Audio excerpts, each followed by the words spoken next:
session. Judge Roger Griffin presiding. Thank you. Please be seated. We're still waiting for Mr. Basemeyer. Let me get logged in, and then I'll call the case.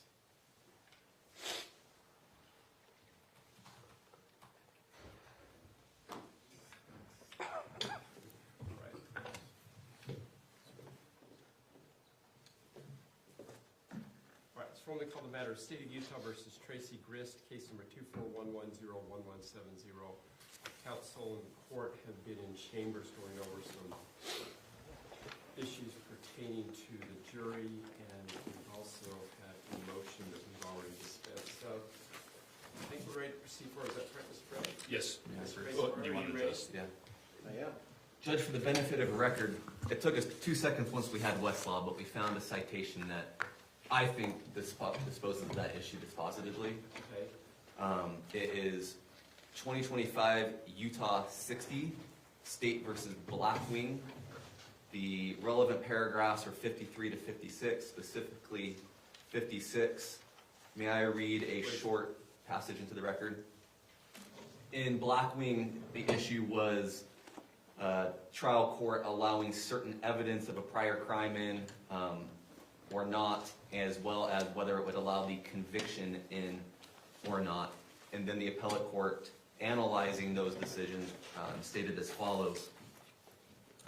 But the fact that Blackwing was charged with and convicted of those acts carries no independent probative value. It shows only that another fact finder credited the evidence. The jury that will be impaneled in this case can weigh the evidence and assess credibility for itself. Evidence of a conviction would encourage the jury to abdicate its fact-finding responsibility and would be overly prejudicial. See Robinson v. Taylor, 2015, Utah 69, paragraph 32-33, discussing the risk that the jury may use the conviction against the defendant for improper purposes. The state would argue the flip side of that coin is equally true, that evidence of an acquittal would encourage the jury to abdicate its fact-finding responsibility and would be overly prejudicial, in this case, to the state as opposed to the defendant. Thank you. Thank you. All right, and that would just confirm the court's prior ruling in chambers. However, as I mentioned then, if the state opens the door, it's a whole new ball of wax. All right, anything else? Mr. Faceburn, would you wish to put anything else on the record? I don't wish to put anything on the record, Your Honor. I haven't, I haven't reviewed that case, and so the court has ruled. I've ruled. And since you have ruled, I'm ready to continue with the trial. All right. All right. With that in mind, then let's bring the jury in.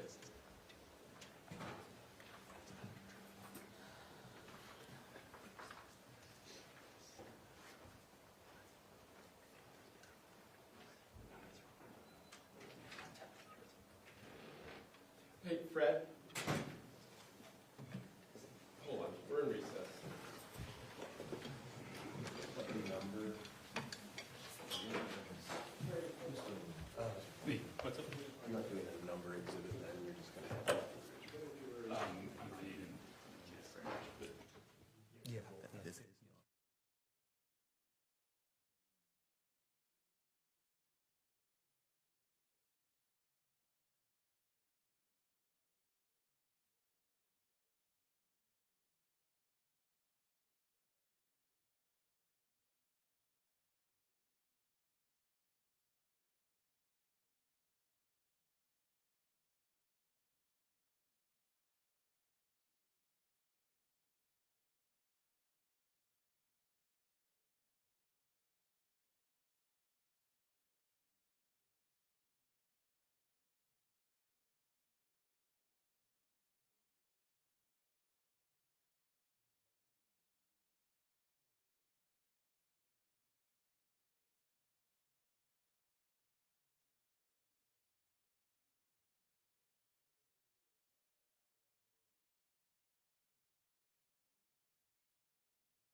matter, State versus Grist, case 241101170. We had an administrative emergency we had to handle.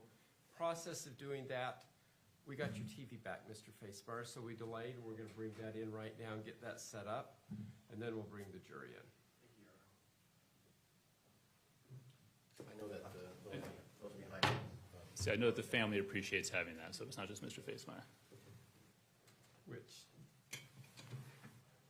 I remember you all telling us that it seemed we might as well take a little longer break and have that set up before we brought everybody in. We appreciate it.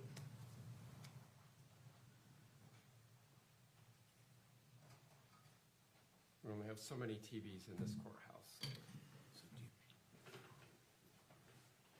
And then angle it towards Oh, we the have it digitally. audience, please.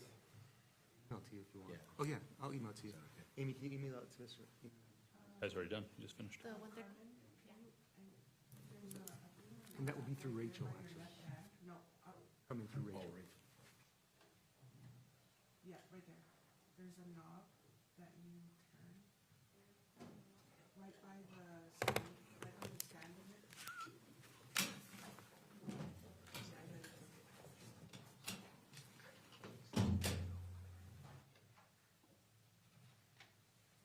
Okay, perfect. Let's hook it up and then can you do a test signal once we get it? Is it plugged in? Is it turned on? No, we want it facing the audience, Hui. I know, but you want to test Yeah. it, so I'm good. Okay. Can you make sure it's on HDMI 1?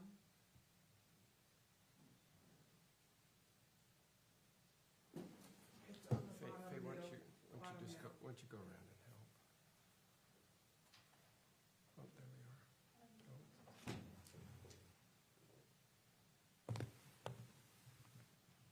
Mr. Pomeroy, maybe one of your teenagers is, you were mentioning, they can kind of, That'd be nice, but they aren't done with their test yet, so. It'll show in the front, HDMI 1, Josh. Faye, why don't you just go over and do it? They're doing it, it just needs to. Right there.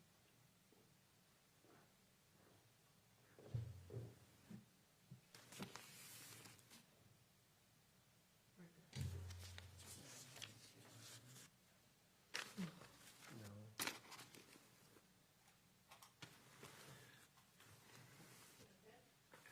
No, let's get a test, no, we don't have the test signal. So-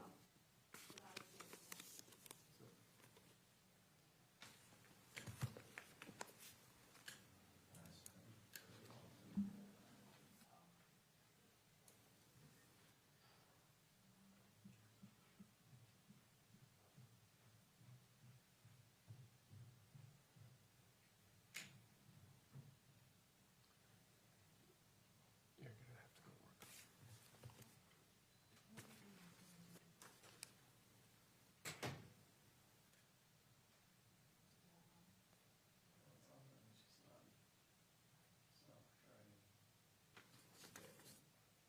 Can you check the floor and like unhook and hook it again, please? We're just gonna have to call IT to remote.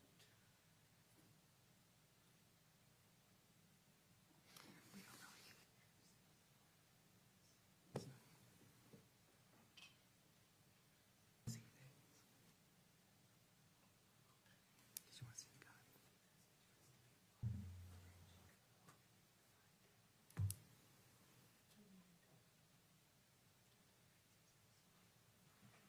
All right, well, if it's not gonna turn on, we're gonna have to get started and then break it. Yeah. Do you want me to introduce? Just keep it like that and now we'll. Let's see if we can get IT to remotely log in and look at it, but just flip it back towards the audience and let's call the jury and get going.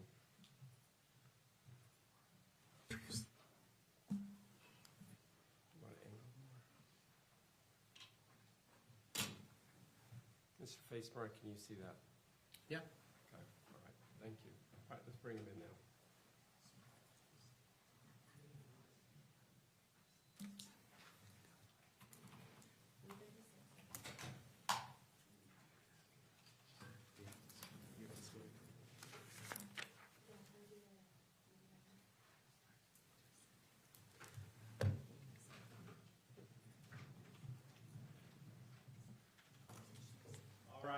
Jury.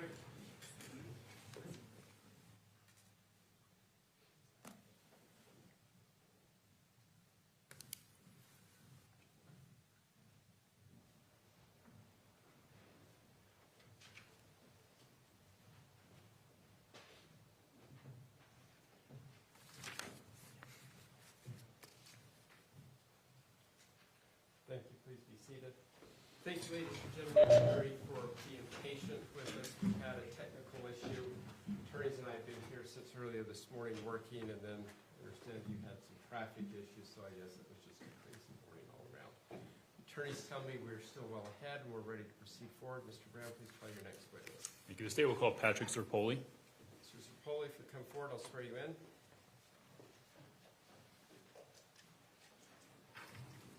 You swear or affirm under the laws of the state of Utah, guilty of perjury, that the testimony given in this matter today will be true and correct, so help you God. I do swear. Thank you. Please have a seat up there. I know you've testified before, so just keep my admonitions in mind, please, from the past. Is there water, Your Honor? Are we out? Thank you very much.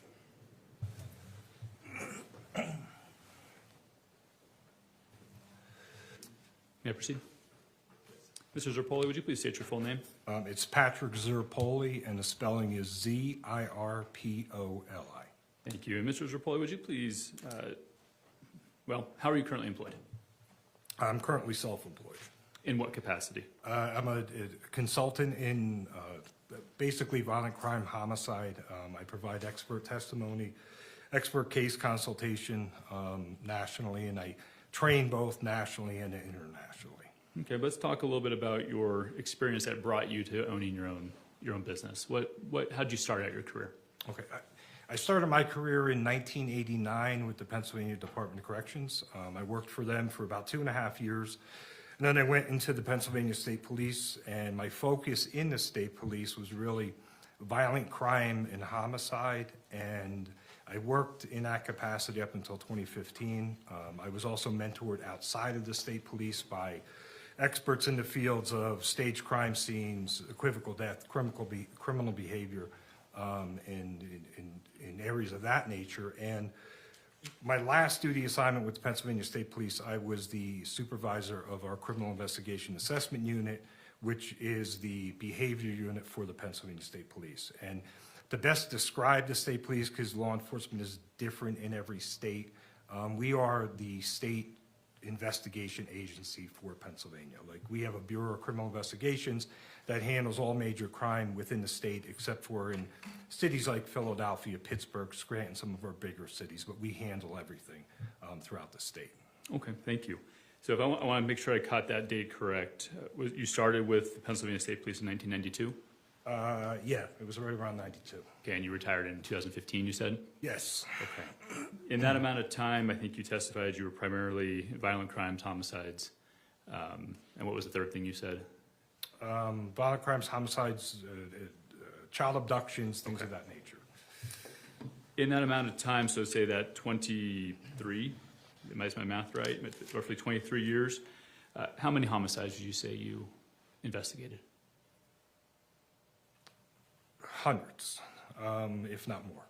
And I not only worked for the Pennsylvania State Police, but I was also a member of different societies throughout the country where we would review unsolved homicides or active homicides. Responsive to the question. I think it's a little verbose. Just please be more direct in your response, sir. Okay, so you said hundreds, Yes. right? You referenced in your experience with staged crime scenes, correct? Yes. How many of those homicides would you say, if you could estimate, had staged crime scenes in your opinion? Upwards of 500, I would say. Okay. Have you received any sort of particularized or specialized training in staged crime scenes? Yes, I have. Have you given any trainings in staged crime scenes? Yes, I do. I currently do. Okay. You mentioned in 2015 starting this and doing some expert consulting, correct? Yes. Is that part of that consulting? Yes, it is. Where have you trained on staged crime scenes? I have trained all over the country, and I've trained for the American Academy of Forensic Science. I've trained in South America on staged crime scenes. Illinois, Utah. I've trained here multiple times in this state on stage crime scenes. It's part of a program that I put together, and stage crime scenes is part of that program. Okay, thank you. When you are looking at a crime scene generally, just kind of speaking not to this case specifically, what sort of information do you consider? When I look at a crime scene, my view of it is evidence-based, and I kind of look at it, especially at the crime scene itself, I almost look at it like a football field. End zone to end zone, that's the crime scene. And that's what I look at. Any evidence that's at that scene, including verbal statements or written statements that come from people who are at the scene. So that's kind of, I call it white noise. I take everything else and just focus on that. Okay. What information were you provided in this case? I was provided, I assume the case file and all of the material with the case file, which included photographs, body cameras, footage, things of that nature. Faro scans were in there. Statements, both recorded statements on body cameras, was also in the case file. Okay. Did you look at that information in forming an opinion in this case? I did, yes. Okay. Let's go through some of that information. If we could please pull up what's already been admitted as States 61, please. And there should be a pointer on the desk in front of you, and if we go to publish 61 when it's up. Thank you. Okay, can you test that pointer, see if it comes up with a red dot on the screen? Excellent. Okay. We're not going to need it for this picture, but what I want to do is go through some of these pictures that were previously introduced but haven't been published to the jury yet. And have you describe what you're looking at in the picture. Is that okay? Yeah. Okay, what are we looking at here in States 61? What you're looking at in this picture is a marker, or we call it a tent, numbered 1, and next to that tent, to the right of that tent, is a shell casing. Okay. Let's actually...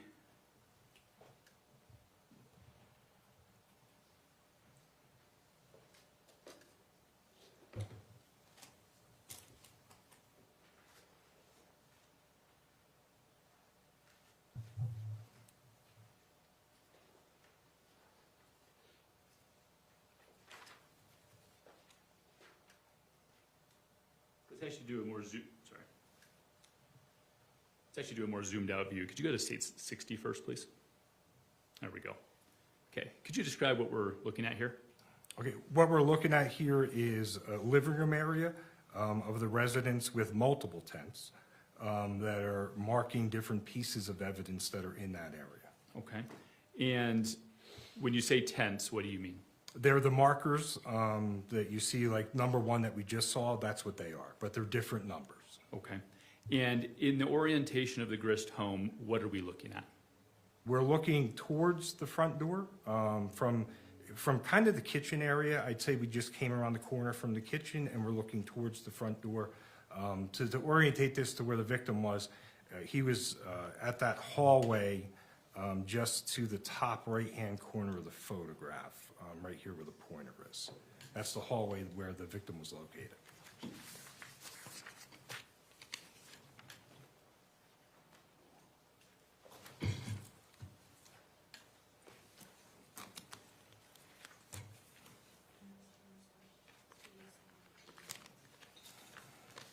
This may help us as well. Can we publish States 87? You referenced reviewing a Faro scan, right? Yes. Okay, does this appear to be the Faro, an overview or a fly overview of the Faro scan that you reviewed? Yes, it is. Okay, this was previously admitted. If you could use your pointer to show us where that last image was taken from. Okay, the last image was taken right from this area here, where these tents are. Okay, and where would the person taking the photo have been standing? If you could just kind of hover the red marker. Probably right around this corner here, just before the fireplace. Okay, so to the right of your pointer, that's the fireplace. Yes, to the right of the pointer is the fireplace, and that's that corner that person would have been standing at to take that photograph. And on this image, what are the yellow marks? Again, they're the tents. They're where pieces of evidence are marked in the crime scene. Okay, thank you. And when you say kitchen area, from your little red marker, which way is the kitchen area? From the little red mark, the kitchen's off to the right. Okay, and the front door is where? The front door is kind of off to the left on an angle. Perfect, thank you. If we could go back to 60, please.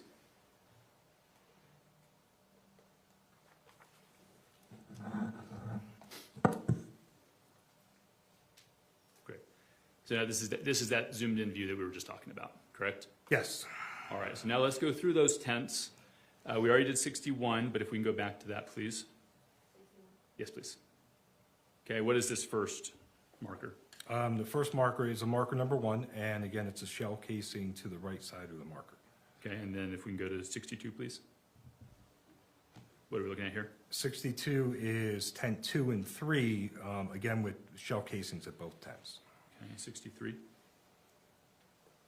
Is number 4, tent number 4 with a shell casing to the left of the tent. And then 65, please. It's tent number 6, again with a shell casing to the left of the tent. Okay, and then 66. It's tent number 7, again with a shell casing to the left of the tent. And then 67. And that's number 8, and with a shell casing to the left of the tent. Okay, what do you tell the shell casings that were observed on scene? Yes. If we could zoom back out to 60, please.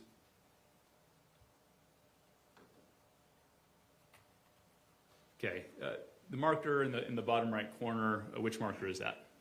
That's number 8. Okay, and that's the one we saw last before we came back to this, correct? Yes, yes. Other than 8, do those markers that we're looking at, do those all indicate the shell casing placement? Yes, they do.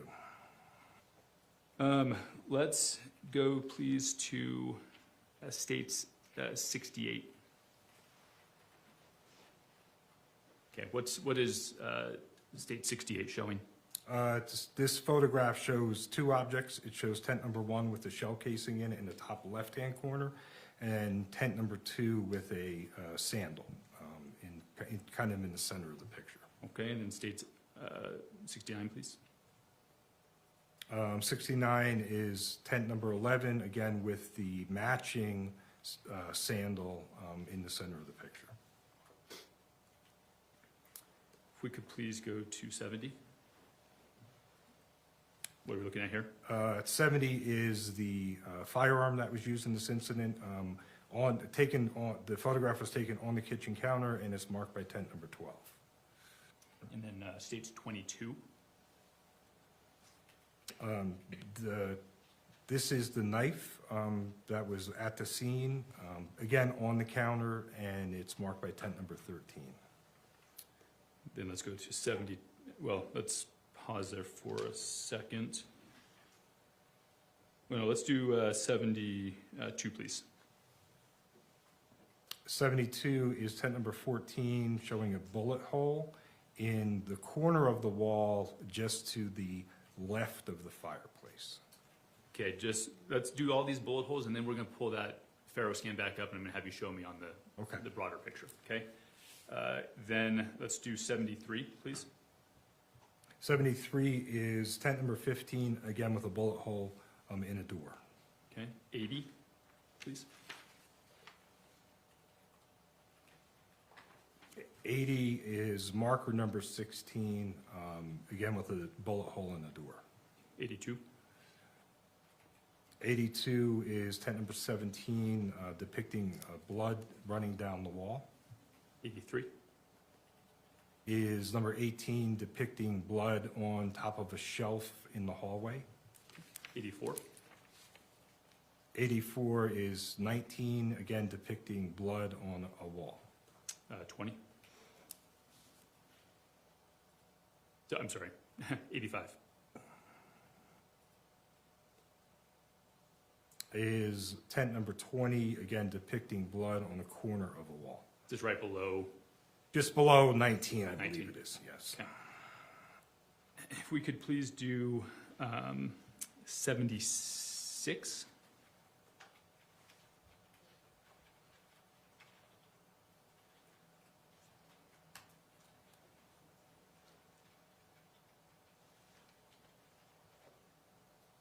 .76 is marked with number 2, and it is actually a bullet slug that's underneath these plugs. Okay, could you just point to that with the pointers a little bit so it's clear? The slug is right there. And you've referenced slugs and casings. Could you please describe what's the difference? If we put them back together, it's a bullet. So when you fire a bullet, the slug comes out of the bullet, and the casing is what actually holds it in place, and that's ejected from the firearm. If we could go to 77, please. Again, 77 is marked with number 3, and it's another slug that came from what's depicted on the floor with blood around it. Okay. 74, please.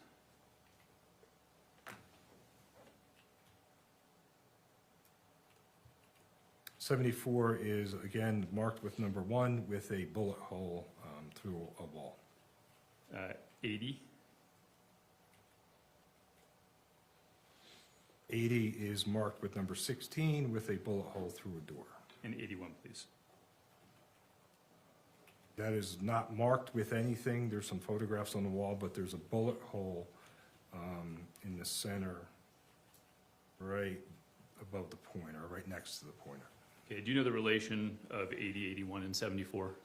I believe that's the same bullet that passed through that goes into the next door neighbor's garage. And do you remember where that was found? It was found in a bag in their garage area. In the neighbor's garage. Yes, in the neighbor's garage, yes. Thank you. If we could then go back to that Faro scan, and we're going to go through just briefly those bullet hole locations. I think it was 86. No, actually no, this one, 87 is fine, but can we zoom in on the 88 then? Excellent. Okay, slightly different orientation, but with this, could you please show us which of the markers are denoting bullet holes? Okay, so in this scan here, Just using that red marker, and we can zoom in if you'd like. this here in the bottom of that door, just below that red mark, is a bullet hole. There's a bullet hole right here on the corner of that wall, just underneath the red marker. And sorry, if you go back to that first bullet hole, do you remember where that slug was found? That's the slug that was found underneath those cords in that office area. Excellent, thank you. And then you referenced the one on the corner there of the fireplace. There's the corner one here. Okay. And that's that bullet hole into the wall. Okay, And then we have the bullet holes on the door, again, that correspond just above the red mark, that correspond with going through the wall, going into the neighbor's garage. great, thank you.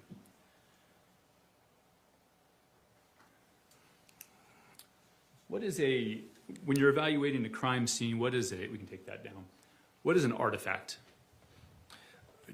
Definition of an artifact is something that's brought to the crime scene that's not part of the crime scene. So for example, if someone brings their DNA, if an officer leaves a glove laying there, if an officer leaves a boot print there, it's artifact to the actual crime scene itself. It's not part of the crime scene. And that's the definition of what an artifact is. And were artifacts observed in this crime scene? They were, yes. We could show the witness 68, 69 again, please. We'll just do 68. Actually, I'm sorry, 69 would be better. Okay, and if you compare this in, please, to state's 49.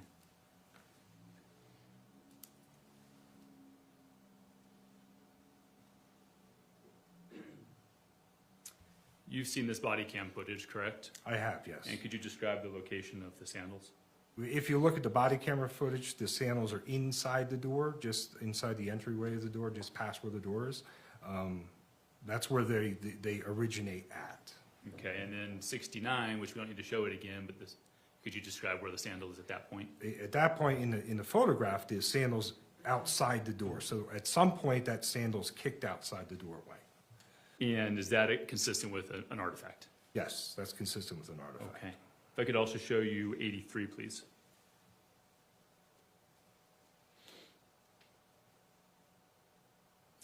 Was it also, did you also learn whether this was an artifact or not?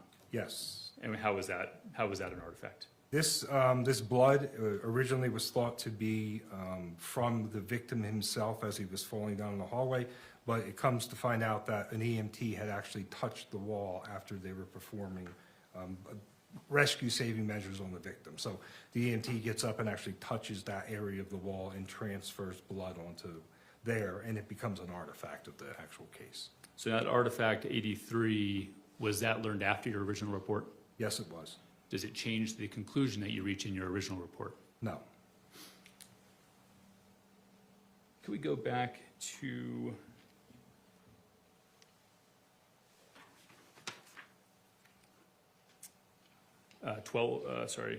70, please?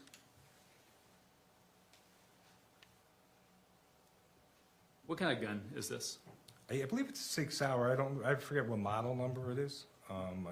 P something. I forget the actual model number. Did you do analysis about how this particular gun ejects shell casings? Yes. Why is that a valuable tool for you in your analysis of the crime scene? If you look at a firearm and you know the ejection pattern of the firearm, then you're able to then orientate the shooter to where the casings are located. So we can almost put the shooter back in the area where he was at just by the ejection pattern of that firearm. What is the ejection pattern of the 6 hour? The ejection pattern of this is to the rear and between 3 and 4 o'clock, meaning this. If I held a gun in my hand, this is the barrel, this is the back of the slide.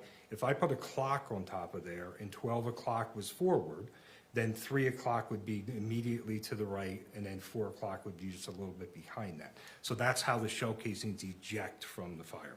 Okay. And if we could put 88 back up, please. Yes, the Farrell overview. Thank you. Based on that, where did you draw a conclusion about where the shooter was in this case? I did, yes. Could you please use the pointer to demonstrate where? In this area right here at the end of this tan couch. Okay. Could you just tighten that up a little bit more? It looks like it was moving quite a bit. Okay. Right in that area there. Because are those yellow markers, are those silver tents denoting the shell casings that you described earlier? Yes, they are. Okay.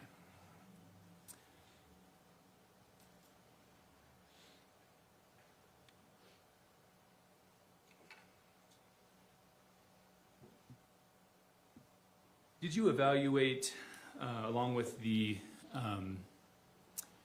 body cams, the statements, the Faro scans that you talked about earlier, did you also evaluate the medical examiner's report? I did, yes. Did you use that in forming any of your conclusions? I did, yes. Is that a typical thing for you to do in your field? Yes, it is, because you're taking, you have the injuries, so you can use those injuries, documented injuries, especially in gunshot wounds, exits, and entrance wounds, to be able to orientate the victim to where they were at in the crime scene. Okay. Can we please put up States 44? Sorry, States 94.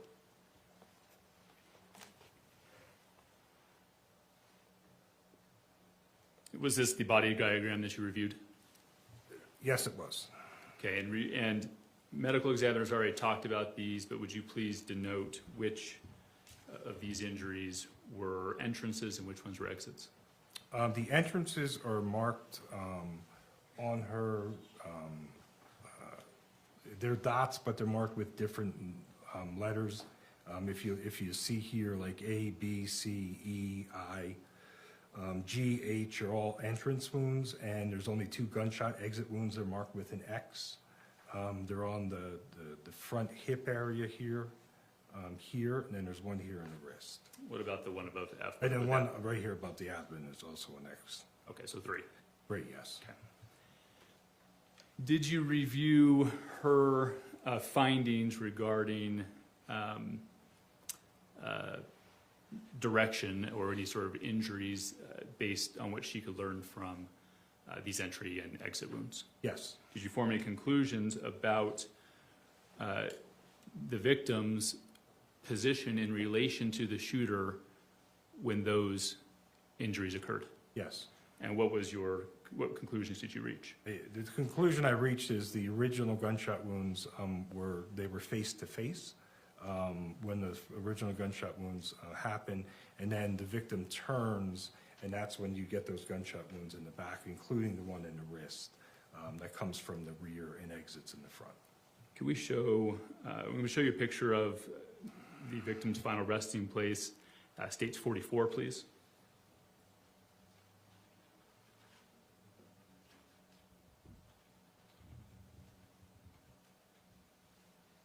When you look at this photo, what does his positioning in relation to the room around him tell you? He falls directly down into this position here. That's why he begins forward and then he turns into the hallway, and this is where he falls immediately down. Let's go back to 88, please.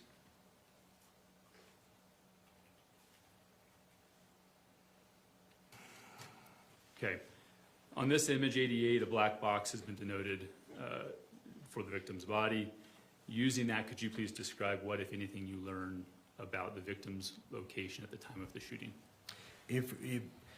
At the time of the shooting, the victim himself had to have been started in this area here, where that red dot is, because the injury to his forearm corresponds with this bullet hole that is in the wall here, because that's an entrance and an exit wound, and there's a bullet recovered from there.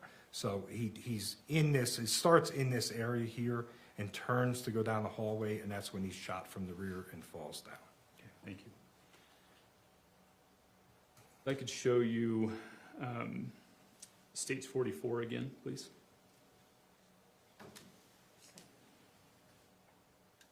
You talked about your experience with crime scene staging.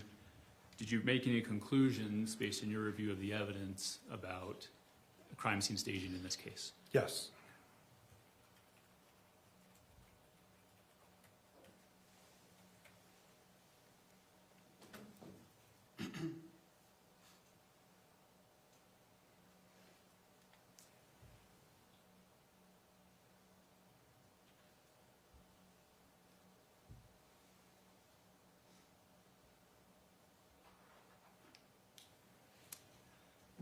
So stage 44 is back in front of you. When you look at this in regards to the topic of crime scene staging, what do you observe? From the topic of crime scene staging itself, when you look at the body, this is his final rest. Once he is shot from the rear, he falls into this position.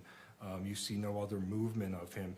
But what jumps out as far as the staging of him being moved post-mortem is you see blood stains here where his arm is moved multiple times. Is your pointer not working anymore? No, it stopped working. Okay, we'll do it the old-fashioned way. If you could just describe on the picture what you're referring to when you say blood stains. Okay, so if we look at the victim in this picture here, just above his right shoulder, you'll see it's more concentrated than the other stains that you're going to see. You'll see a blood stain there.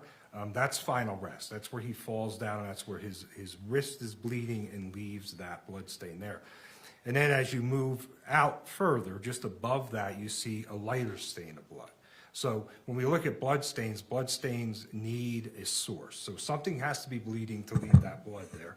And the only source that we can have in this crime scene above his chest area is his forearm. So those stains have to come from his forearm. So his forearm is being manipulated, being lifted and put back down again. If he was dragging his forearm, those stains would look completely different. You'd see kind of drag marks across the carpet in blood versus it just being a stain where it's put straight down in blood. Okay, may I approach the screen over there just so I can point it to you?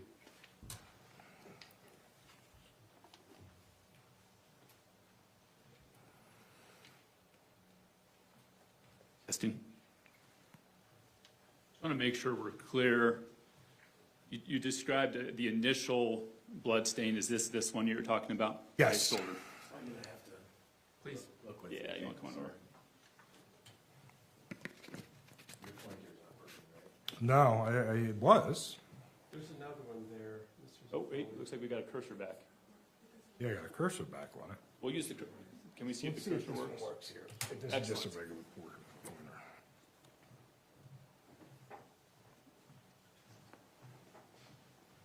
So I have the, oh, there, now it's back again. That first, So there, it's just above here. This is right to the right, or to the left of that red dot. That's that initial blood stain that we talked about. okay, and the second one you talked about? The second one is right here. Can we pull up that body diagram, States 94, please?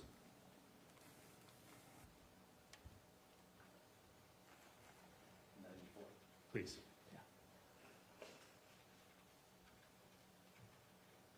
And you test, were there any injuries observed on this above G? No, no, there's no injury above G on this body diagram. So in your opinion, what was the only source, possible source of that blood stain by the victim's shoulder? The only possible source is from the wrist, is from when he was shot through the wrist. I'm going to show you States 45, which is after the body is moved by medical personnel.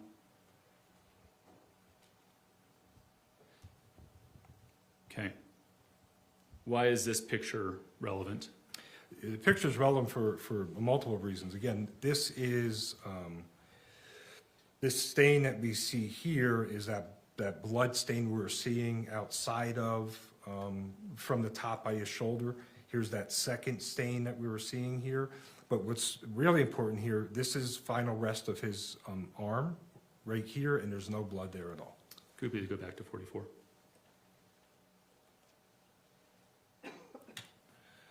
So when you say final rest, could you circle where final rest is on this image? Final rest is, where his arm is put at final rest is right here. And based on 45, was there any blood on the carpet under that location? No. What does that indicate to you?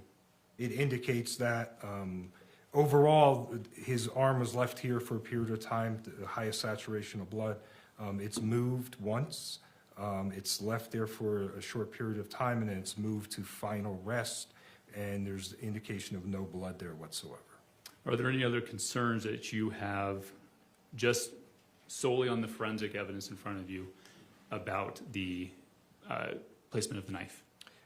Yes, the orientation of the knife concerns me.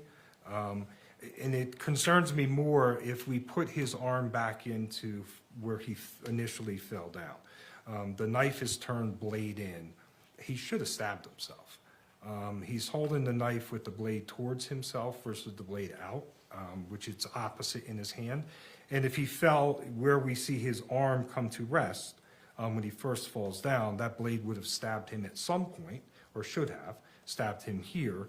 But again, just the how it's held in his hand is concerning, and it does, and it tells me that it's put there post-mortem, after he's deceased and after he stops bleeding. That is placed in his hand. Is there any other indicators that it was placed in his hand? Well, let me ask it this way. You're familiar with the injury to the wrist, correct? Yes. Does that cause you any concern regarding the placement of the knife? It does, because I've seen crime scenes before, and they're not just staged crime scenes. I've seen crime scenes where people have been shot before and holding something, and they immediately drop that object. They're shot in similar locations there. So being able to hold that through this whole thing happening and being shot 7 times, that concerns me that he's still holding the knife.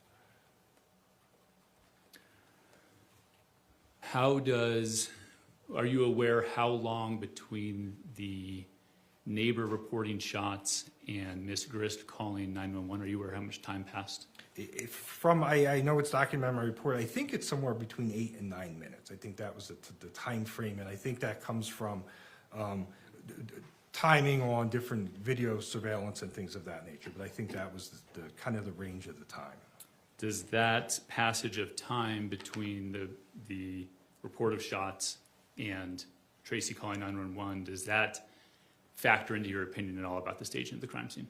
It does, yes. How so? Because that's the time to stage the crime scene. That's the time to figure out how you're going to make this look like something it wasn't. Okay. 1 second.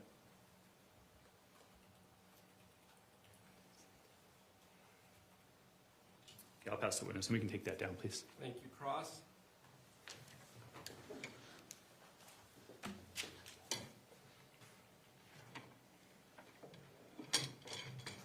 Good morning, sir. Morning. Zerpoli. Yes. There we go. Yeah, excellent, perfect. It's the hardest part, right? That was the hardest part.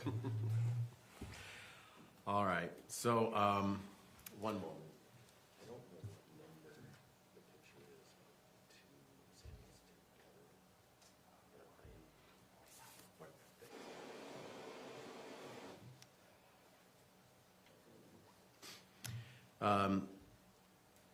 You're no longer a police officer, right? No, So I won't call you detective. I'll just call you Mr. Zerpoli, if that's okay. that's fine. Mr. Zerpoli, you've had an opportunity to obviously go through the crime scene as you've demonstrated in your testimony today. And I have a question. If we can look at picture number 49, exhibit 49.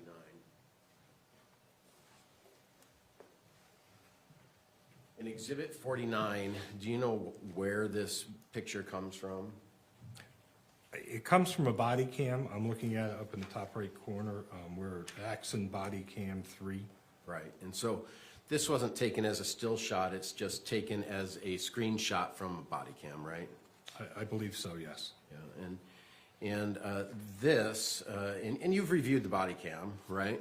Yes, And this is really a demonstration of the first moments of officers walking into the home. Is that accurate? that is accurate, yes. And when you look at this picture, you can see a left and a right sandal, correct? Yes, And you can see an entryway, correct? yes, And then you can see tile. yes, You see the tile?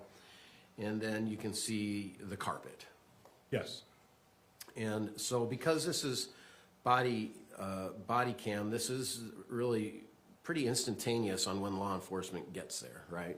yes, But as you stated, a few minutes after 911 was called. yes, Or I'm sorry, I phrased that wrong. I'm sorry, I apologize. A few minutes after the shooting took place. this body cam, yes. Yeah. These are for initial arriving officers, I believe. Right. So we had the time of shooting, which is not an exact known, but it's pretty close, right? A time of shooting. Yes, Then you have a time of 911 calls, yes, and then we have a time of law enforcement arrival. yes, Right. And this shot is time of law enforcement arrival. yes, And so, in this shot, this is, according to all that you've reviewed, a first view into the home. Is that right? that is, yes, So if this was not a crime scene, and if this was just, hey, I'm buying a home, this would be your first view into the home when you open the front door. yes, Yeah. And the first thing you see is you see a fireplace, you see a nice rug, and you see a wall in front of you, right? yes, And so the natural part of this house is to invite you into this fireplace room. I'll call it a living room. Is that okay? Does that make sense? yeah, Would you agree with that? When your first arrival is there, you're sort of greeting yourself into the living room. yes, Now, to the left of that fireplace, the wall takes a cut to the left. Is that accurate to your recollection? it is, yes, And then there's a hallway leading to the stairs where Matt's body was lying. Is that your recollection? yes, And so you've reviewed the interviews of my client, Tracey Grist. You reviewed the interviews of Kevin at the scene, or not at the scene, but at the police station right after, right? yes, And my client states, Tracey states, that Matt came and he and she was sitting at the counter. Do you remember reviewing that as part of your preparation for this report? Yes. And you can't actually see the counter from this picture, can you? No, you cannot. And if we go to the Faro 88, I think, there's a few different ones, but 88 is a good one. You can see how the door opens, and can you do a pointer of the door? Front door. The front door is here, right there. Right. And can you do a pointer of the kitchen counter? The kitchen counter is back over here. And in the middle, in between these, is a big triangle of empty space. Is that right? Coming toward the door from the counter. Here. I'm trying to. I'm going to point it out. This triangle of space. Yes. From the scan, it's empty, yes. Yeah. Yes, there's nothing there. Do you know why it's a triangle? It's a divider between the hallway, the living room, and the kitchen. It is. And right here, and I'm pointing to the picture, is the fireplace, right? Yes, And that's an inset fireplace, right? I believe so, yes. And so there's some backing to the fireplace that people don't see because it's ugly, and we only want to see the pretty part of the fireplace, right? Yes, And so this triangle space covers the ugly part of the fireplace behind the wall, and it just shows the pretty part of the fireplace. Is that accurate? that's correct, yes. And because of that triangle space, you actually can't see the front door from that kitchen counter, can you? No, Because the triangle wall is in the way. yes. If we can bring exhibit number 47.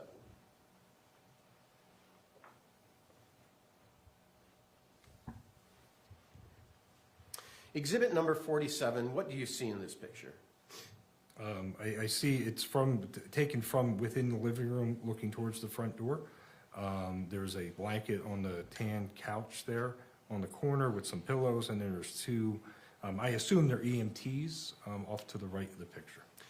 Do you know how many people entered into this house as part of this night's investigation? I do not know. But we see from this picture, there's at least two, right?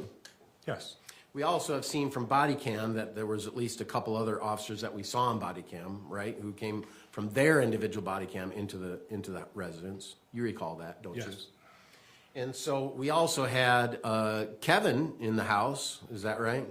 yes. And where was Kevin standing approximately when the first law enforcement came into the residence? Do you remember? He was standing in the living room area, so almost, I'd say close to where this picture's taken, but maybe a little bit more into the living room. Yeah. And this would be his view. His head was down and his hands were sort of up, and he's to the right, when you open the front door, to the right of the front door. Is that Yes. your recollection? Yes, Now, you described the word artifact. yes. And as I understand artifact, and if I'm wrong, I apologize, you know, I'm just trying my best, but is an artifact a piece of evidence that has been moved? That could be artifact too, by definition, yes. So in this photo, number 47, we have the two sandals there, don't we? Yes, And at that point in time, we know that Tracey and Kate and Kevin are already out of the house at this point, don't we? yes. And so when that sandal moved, and if we can go now to exhibit number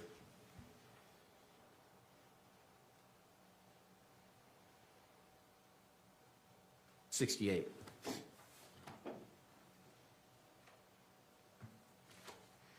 When that sandal moved, did that sandal become an artifact? This sandal, I don't believe moved, it's the other sandal that moves. Okay. So you see this sandal, and it's completely on carpet, right? Yes, Now, if we can go back to exhibit number 49.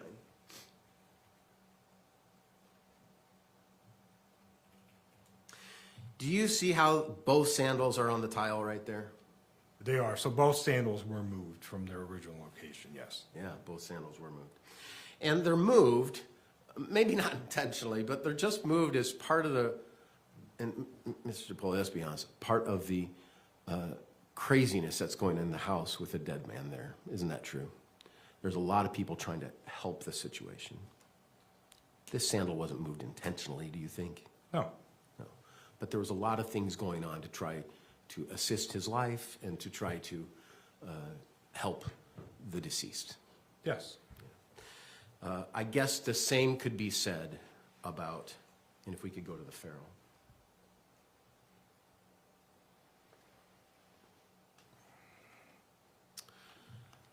The flags that are all on the carpet.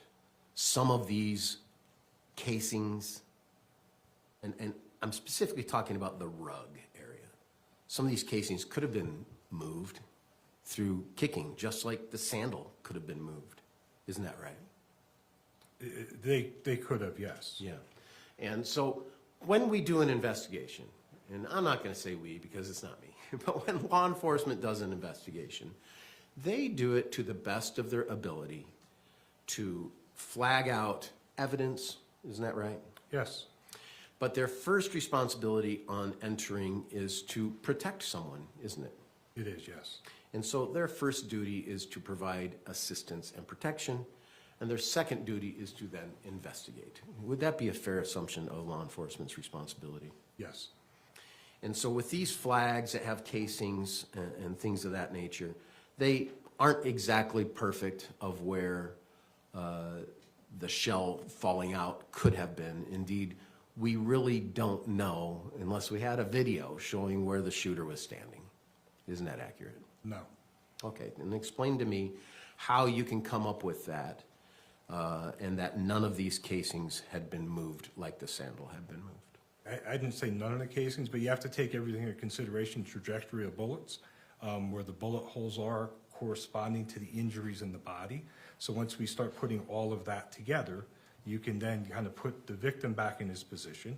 And if you can put the victim back in his position, you can then put the shooter back in his position, which corresponds to these casings.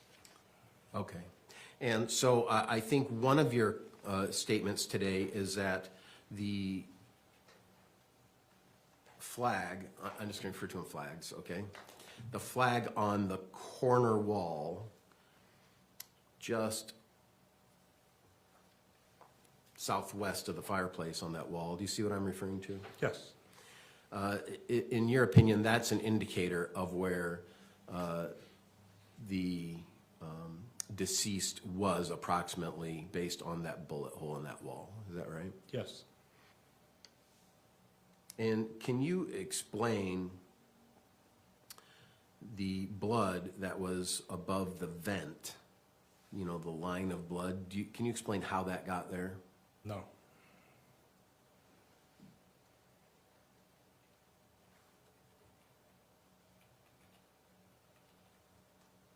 Do you know whether or not Matt moved after he fell down? From his body position, my answer would be no, he did not move. And is that because of the blood markings by his head and a bit above his head? And the other blood markings under his body, yes.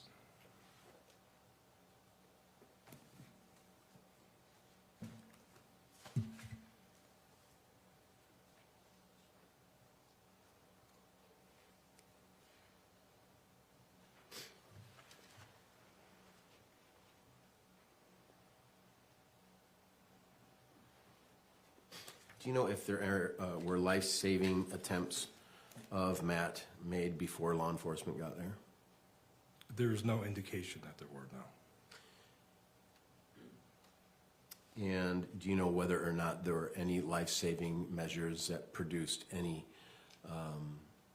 pulse or any life of Matt? No, none that I know. It's your understanding that he was dead when law enforcement arrived? Yes.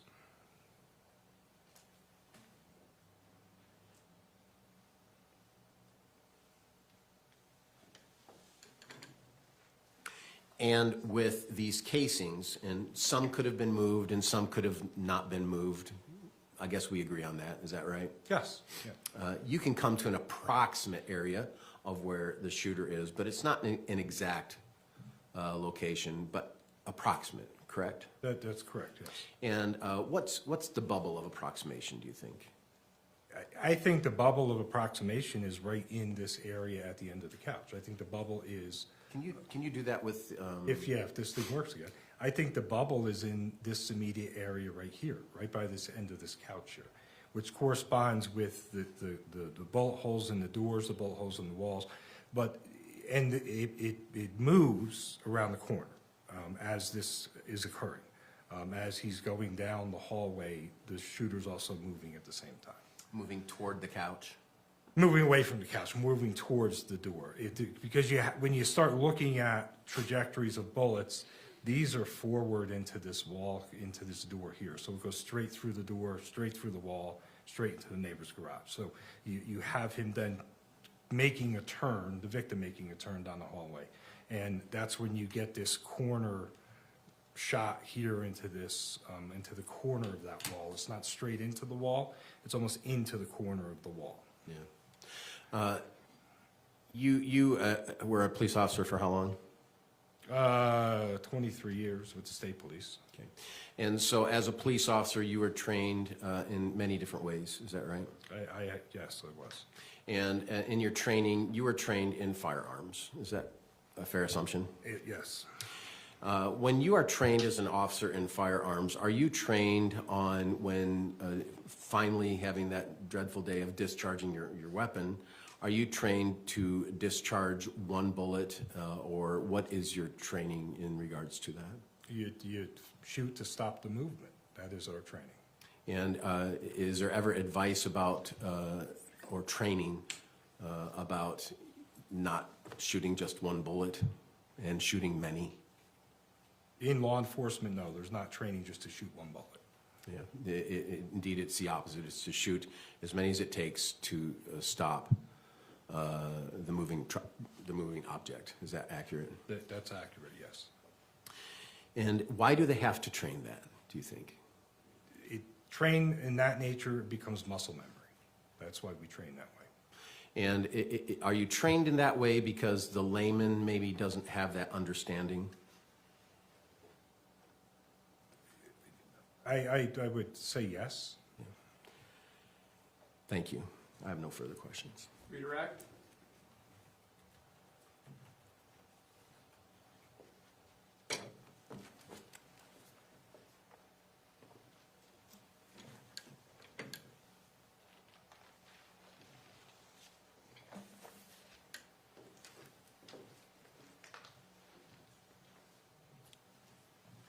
Just one line follow-ups. You were asked about the possibility of the shell casings being disturbed on scene after EMS arrives, correct? Yes, And you acknowledge that that is a possibility. it is a possibility, yes. Were the shell casings the only piece of evidence that you used to determine the likely position of Mr. Ellis when he was shooting? No. What were the others? The entrance and exit wounds on the body itself from the autopsy, plus the entrance wounds and exit wounds into walls and where bullets were recovered. Once you can kind of put all that together, and more importantly, the trajectory of bullets, like how the bullets are passing through the body, you can then use all that information to put them, or put the shooter where he is at the time. Is it fair to say it's like a math problem where you add all the pieces together? It is, yes. You cannot look at just one thing. You look at all of it, the totality of the circumstances, then tells you where people are at that time. And finally, does anything about the possibility of a shell casing being disturbed, the possibility of that, does any of that change your opinion on the placement of the knife post-mortem? No. Okay, thank you. Recross? No, Your Honor. This witness be released. Only you may step down, sir. Thank you. Thank you, Your Honor. Next, Mr. Bobby. Can we take a quick break? All right, we'll take a brief recess then, thank you. All rise for the jury. Yeah. Thanks for for standing.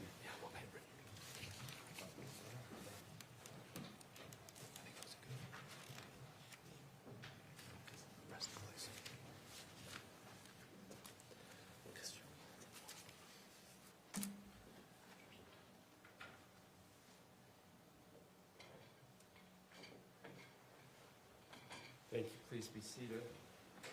Anything we need to put on the record before we take a recess? We're going to work on the TV while we're on the break. Yeah. Which they will not. The next witness should be the state's longest witness, and just so I just wanted to get a drink and stuff before. Okay. You think we'll go Probably- to about hour and a half, 2 hours? What are you thinking? I'm guessing probably about a couple hours.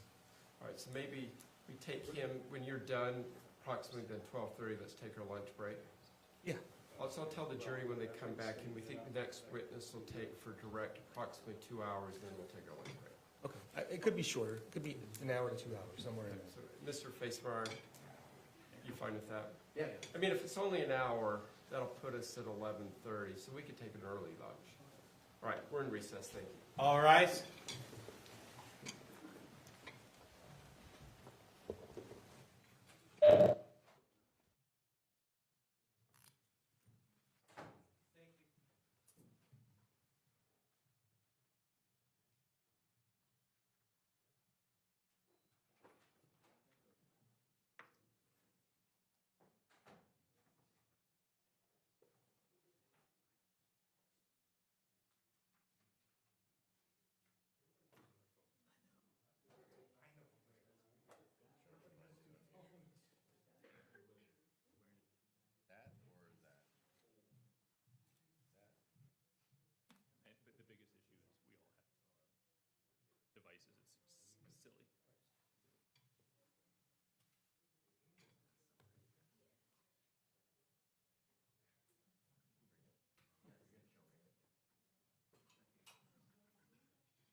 over my direct and make sure I don't miss anything when I'm up there.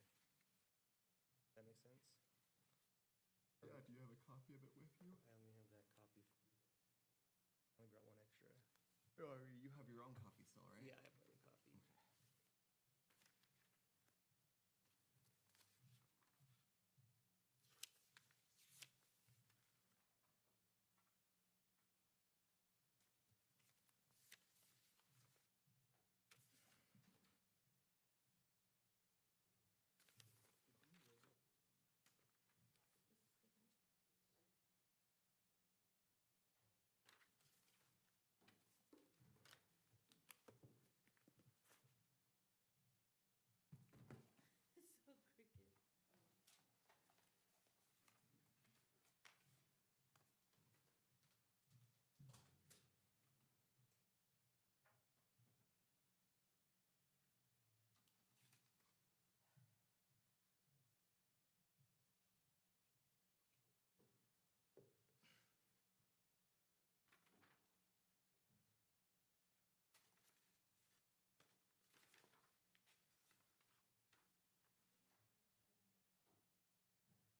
Yes.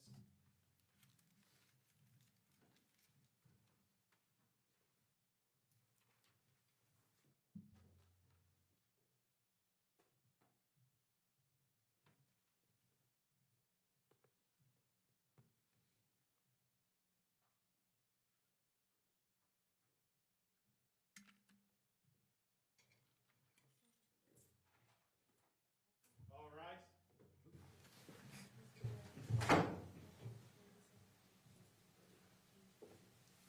Thank you. Please be seated. Let's go back on the record of the matter of State versus Grist, case number 241101170. You got the TV working? Are we ready to bring the jury out then, counsel? Yes, Your Honor. Let's bring it up here, please.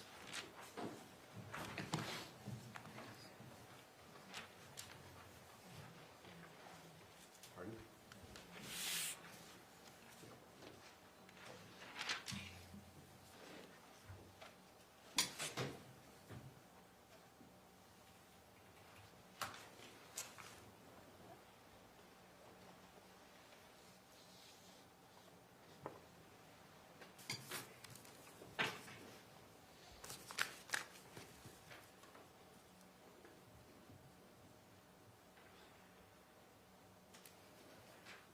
All rise for the jury.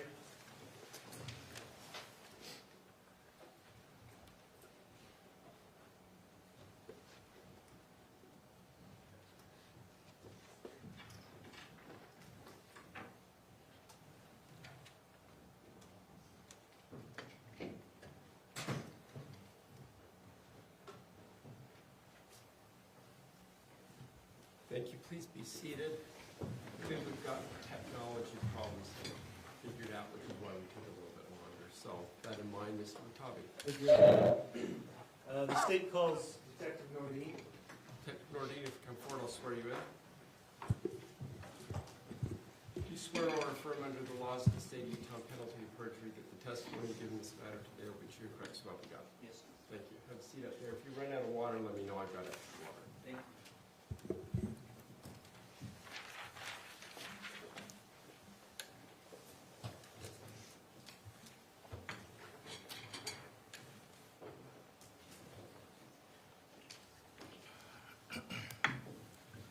Good morning, Detective Nordine. Good morning. Will you state your name and spell your last name for the record? My name is Joseph Nordine. My last name is spelled Nordin. And are you employed? Yes, I am. Or who are you employed? I'm employed with the American Fork Police Department. And what is your title with the American Fork Police Department? It is detective. And how long have you been a police officer? I've been a police officer for 7 years. And tell me what you had to do to become a police officer. Excuse me. To become a police officer, I had to go through a post-certified academy. I attended the Utah Valley University Satellite Post Academy. And have you maintained is there any education or training that's required? To become a police officer, you have to pass the basic standards identified as post. From there is ongoing training that you have to obtain as a police officer. Okay, and were you able to pass all that? Yes, it was. And since then, have you been able to maintain any certification or trainings that's been required? Yes, I have. And when did you become a detective? I became a detective about 3 to 4 years ago. Was that with the American Fork? Yes, it was. And how many detectives are at the American Fork Police Department? There are 7 full-time investigative detectives at the American Fork Police Department. On top of that, there are 3 school resource officers who are considered detectives, as well as 3 detectives who are assigned to a task force in the county. And which kind of detective are you? Currently, I am assigned to a task force, a countywide task force, but I am still employed by the American Fork Police Department. Okay, and as a result of that job, does that change your appearance at all? Yes, part of this, the task force that I'm assigned to, we primarily investigate narcotic investigations. So my day-to-day currently involves a lot of surveillance and blending in, not trying to be noticed as a police officer. Okay, so what have you done to help blend in? I've grown my hair out, grown my beard out. It doesn't look like a standard patrol officer. What kind of crimes do you investigate as a detective? In 2024, I was assigned as a general investigator. I would investigate crimes against persons, property crimes, sexual assault cases, everything from burglaries to up and including homicide. Okay. And how many homicides have you been a detective on previously? Before this case, I helped investigate 2 prior homicides. Okay, are you familiar with this case? Yes, Sam. And what is your relationship to this case? What is your role in this case? In this case, I was assigned to be the case manager, the lead detective in this investigation. Okay, is this the first homicide you've been the lead detective on? Yes, it is. Tell me about when you first became involved in the case. Do you recall what day that was? Yes, I do. And when was that? So that was July 12th, 2024. I was called by my direct supervisor, Sergeant Lunt, who informed me that there was a shooting, and he asked me to respond to the scene to help with the investigation of the shooting. Okay, were you the lead detective at that point? No, I was not. Do you recall about when you responded to the scene? Yes, I arrived at the scene approximately between 10:30 and 11 p.m. that evening. Okay, and tell me a little bit about the neighborhood. What kind of neighborhood is it? So this neighborhood is a gated community made of condos and townhomes. It is known as the Haymaker. I'd like to show you, is it gated all the way around the community? Yes, it is. Okay, how many entrances to the community are there? To my knowledge, there's 2 gated entrances to the community. And about how many residences are within the community?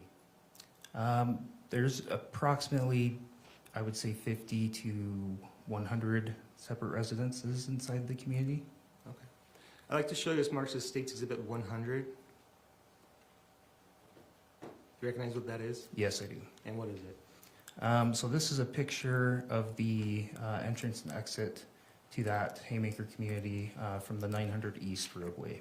Okay. And which way did you go that night to get to the residence? This would have been the way I entered the residence. And when you got there, was the gate locked? Yes, it was. And how did you get into the gate?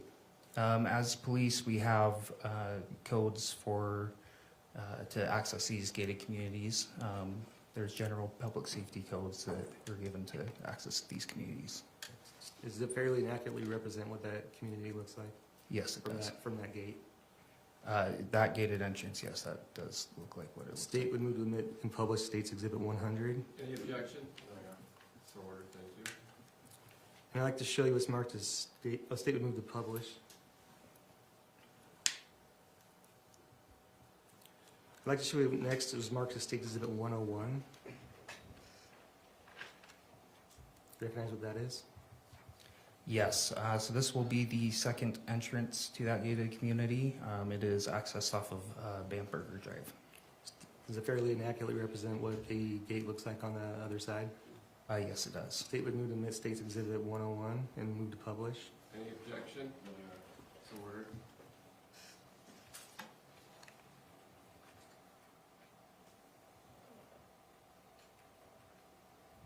Now I'd like to show this marked as State's Exhibit 102. Do you recognize what that is? Yes, I do. And can you tell me what it is? So this is a map overview of the gated community. And in this picture, there is a red line dictating where that gate runs around the community. Does it fairly and accurately represent what a map of the community looks like? Yes, it does. State would move to admit State's Exhibit and publish 102. Any objection? No, Your Honor. So ordered, thank you.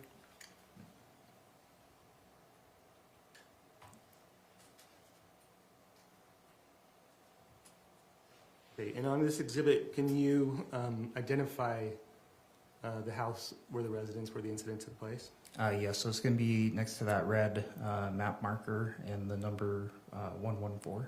Okay, is the residence where the map marker is actually on top of? It's a little further north of the pinpoint of that map marker. So would it be the second square? It's the same square, same building. The actual residence is just a little more north. Do you have a pointer up there with you? Yes, I believe so. Can you just kind of point to it?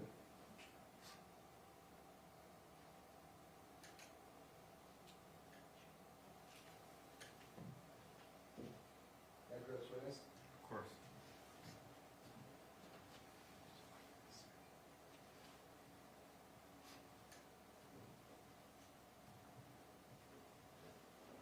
You'll need to point at the TV screen. Oh, over there. TV screen. Do I need to hold a button down or anything? Top one. Hold it down and then stop. Oh. Okay. Right about right there. Okay. And what are the yellow triangles in the picture? So the yellow triangles are the gate entrances and exits. So those are the previous pictures we just observed. And the red line? The red line is going to be the perimeter of the fence that goes around that gated community. Okay.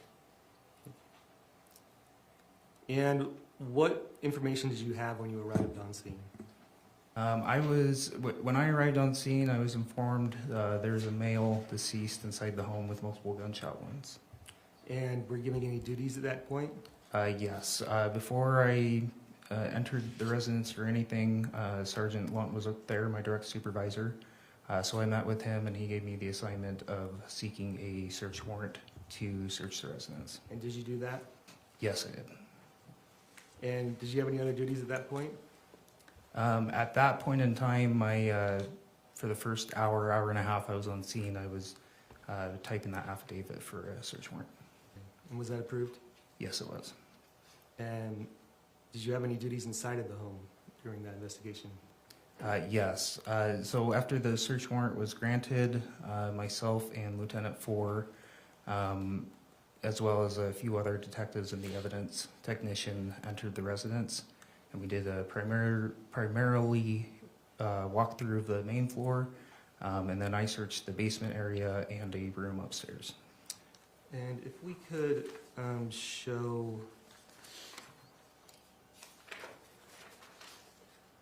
State's Exhibit 46.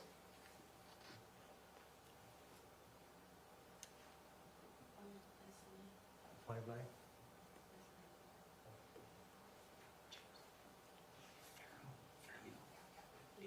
86, sorry, 86, I'm sorry. If we go ahead and play that.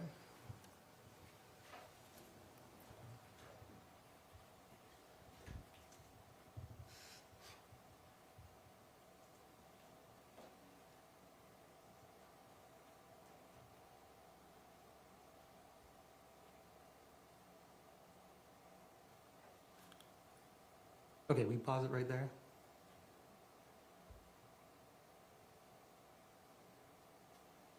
Can we go back to that spot?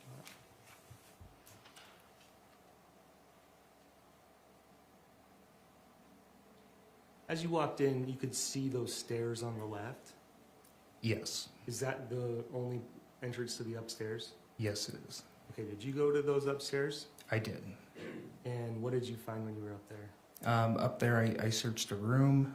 In that room, I found Kevin Ellis's ID on a nightstand next to a bed. And did it appear that anybody else had been living in that room? No, it did not. And what else did you find in that room? In that room, I found a rolled up dollar bill resting on top of a card, both of which had a white powdery substance on them. And did you find anything? Sorry, Judge. The Pharaoh keeps playing.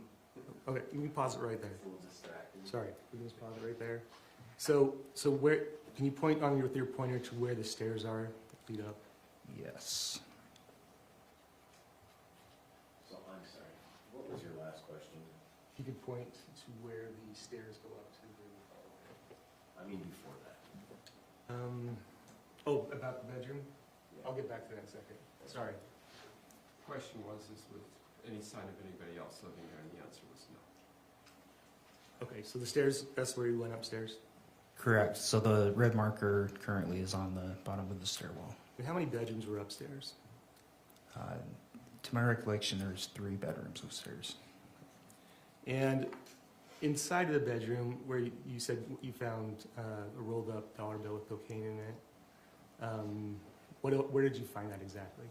So that was on the same nightstand where Kevin Ellis's California ID was located.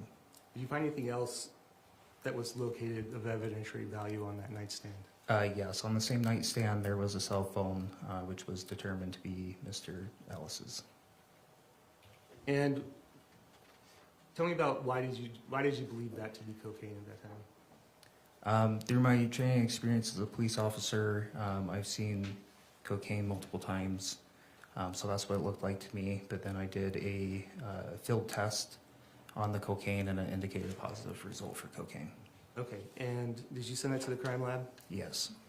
State would like to show you what's marked as State's Exhibit 103. Do you recognize what that is?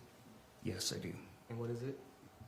So this is going to be a report from the crime lab. This report we get whenever we send an item for chemical testing. And what was the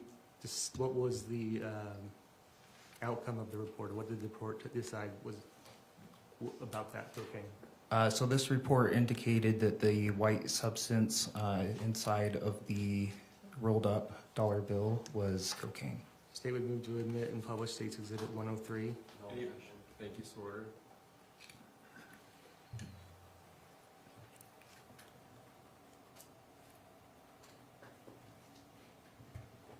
And this report comes from the Utah State Crime Lab? Yes, that's correct. When you were on scene, did you become aware of any evidence that made you suspicious that maybe things weren't exactly as they seemed to be? Yes. What did you become aware of? There were a few things. One was the picture Officer Laycock had took of the knife in Mr. Restelli's hand before he was moved by EMS. Another thing that was suspicious was the time frame relating to the 911 calls. Okay, and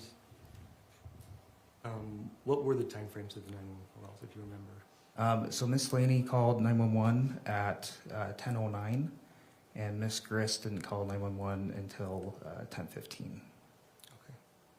Okay. Have you heard the 911 call before? Yes, I have.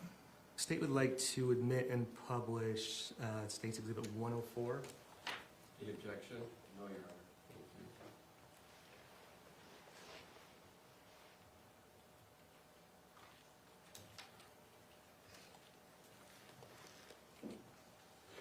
24, 22, 15, 45. 911, what's the address of the emergency?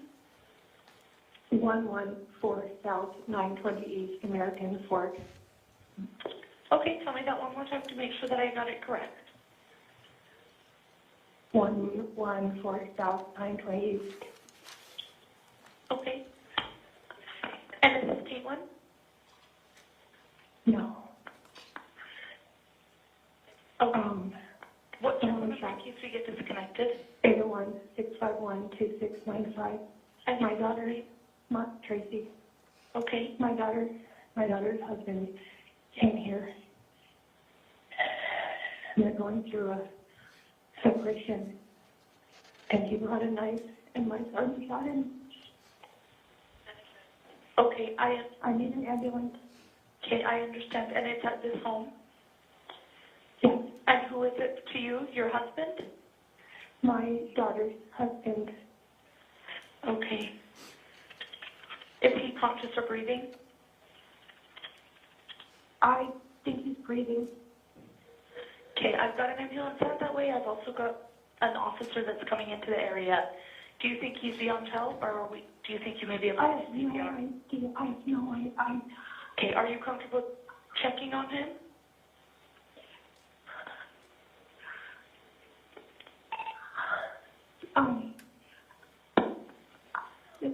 Where is the gun at? On my kitchen counter, Where is he at? in the hallway. Are you comfortable checking to see if he's breathing? Kevin, check to see if he's breathing. Check if he's a pulse. Check. Okay. That may be the officer. Somebody needs to go let them in. Okay. Okay. Fine. Okay, they're here. They're here. Okay, I'll go ahead and let... Okay, I'm going to... Based on your investigation, were you able to determine who was knocking on the door at the end of that 911 call? Yes, that was Officer Guerra. And does that correspond to the body cam of Officer Guerra? Yes, it does. And who did you arrest that night? That night, Kevin Ellis was arrested. Did you arrest anybody else? No, not that night.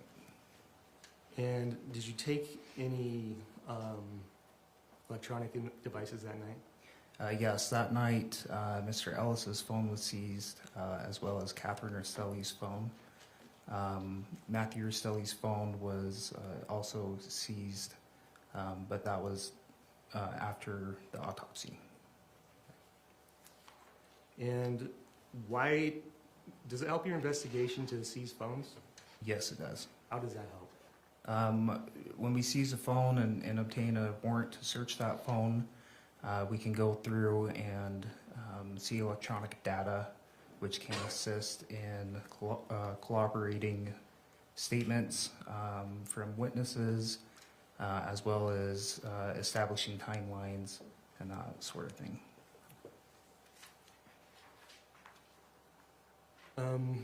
When did you first go into one of the phones? So I searched Kathryn's phone several days after the incident date. It was on July 16th. And why did you wait several days to go through the phone? There was a lot of time-sensitive evidence that needed to be collected, as well as meetings on how to proceed and how to investigate this case. Did something occur where you wanted to go in that phone? Yes. So from the time, from July 12th to July 16th, we had received a tip from one of Kathryn's friends who told us that she believed It goes to the investigation of why he did what he did. Let's clarify that this is just why he acted that way. Is this the reason you went into the phone? Yes. So I think it's hearsay, Your Honor. He can say why he's investigating, but not what he said. I thought that's what we changed it to. So I agree with your objection, but we corrected it, I believe it is. Okay. So based on that information, did you go into Kathryn's phone? Yes, based off that information, a search warrant was obtained to search Kathryn's phone. And what kind of, what information were you looking for on the phone? So I was looking for cell phone communication through calls, text messages, social media messages, as well as device locations, any sort of. Let me rephrase. What specific information were you looking for on Kathryn's phone based on the tip that you'd received? I was looking for information pertaining to an AirTag that may have been in Matthew's truck. Okay, and did you find information about that? Yes, I did. What did you find? I found several text message communications between Kathryn and her family about an AirTag that was labeled truck. Okay, and based on that, what did you do next? The next day, on the 17th, a search warrant was granted to search the truck for the AirTag, as well as the residence for further evidence. What other evidence? So at that time, we seized any Apple device that could be capable of using the Find My app to operate or to look at a AirTag, as well as Miss Grist's cell phone and Rachel Jorgensen's cell phone. Okay, and do you remember what day that was? Yes, that was July 17th. And did you search the truck? I personally did not search the truck. I had other investigators search the truck. You know if an AirTag was found? Yes, an AirTag was found. And I'd like to show you what's Exhibit 105. Do you have the AirTag with you? I believe it's over by the bailiff. Can I approach the witness, Your Honor? Yes, you have ongoing permission.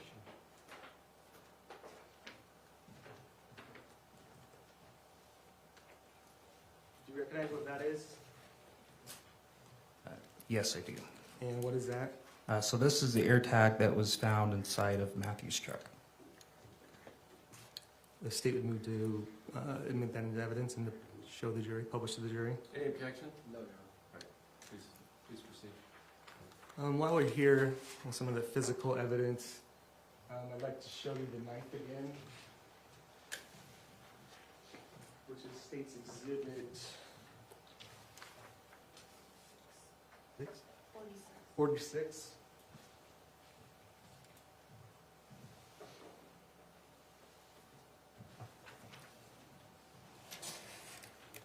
And what do you see on the knife? So on the knife, there is some pink marker writing on it. Okay, do you know what that pink writing is? Yes, I've asked our evidence technician, and the evidence technician told me that is documentation from the state crime lab. And I'd like to show you what's marked State 136. What is the number of the knife?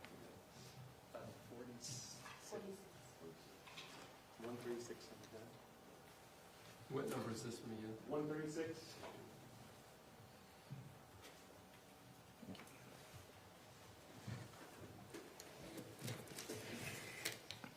And do you recognize what that is?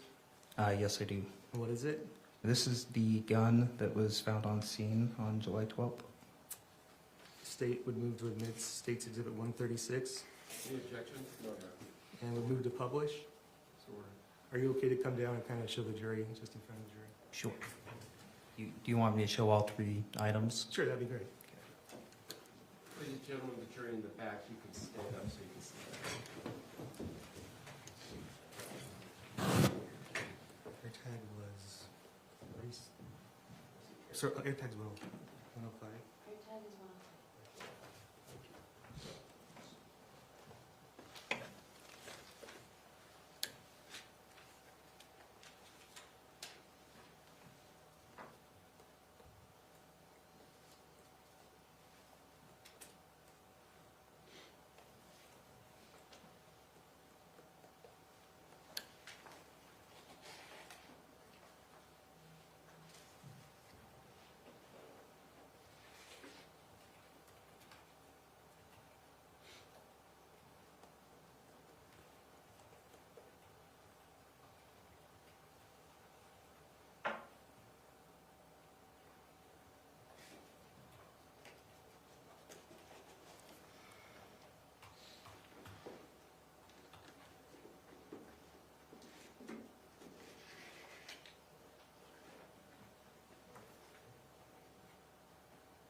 Okay, were you ever able to get into Kevin's phone?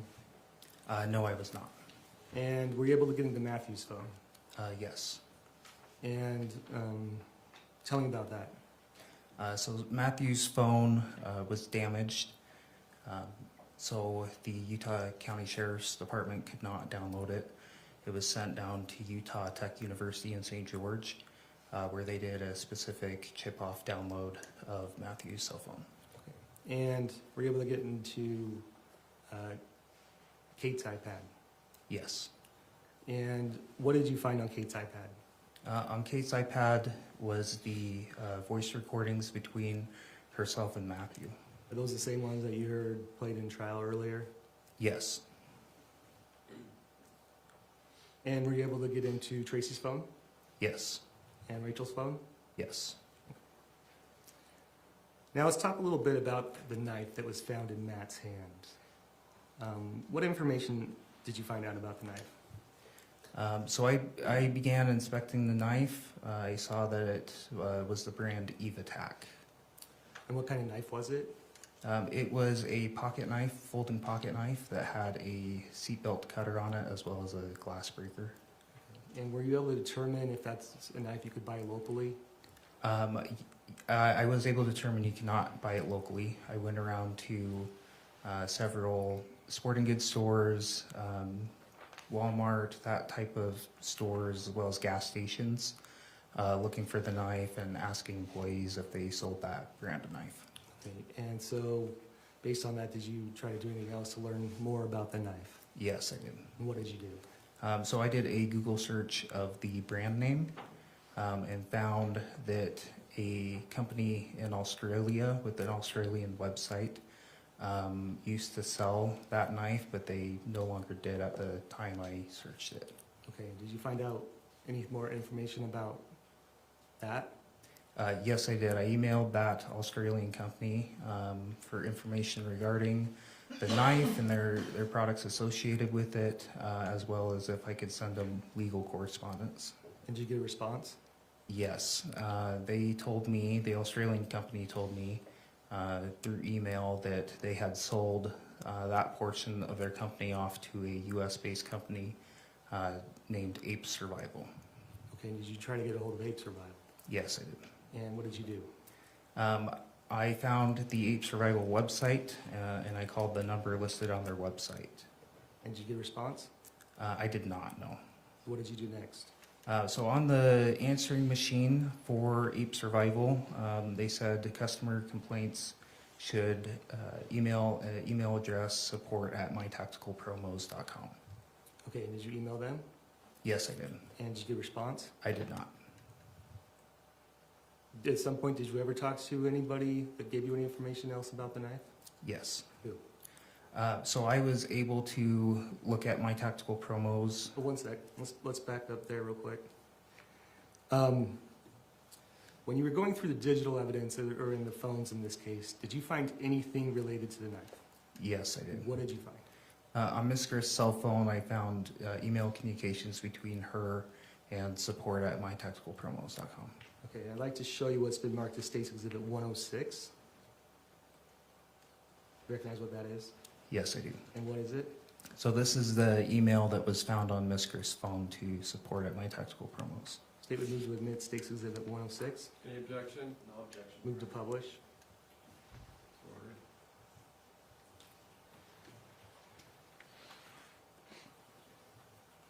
And what is the defendant asking for in this email? So in this email, Ms. Grist emails support@mytacticalpromos requesting to stop the shipment of mystery box gifts to Peter, also known as Pierre Beauregard, as well as Amy McQuillan in Ramona, California.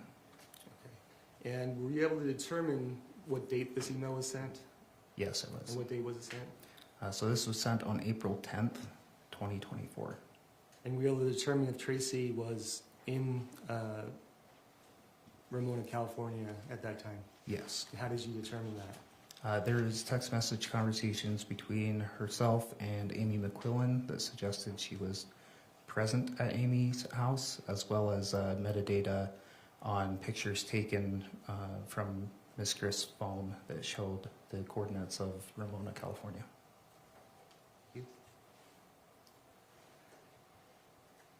And so did you ever try to get a warrant for My Tactical Promos or any of the companies associated with Hevitech?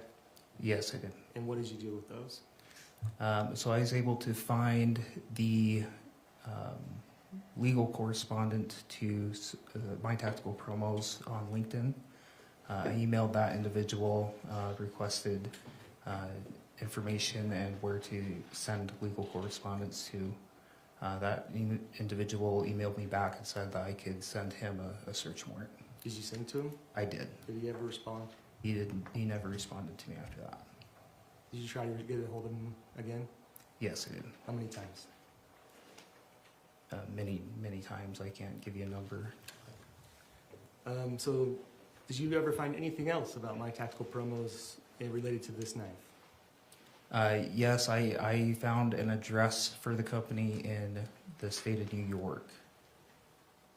Or did you find anything else?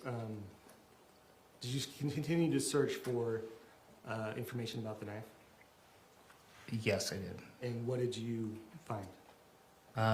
Through my searching for information about the knife, I came across a Facebook page for My Tactical Promos. Okay, and what did you find on the Facebook page? On the Facebook page, there was a video of an individual unboxing a mystery gift from My Tactical Promos and doing a review on the mystery gift box. Okay, I'd like to show you what's been marked as State's Exhibit 107. You recognize what this is? Yes, I do. And what is it? So this is the video on the My Tactical Promos Facebook page. Okay, how did you capture this photo or video? So I screen recorded it off of my computer. State would move to admit and publish State's Exhibit 107. Any objection? No objection. So ordered, thank you.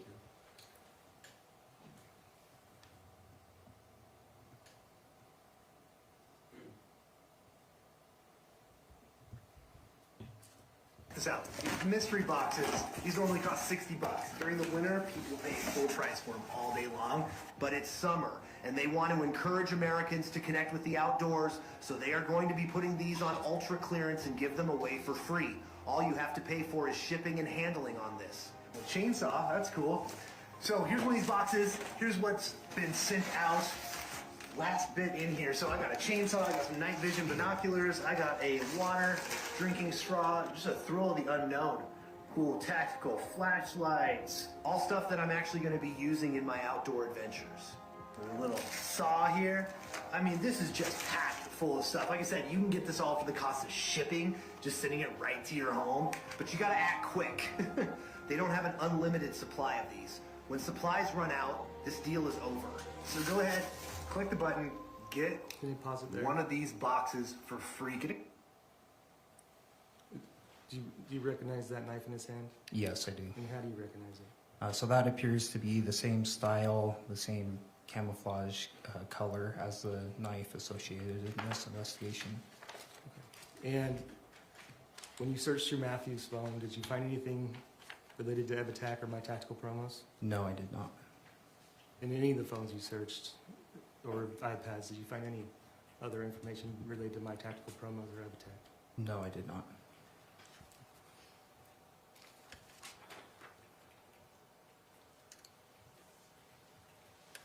Okay, I want to talk a little bit about some of the conversations and web history that you found on the defendant's phone. You know if Kate and Tracey ever had conversations that you found? Yes, they did. I'd like to show you what's marked as State's Exhibit 108.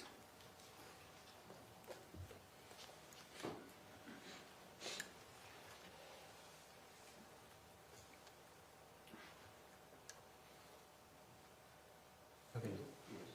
Do you recognize what this is? Yes, I do. And what is it? So this is communication between Kathryn Restelli and Tracey Grist. And this appears to be taken off of Kathryn Restelli's phone. Okay, and do you know what date it is from? It appears to be from May 22nd, 2024. Okay, state would move to admit and publish State's Exhibit 108. Thank you, no objection noted.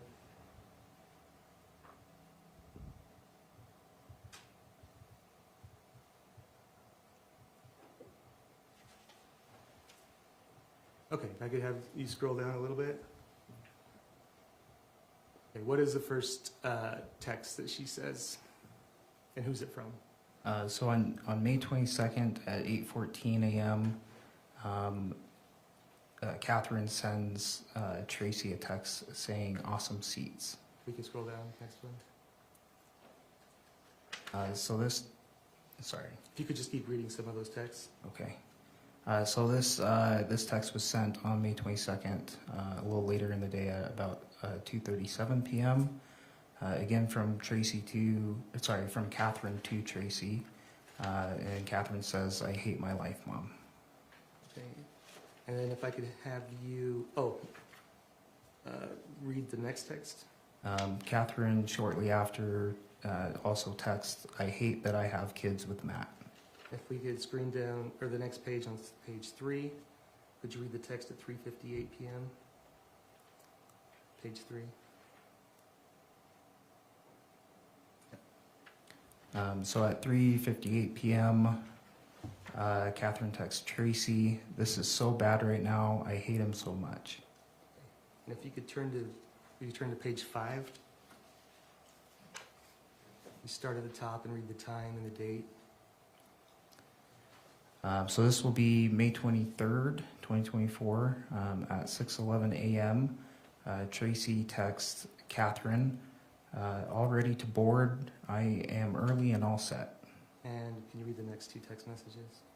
Kathryn responds, same date, at 7:43 a.m. Yay. The next one. The next text was also sent the same day, a couple hours later, from Kathryn to Tracey saying, "Matt redacted all he said about you not being able to stay here. You're more than welcome here." And then the next text at the bottom of the page. Tracey responds, "Okay." And on the next page, on page 6, if you can read those last 2 texts. Tracey also texts, "I'm glad. I wanted to be able to see your babies and hang out and see you."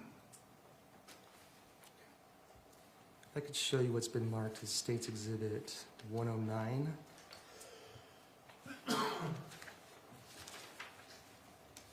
Oh, real quick, on that last one, what were you able to determine about where Tracey was based on those texts? So based off of those text conversations, it appeared that Tracey was boarding a plane. Based off of the conversation, it sounded like she was going to at least visit Kathryn. Do you recognize what Exhibit 109 is? Yes, I do. And what is it? So this is going to be the web history pulled from Tracey Grist's phone. Okay, and is this the whole search history that you found on the phone? I believe this document is the entirety of the search history found on Tracey's phone. The state would move to admit and publish State's Exhibit 109. Any objection? No, Your Honor. So order. And when it publishes.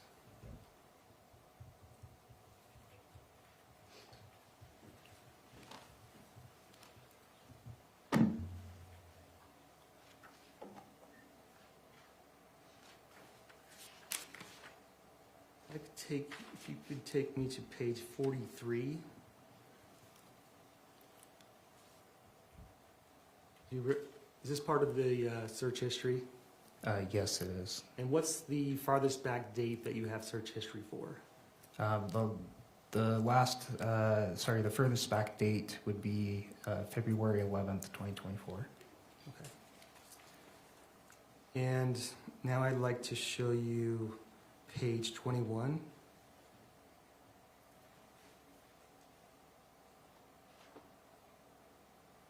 And so after the previous texts, which were on, when were the last texts? If we could go back to page, or to Exhibit 108. I believe they were, sorry. Do you recall what the last text message in time was? So the last text messages was sent on May 23rd, 2024 at 9:46 a.m.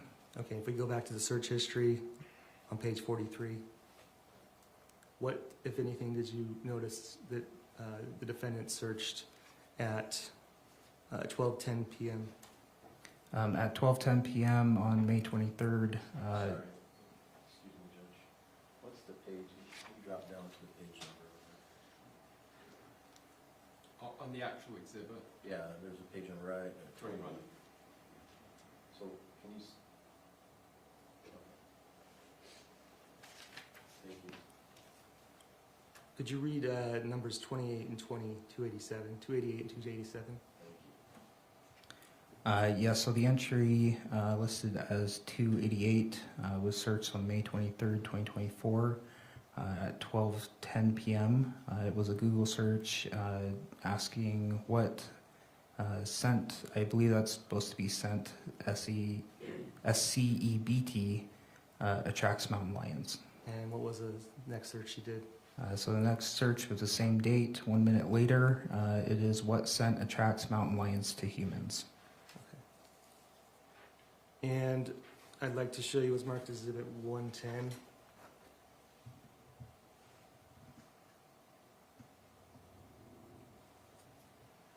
you recognize what this is? Yes, I do. What is it?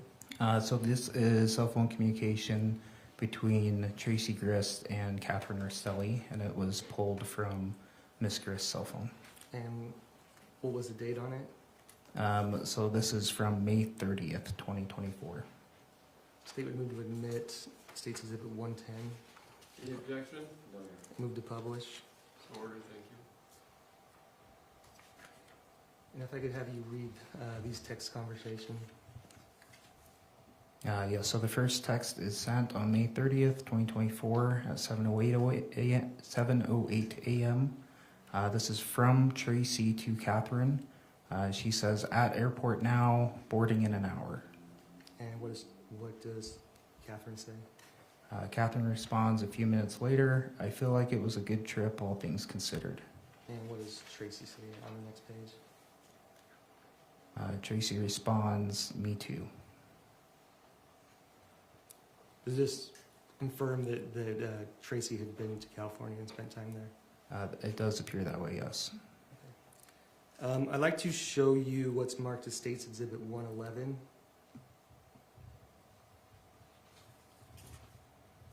Do you recognize what this is? Yes, I do. And what is it? So this is cell phone communication between Miss Grist and her daughter, Terralyn Fisher. State would admit and publish State's Exhibit 111. Any objection? No, Your Honor. Thank you. And if I could go ahead and have you read all of those texts. Yes, so on June 4th, 2024, Tracey texts Terralyn, "Can you talk?" Terralyn responds in a few. Tracey responds, "K, call whenever." Tracey also responds with, I am so mad at Matt. So mad."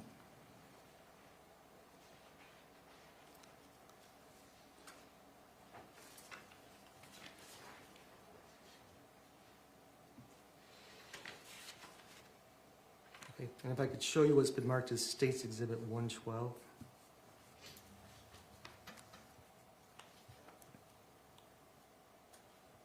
I could have you, do you recognize what this is? Yes, I do. And what is it? So this is cell phone communication between Kathryn Restelli and Tracey Grist, pulled from Kathryn's cell phone. And what date? This will be on June 5th, 2024. So is this the next day after the last text? Yes, that's correct. The last exhibit, apologize. The last exhibit, yes. State would move to admit and publish State's Exhibit 112. Any objection? No, Your Honor. I can just have you read the first two texts. Okay, so Kathryn texts Tracey, "Matt is a piece of shit. He swears that you said stuff about the camper." And Tracey responds, "He is lying." I can show you what's been marked as State's Exhibit 113.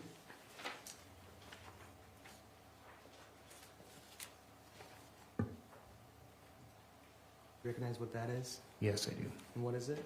So this is cell phone communication between Rachel, whose current last name is Jorgensen. On the document, it's listed as Trujillo, but it's between her and Tracey Grist. And what date?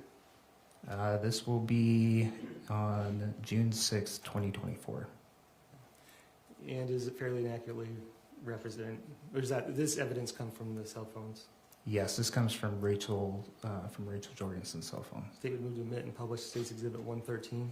Any objection? No, Your Honor. So ordered. I could just have you read the second message on page 1.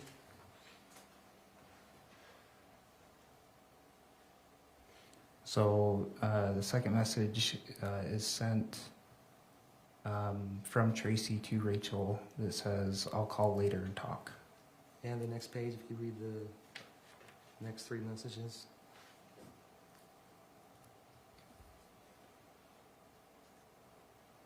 So Rachel responds, "That's okay, sounds good." Tracey then says, "Plus, that made it so I want to kill him. When Katie asked about whatever I had said about her being in the camper too much, which I never said anything, he straight up lied. I'm gonna kill him." And then what does Rachel say?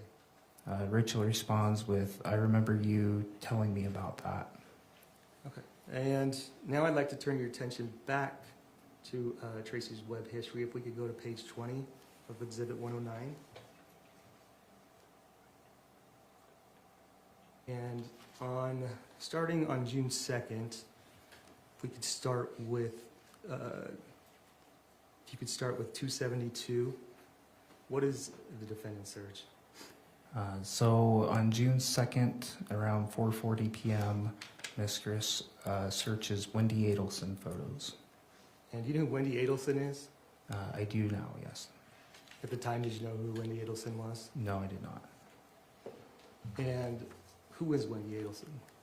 Wendy Adelson was the wife of Dan Markell. And who's Dan Markell? Dan Markell is a individual who was murdered in his driveway in Florida. Okay, if I could, you know when Tracey or the defendant first searched anything to do with the Adelsons? Off the top of my head, I don't recall the first search. If I could take you to page 42.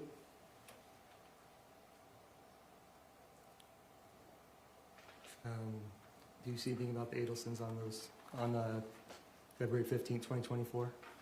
Yes, so February 15th, 2024, 7:09 a.m., Tracey searches when is Donald Adelson's next hearing.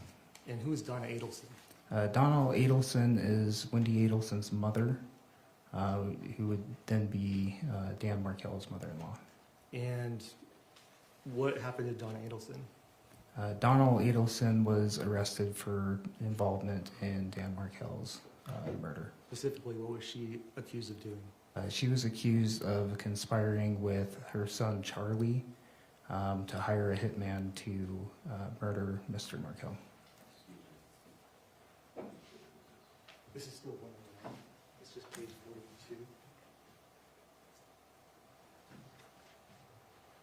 42. I'd like to turn your attention to page 39 of Exhibit 109. Is this the next time that the defendant searches anything to do with the Adelsons? From that February 15th date, yes, it is. And what does she search? So on February 24th, she searched at 9:08 a.m. She searches Dan and Wendy Markell wedding. And then when is the next time that you were aware that she searches the Adelsons? I honestly don't recall. She searched the Adelsons numerous times. Okay, if we could go back to the June 2nd, page 20.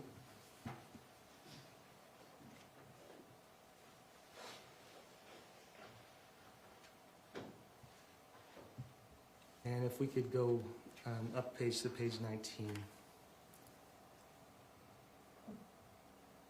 Does she continue to search the Adelsons there? On June 2nd, yes, she does. And if I could have you read 257, what date and time does she search and what does she search? So on June 2nd at 5:28 p.m., Ms. Grist searches Dan Markel murder books. I believe murder is misspelled there, though. Okay, and if you could scroll up to the top. What does she search on June 3rd, 2024 at 8:17 a.m.? 253. On June 3rd, 2024, 8:17 a.m., Ms. Grist searched grind morphine pill.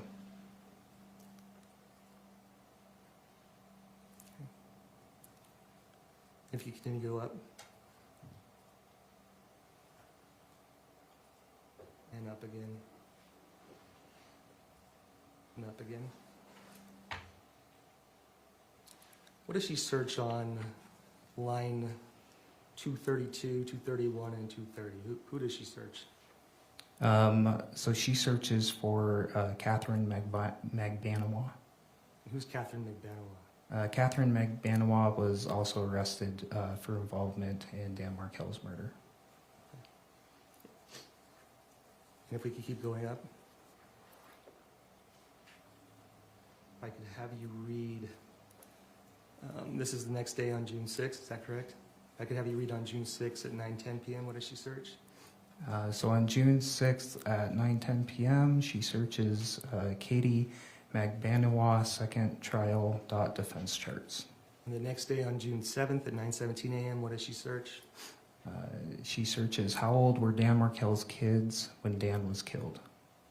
Can you tell me a little bit more about what happened with Dan Markel and Wendy Adelson? So Dan Markel and Wendy Adelson had a divorce and were in the midst of a custody battle for their 2 children.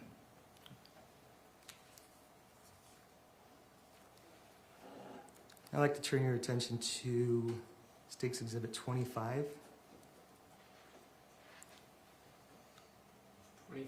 25? Sorry. No, yes, 25.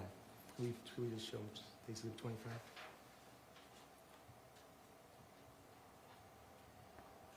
Okay, on June 25th, what does Kathryn text her mom? If we go down to the green.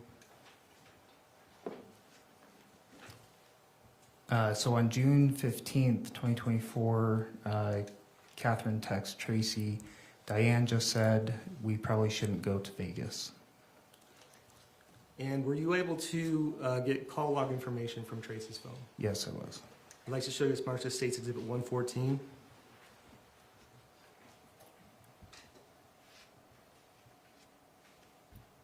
Do you recognize what that is? Yes, I do. And what is it? So this is going to be a call log history from Tracey Grist's cell phone. From what day? So this will be on June 16th. Is it the day after Diane canceled the Vegas trip?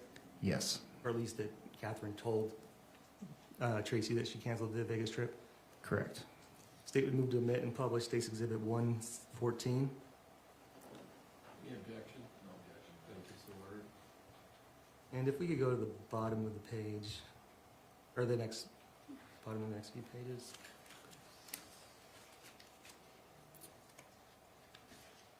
Farther down, please.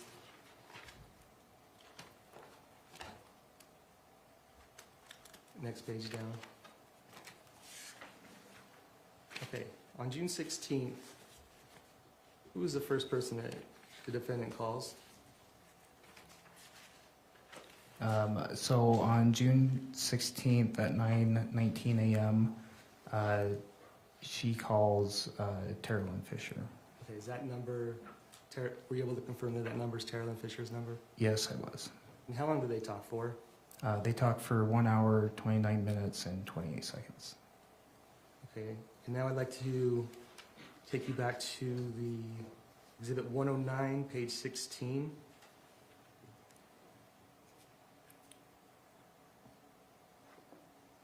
What does the defendant search at 10:18 a.m. on June 16, 2024? At 10:18 a.m., she searches Utah gun law registration. And what does she search after that? Utah gun law registration. And after that? Utah shot break-in. And so on these, what does the Google search mean? So if it has Google search next to it, that means that is what she's searching on Google. And if it doesn't say Google search, what does that mean? To my understanding, it is a website that she has visited. Okay. If I could turn your page to page 115 on Exhibit 109. Yeah. 15 of 109. Yeah, and go to the bottom. Is this in the same set of searches, starting with, or the same web history, starting with 210? What time is she still searching? Oh, item line 210, not 210 p.m.? The item 210. What time is she searching still? Correct. So that is still June 16th at 10:21 a.m. Okay. And the one above? Or what is she searching?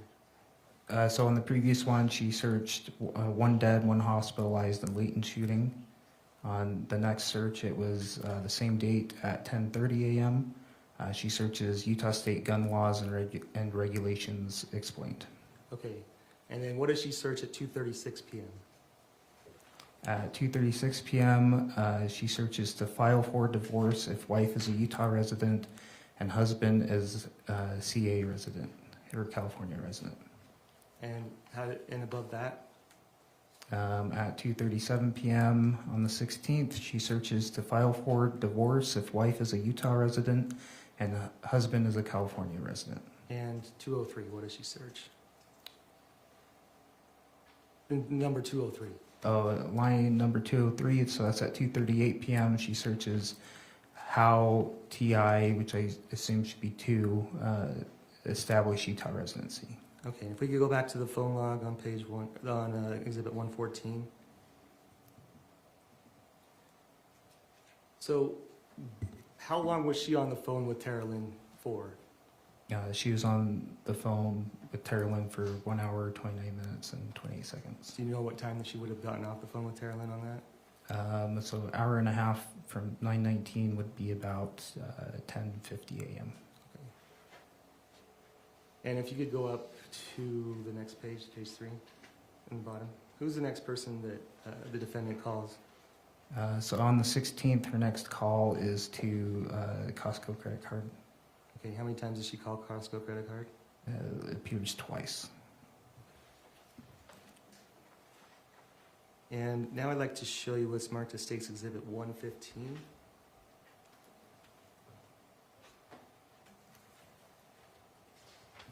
Do you recognize what this is? Yes, I do. And what is it? So this is text message communication between Rachel Jorgensen and Tracey Grist, and this was pulled from Rachel Jorgensen's cell phone. And what day? So this would be June 16th. State would... What? 115. State would move to admit and publish State's Exhibit 115. Any objection? No objection. Thank you.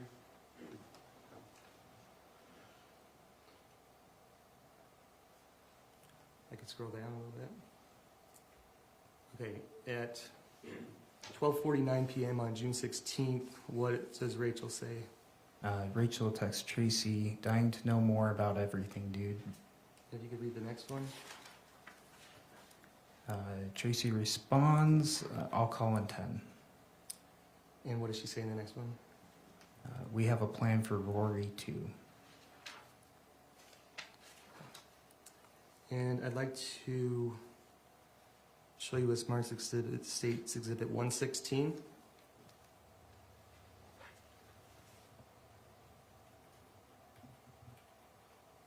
And you recognize what this is? Yes, I do. And what is it? So this is cell phone communication between Tracey Grist and Caitlin Johnson, and this was taken from Miss Grist's cell phone. And who's Caitlin Johnson? Were you able to determine who Caitlin Johnson was? Yes, I was. So Caitlin Johnson is the daughter of Amy McQuillan. Okay, were you able to determine if she lived in Utah or not? I was. She did not live in Utah. State would move to admit and publish State's Exhibit 116. Any objection? No, Your Honor. So ordered.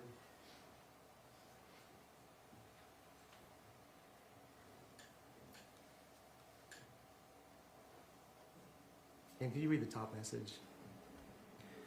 Yeah, so on June 16th at 1:56 p.m., Tracey texted Caitlin, hey, Rory was thinking of driving up to Seattle for a road trip, just her. Could she stop and say hi to you? It wouldn't be for a few weeks. She was just making a plan. Okay, and how soon in time was this to the previous text with Rachel about making the plan for Rory too? That was on the same day. How many minutes, or is there different? If I could refresh your recollection, or could we just turn back to Exhibit 115? What time was that text sent? So this text was sent at 1:58 p.m. And if I could turn back to 116, what time was that text message sent? At 1:56 p.m. Now I'd like to turn your attention to, I'd like to show you what's marked as State's Exhibit 117.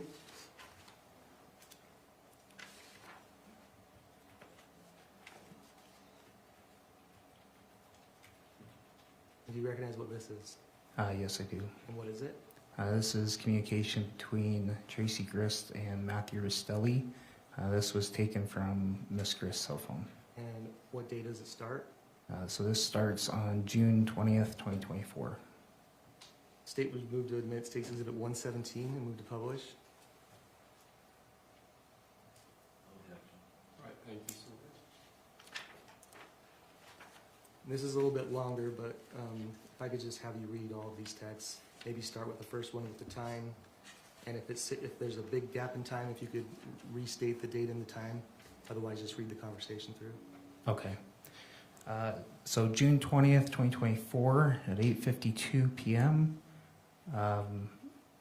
Matthew texts Miss Grist, this is Matt Restelli. I need a call back regarding a serious matter.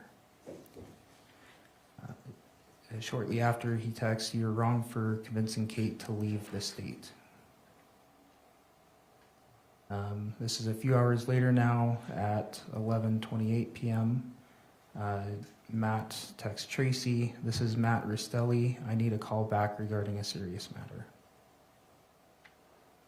A couple minutes later, Matt texts Tracey, is this Tracey?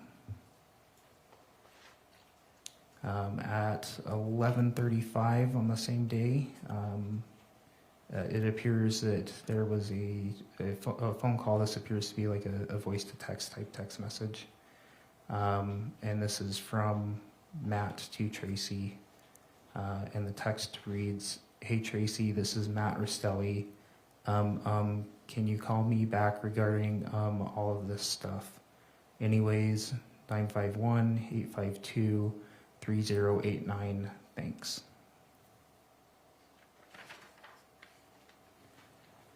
So 11:51 p.m. on the same date, a couple minutes later, Matt texts Tracey, did my family make it there? Seconds later, he texts again, how dare you not reply? Kate abducted my kids to Utah without my permission. And you all ghosted me. So this is continuing the conversation into early the next morning, June 21st, 2024 at 12:05 a.m. Matt texts, did Kate, Cheyenne, and Still make it to Utah? Shortly after, he texts again, it is sad that you both are so heartless that you can't even reply to me. Sorry, that you can't even reply to tell me my family made it to your house safely.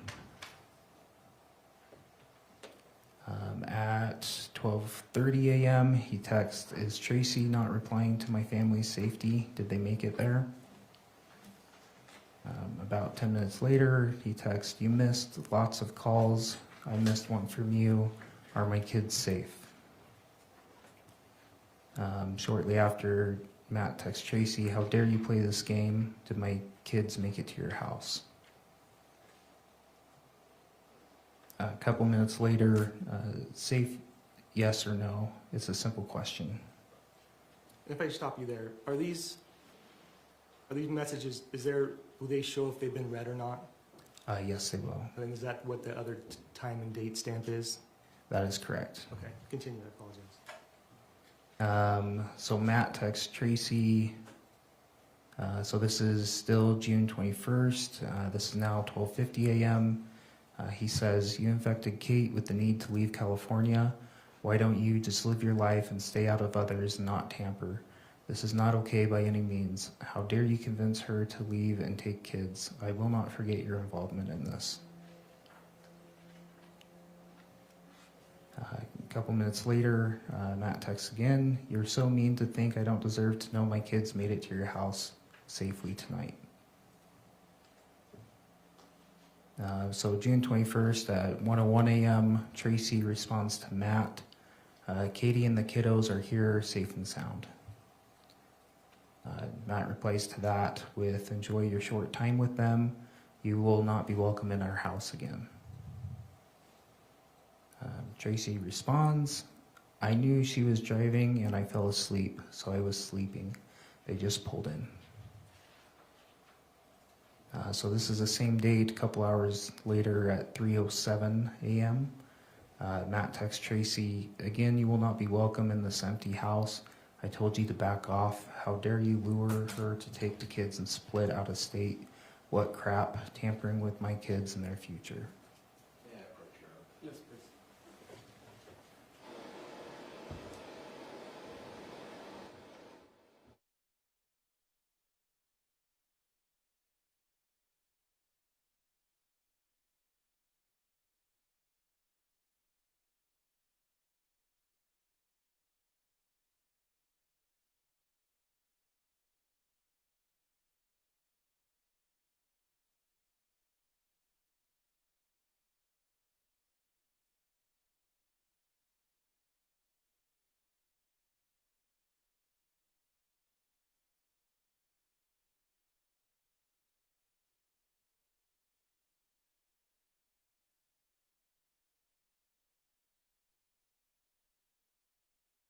All right, ladies and gentlemen of the jury, we're going to take a recess. Conclude some legal matters. We'll bring you back in. Thank you. All rise for the jury.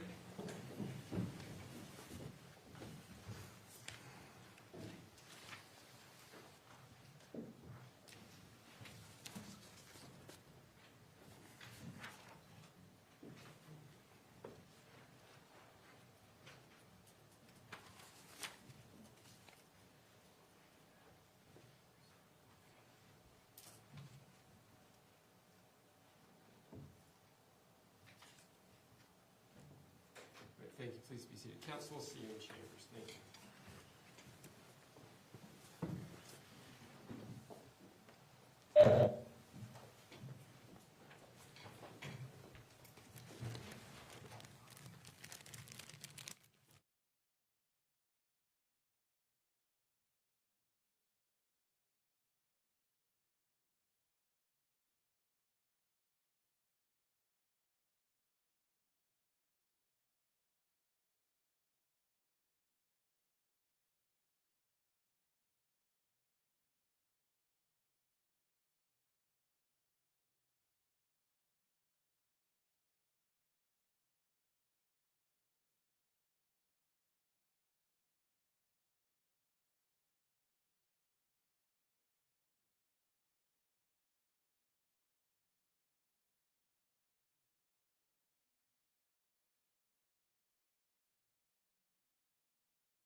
Thank you. Please be seated. Let's go back on the record of the matter of State versus Grist, case number 241101170. After a discussion with counsel, we're going to take our lunch break now. We'll come back about 1:30. Freddie, if you could go let them know in just a moment. On the record, we've had a stipulation that we're going to redact some language from, what exhibit number is that? 115. 115. Is there any other places where that language will pop up in any other exhibit? I'm sorry, that's not 115, Your Honor. That is 117. 117 is, could that? Page 15. Page 15. All right. Could it pop up anywhere else in any other exhibits, or is that the only area? That's the only area. All right. You not do it. And then, Anything else we should put on the record from the state's perspective? yes, Your Honor. The state would move to admit through stipulation state's exhibits 118 through 123. All right, and that's correct, Mr. 124, I'm sorry. 124, is that correct, Mr. Facebar? All right, so state's exhibits 118 through I mean, 124 are admitted I'll through tell you, state. Your Honor, we've stipulated to 131. All right. Then 118 the through state would ask that 131. we just move to stipulation through 131. All right, so ordered. Anything else, Mr. Watabe? Not this time, Your Honor. Mr. Facebar, anything from the defense? No, Your Honor. All right, so to tell the jury to be back, ready to go, the goal will be to start at 1:30 p.m. We'll be in recess. All Thank you. right.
session. Judge Roger Griffin presiding.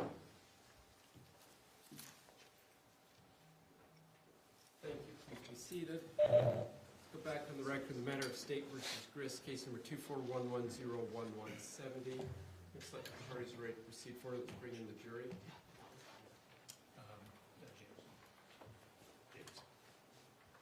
Oh, if we could wait, Your Honor, is Owens not here yet? Who's not here? Oh. Yeah, give her another water, Joe. I don't believe so.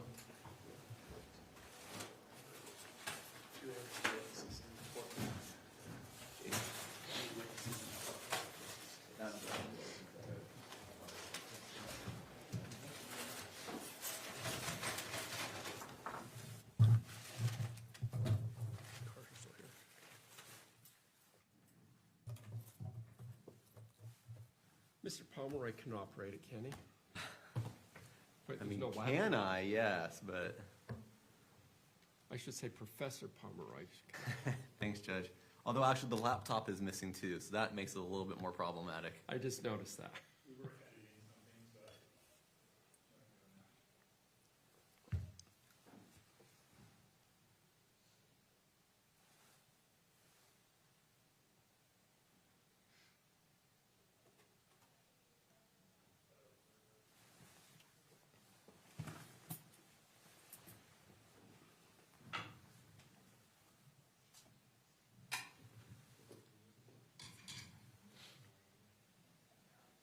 Now we're missing Mr. Watabe. Oh, there he is. Let's give her just a minute to get booted up.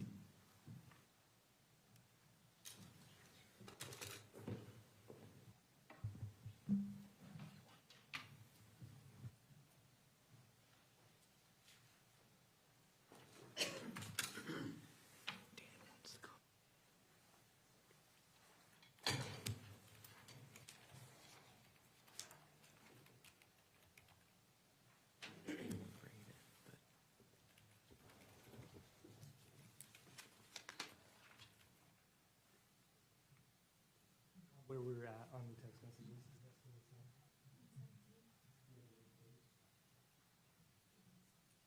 I used the marker just on mine. Oh, perfect. Off the screen, I guess. Yeah.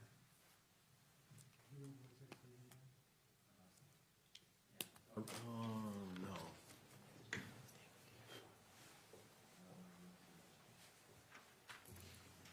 I think we're maybe 13.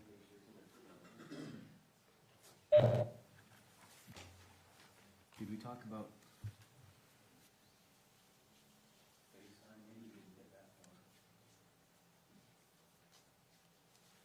On page 12 it says.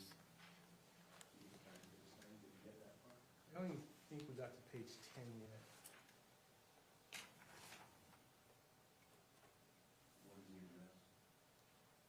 I'm good with starting there. I mean, it's. Okay.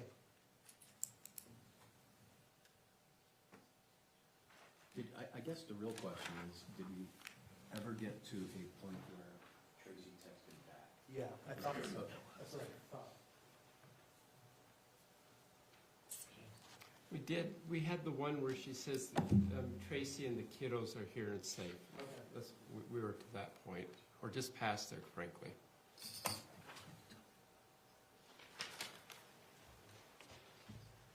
That's on page 7. Yeah, we're past that. I was gonna have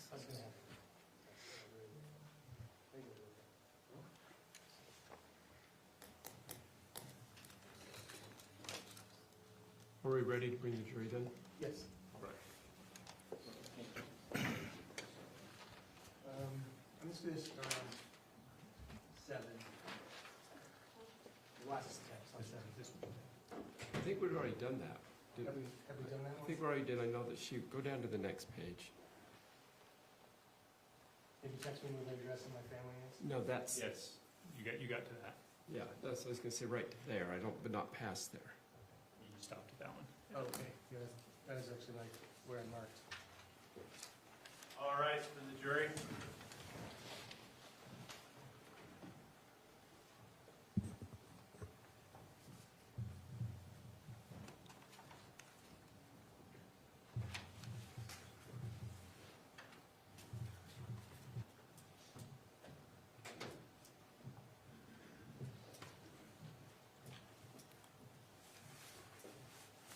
Thank you. Please be seated.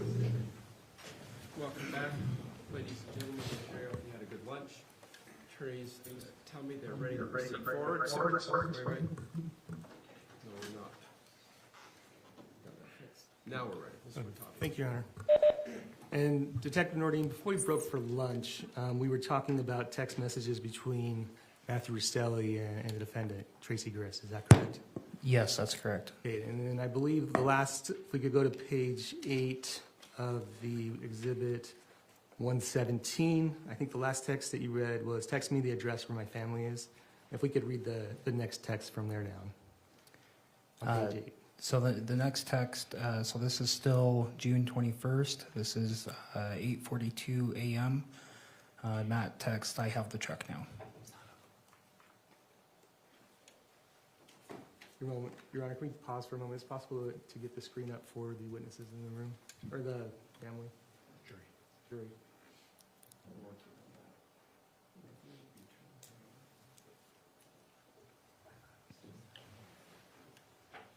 Okay. Okay, if you could start again on...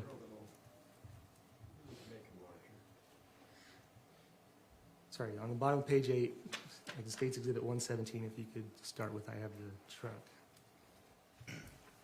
Yeah, so Matt texts Tracey, I have the truck now. Tracey responds, oh, that's so good. Kate will call you later. Everyone just needs a breath. Kiddos are just going to play at some parks and have some summer vacation time and hang out with family. Tracey responds, how much was the tow? Matt texts back, 9:04 a.m. My life is none of your business. It was not vacation time.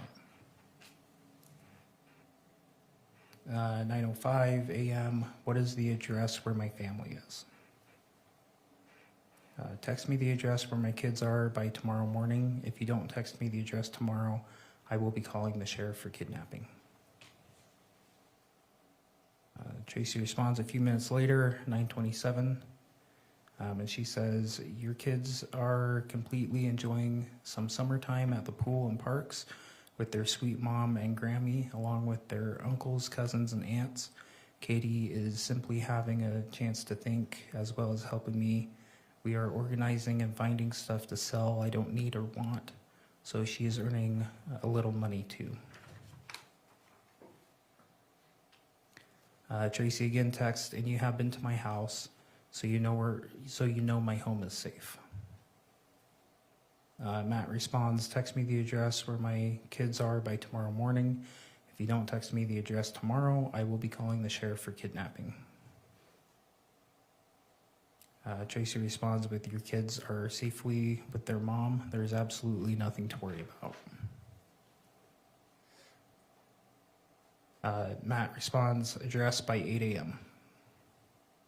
Tracey responds, Kate was trying to FaceTime you earlier to talk with Shy and Steele. I'm sure she will try again tomorrow. The little cutie pies are sound asleep right now.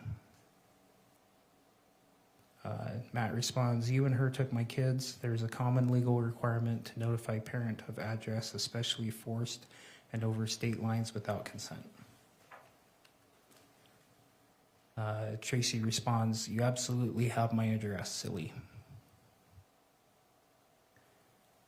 Matt responds, she did not FaceTime. She did not FaceTime. I will not accept no address. Matt also responds, these texts are kidnapping. Tracey responds, she tried earlier, she called you. This one's from Matt. Tomorrow 8 a.m. I will be calling the sheriff. Can dig through mail from you to give them an address. Also from Matt, I don't FaceTime. My kids live in Temecula with me every day. I will make a report at 8 a.m. tomorrow. Also from Matt, my kids don't know how to swim. You failed to protect Kate. How dare you think you know how to protect? Again, at 10:02 p.m., it looks like it was a duplicated message. where Matt says, "My kids don't know how to swim. You failed to protect Kate. How dare you think you know how to protect?" And then at 10:02, Matt texts, "You or Kate must text me the address by 8 a.m. Tracey responds, it looks like the next day at 10:28 a.m. That would be June 22nd, 2024. Tracey responds, "Gosh, just saw these texts. Easy there, Matt. Kate said she made sure you had my address. I would have thought it was in your phone." Tracey then sends a text saying she said she tried to call and FaceTime you with the kids and her. And then a follow-up text. Tim, Angie, Rachel, Memphis, and her littles will be here for swimming and a barbecue soon. Followed by another text from Tracey, so let her know when you can talk. Matt, excuse me, Matt responds, "I will read your text, but I will not reply to you anymore." Tracey responds, "I was only responding to your text anyway. Katie said she sent you my house address this morning. They have been here only a day, and I can't imagine that you don't know exactly where they have been. Thought you knew my address." Tracey again sends a message, "Hey, are you okay? Kate has been trying to reach you by phone." Does that last message show red? No, it does not. And did you find any other evidence in the digital evidence that there was any other communication between the defendant and Matt Restelli again after this? I did not know. Okay. And I can turn your page, can I bring up Exhibit 109 again? The search. 109, Tracey Grist search history. And if we could go to page 12. And what day is this, what day is this web history from? So these are from June 22nd, 2024. Are these basically the same time frame as the last text message you just read between Matt and the defendant? Yes, that's correct. Okay, and if I could have you read 168, what is the defendant's search? She searches, "What is mom takes kids for overstate line visit and dad isn't agree?" And what does she search on 165? What are the legal implications of taking your kids on vacation without the other parent's permission? And 156, if you just scroll up. Can my children's mother keep me away from my kids if there is no court custody order? And 155? What can I do if my child's father won't return the child to me? There is no custody order. If we could go up to page 11, you could read 152. What to do, parental kidnapping and no custody order. And I would like to publish to the jury Exhibit 118. Any objection? No. So order. And what is this? This is text messages between Tracey Grist and Kevin Ellis. Okay, if you could read those, tell me the date and time of those text messages, and if you could read the next two text messages. Yeah, so on June 20th, 2024 at 6:24 p.m., Tracey texts Kevin, and she says, "Call me." On June 21st at 9:21 p.m., Tracey texts Kevin and says, "Text me the address where my kids are by tomorrow morning. If you don't text me the address tomorrow, I will be calling the sheriff for kidnapping." If I could draw your attention to page 3 of that exhibit. Does Kevin respond to defendant? Yes, he does. What does he say? Kevin responds, "How about ... no."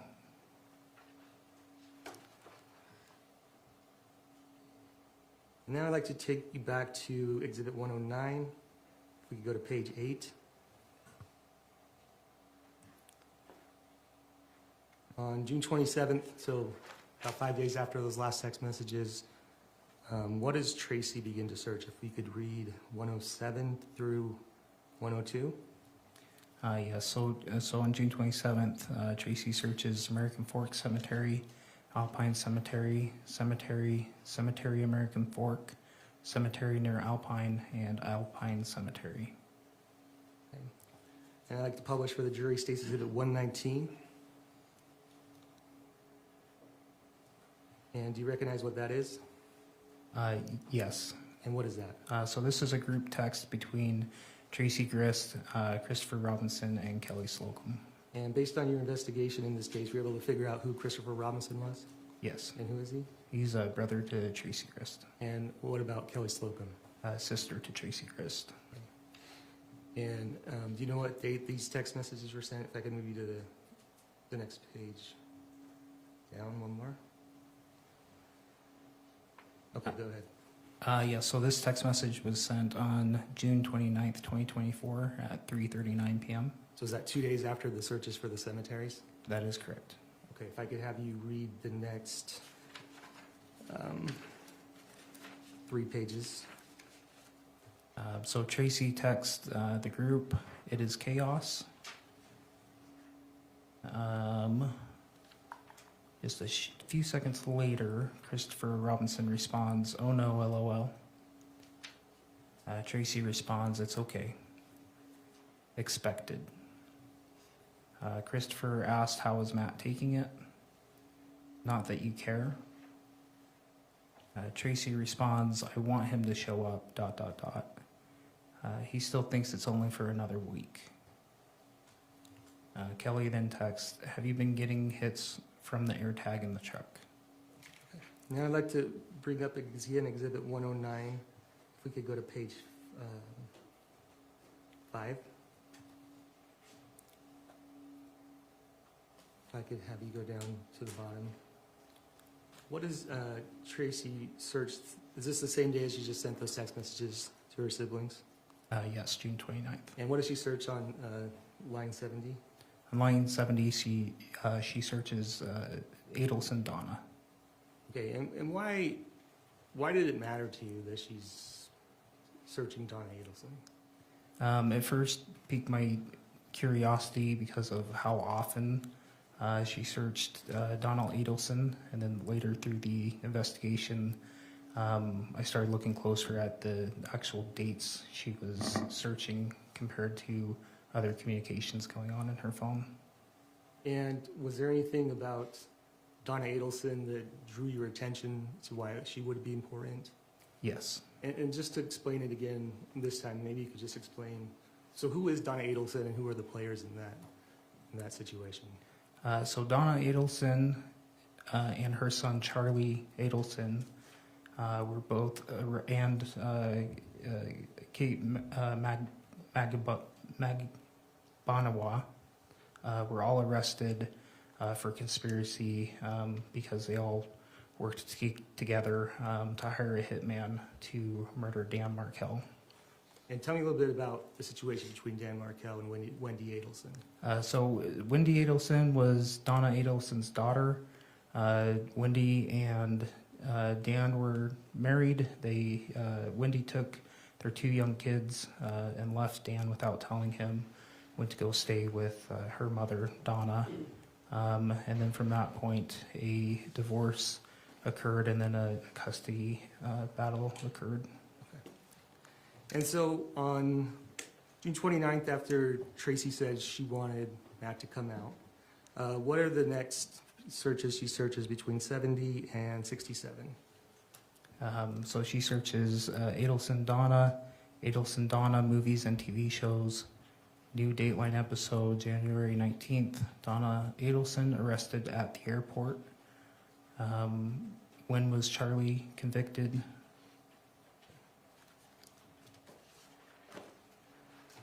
Okay, I would like to show you what's marked to the state. Or no, yeah, if you could bring up and publish to the jury State's Exhibit 120. So is this text, who are these text messages between and what dates? So this is between Tracey Grist and her daughter, Terrell Fisher. And this is just a few days after the 29th? If you could scroll down a little bit. Yes, so this would be July 1st, 2024. Okay, if I could just have you read the next 2 pages of text.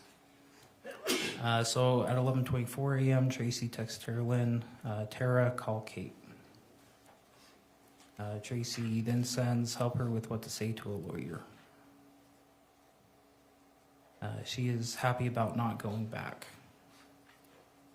And she needs to take legal steps now. If we could skip to page 4. Oh, no, keep going. Yeah, if you could read that last one. Okay. Tracey also texts, school starts soonish.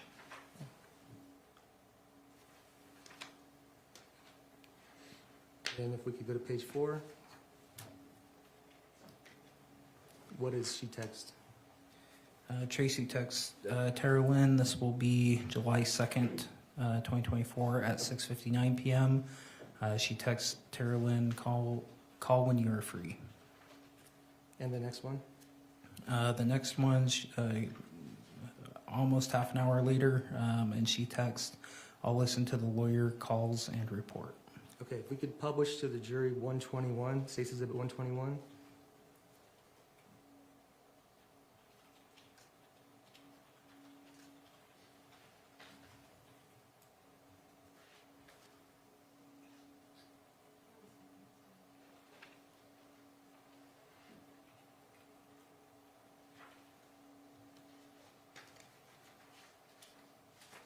Counsel, just double check to make sure we don't have any witnesses in the courtroom. We do not.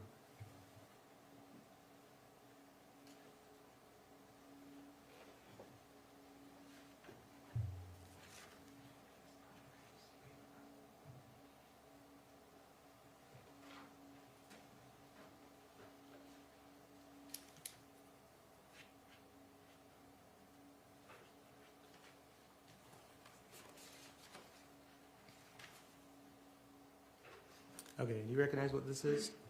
Yes, I do. And what is it? These are text messages between Rachel Jorgensen and Tracey Grist. And if I could draw your attention to the second page, the bottom picture, do you recognize that? Yes, I do. Okay, was that State's Exhibit, I believe 19, that would have been admitted earlier? It's definitely one of the exhibits that have been shown here. I'm not sure of the actual number.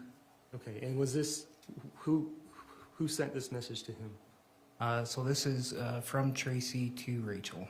So sent from sent from Tracey to Rachel. On what day? So this will be July 4th, 2024. If you could scroll down a little bit farther. So sorry, it was read on July 4th. It was sent on July 3rd, 2024.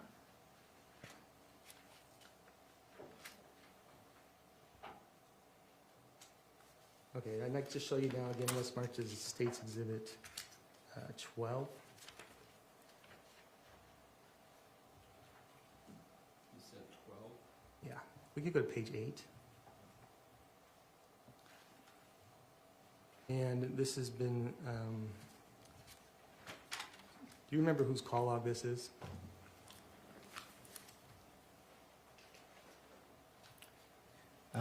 Is this Kathryn Restelli's call log? Yes, this does look like Kathryn Restelli's call log. Okay, were you able to go through the call log and determine a time in which Kathryn made the attorney call? Yes, I was. And do you see that on the screen in front of you? Yes, I do. Which call was that? So it's numbered as number 69 on the far left box. Okay, and what date and time was it? So that will be July 11th, 2024 at 3:29 p.m. Okay. And if we could go back to Tracey's search history on 109, page 1. How many searches or even websites does the defendant search on July 11th? Just one. At what time? At 4:39 p.m. How long after that was that from the attorney phone call? So it was about an hour after that phone call was initially placed. And what did the defendant search? She searched, when was Donald Adelson arrested?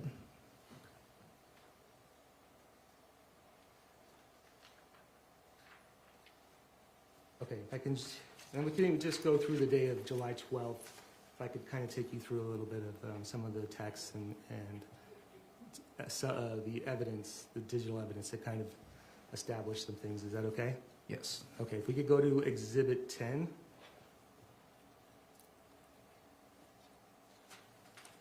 page 22. And if you could go down a little farther. What, who are those texts between, and what does it say on the green side? So these are texts between Kathryn Restelli and Tracey Grist. On that green bubble, that is sent from Kathryn Restelli to Tracey Grist on July 12th, 2024 at 9:17 a.m. and it says he's gonna drive out. And so based on your understanding of this investigation, what did that mean? So this is the first piece of evidence that we have day of that shows communication between Miss Restelli, Kathryn Restelli, and Tracey Grist, of Kathryn telling Tracey that Matt is coming that day. Okay, if I can take your, can I publish the State's Exhibit 124?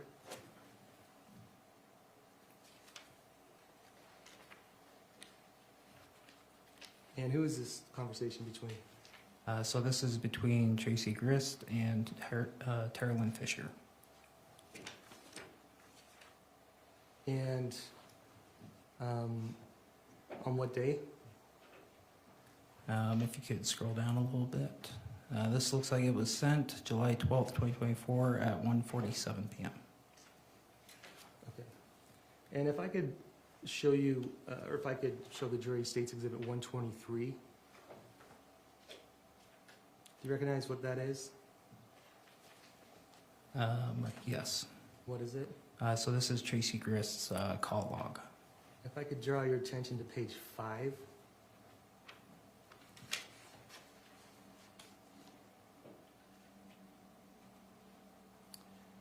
And if you could tell me on 42, who does the defendant talk to? She calls Terrelyn Fisher. At what time? 1:11 p.m. And how long do they talk for? 3 minutes and 56 seconds. And on number 41, who does she talk to? So she gets a call from Terrelyn on number 41. What time? 1:15 p.m. And how long is that conversation? That's 30 minutes and 30 seconds.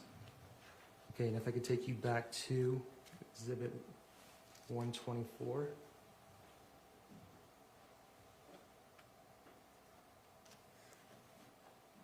What time is this text message? So this is sent at 1:47 p.m. So, right after those phone calls? That's what it appears to be, yes. Right. You could go ahead and read. So this is Tracey texting Terrelyn. She says, "Hey there, your phone is kind of annoying because I can't even have a normal conversation with you. I was calling to let you know that Matt is headed out this way to pick up Katie and the kiddos." The next one? She's going to really try to make it be a positive experience, and I told her I'm a little nervous about it, but I can always help her if she needs it. If you could skip to page 2, you could start with the green ones. Tracey then texts, "I know he said he's trying, but I am nervous and trepidation for sure, but I also support her completely. I really need for you to support her because she is so on the fence and she needs our love and support, and so do the kiddos. And the next one? My only prayer today is that he's peaceful and continues to be peaceful." If we could skip all the way to page 6.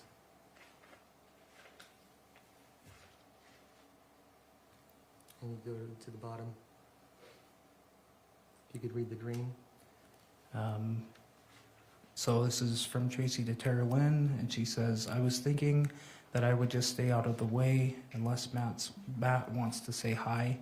I think I'll just give them space." And the next page. Tracey says, "I feel like Matt is not happy with me that I let Katie stay with us, so..." If we could skip to page 9.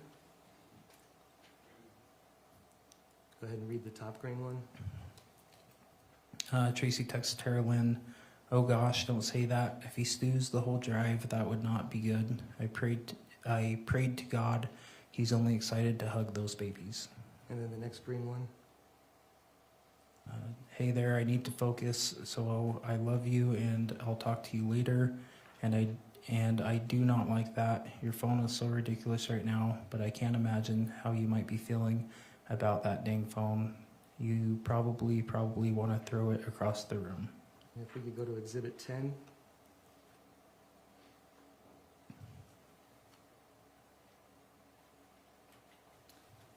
And we could start on, we could go to page 24. You could go ahead and read those text messages. The top message. Yes, so this is July 12th, 2024 at 2:07 p.m.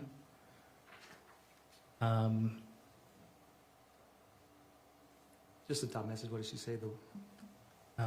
Tracy texts, the water is off in my studio, so I'm just going to come home and tackle that laundry room. And who is she texting again? I believe this is Kathryn. Okay. And if we could go down to the start with Honey Bunch, what time is that at? That text message is sent at 2:08 p.m. Okay, if you could read that. Honey Bunch, I'm really happy that Matt's going to try. I'm a little nervous about it, but I hope that it works out because you have a sweet little family. And just read the rest. She also texts, I am super happy he stopped drinking. The next one. Kathryn responded, she looks like she liked that message that Tracy had sent earlier. And then Kathryn responds with a text at 2:10 p.m. She says, me too, I want us all to be happy together. Next one. And Tracy says, that is literally the only thing I care about. I just have always appreciated that your husband loves you and loves your kiddos. Next page. So 2:11 p.m. Tracy texts, you just have to do your best too. I'm coming home so we can talk about it later. You really need to be invested in doing the best you can. I know you have been. I just love you so much. Let's skip to the next blue one. So this is also from Tracy at 2:19 p.m. She says, hey there, please let Matt know that he's welcome to spend the night if he's too tired after driving all day. I promise I'll stay away and I'll be as sweet as candy. Kathryn responds at 2:19 p.m. With okay. Tracy then texts again, or else if you guys want, I can give you $100 or so towards a hotel so you can stop if you need to. Excuse me. And what does Kathryn respond? Kathryn responds with, okay, I'll tell him. Then Tracy sends, I'm not trying to get in your business at all. I just want him to know that if he needs to rest, he can rest at the house, or we can get a hotel room for you guys, or maybe you could just start driving to go back home because he will not have driven all day the way he did. And then she also sends, even a hotel room in St. George might be okay. $200 for a hotel room I can handle, as opposed to the rental car on the way back. And then Kathryn responds at 2:23 p.m. with, okay, on the phone with him now. Okay. I'd like to show you Smart Statistics Exhibit 122.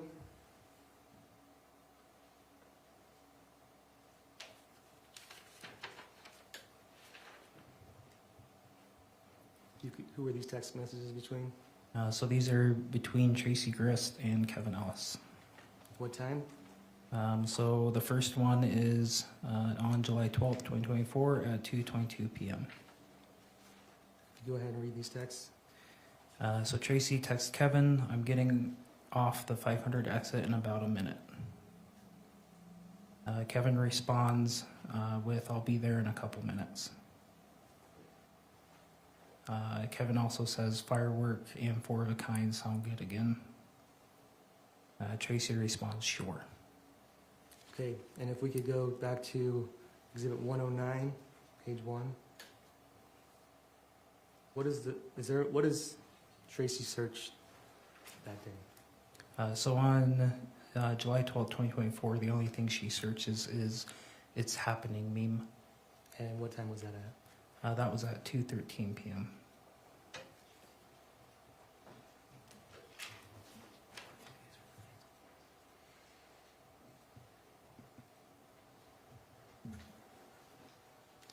Sorry, a few more questions. What kind of phone did Matt have? Matt had an Android phone. And what kind of AirTag? What is the brand of AirTag? The brand of AirTag is Apple. Based on your training experience, did you find out if those were compatible or not? I did, and they are not compatible.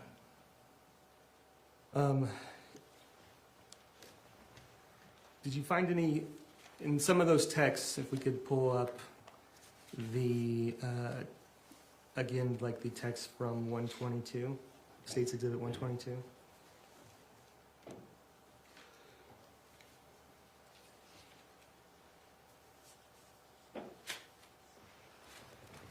Okay, so on those texts, do you see anything that indicates if those texts have been deleted? Was there anything in the metadata that showed that? No, I don't believe they were deleted. Okay, if I could show you, go back to States Exhibit 118.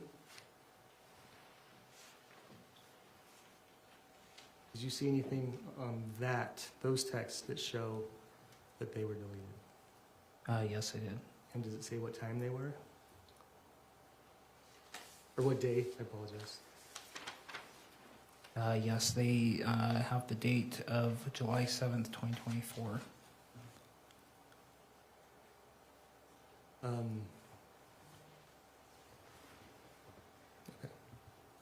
That's all. Cross.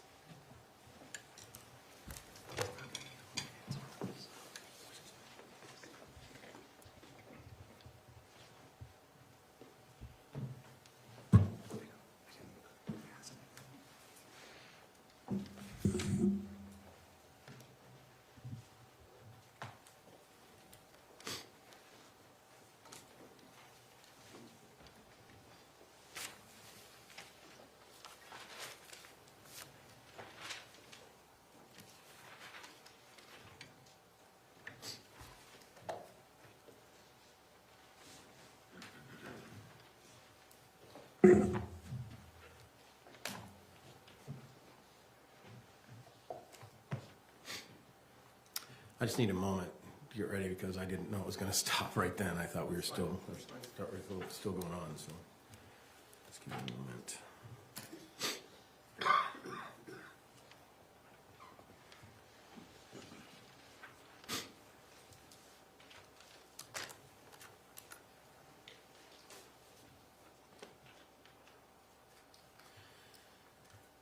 So, sorry.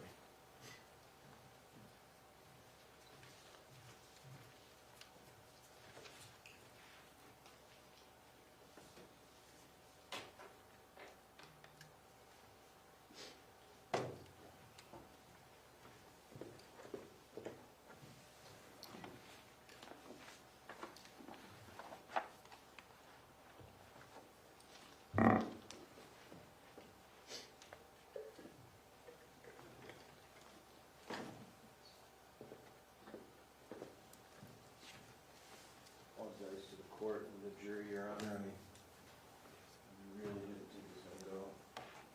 That's fine. Do you want to take a short recess? You got it? Okay.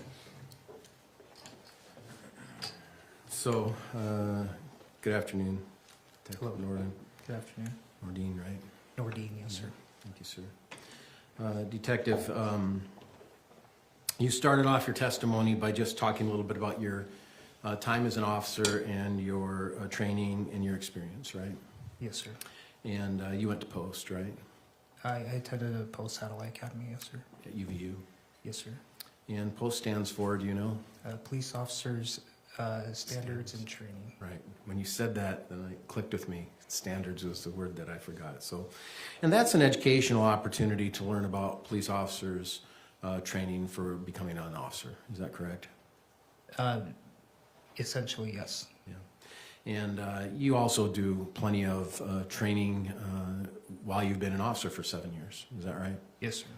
And as part of your training, you're given many different assignments for training, and you participate in that each year. Yes, sir. You've heard testimony of officers in the past that you've been here through the whole trial. Is that right? Yes, sir. So you've sat in the back room there and you've listened to every witness and every testimony. Is that right? Yes, sir. Thank you. And you heard one officer say that you police officers, sorry, have to have about 40 hours of continuing education per year. Is that your recollection of your requirements? Yes, sir, that's correct. All right. And in relation to this case, you filed a police report related to all of this evidence that you went through today. Is that right? Yes, sir.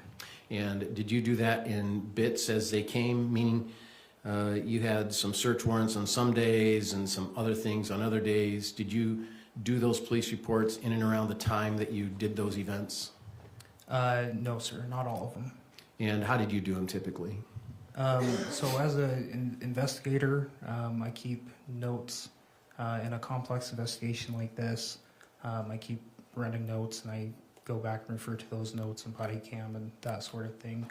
If I don't have the time to immediately type a report for things such as evidence that needs to be collected and that sort of thing. For the involvement you had with the case in the first day, did you file a report in relation to that? I did, yes. Did you do it short in time according to that event? I added that report to our system a few months later. I don't recall the exact date, but I could refresh my recollection if you'd like. So when you write a report, do you use a program, a computer program? Yes, sir. And what's that program called?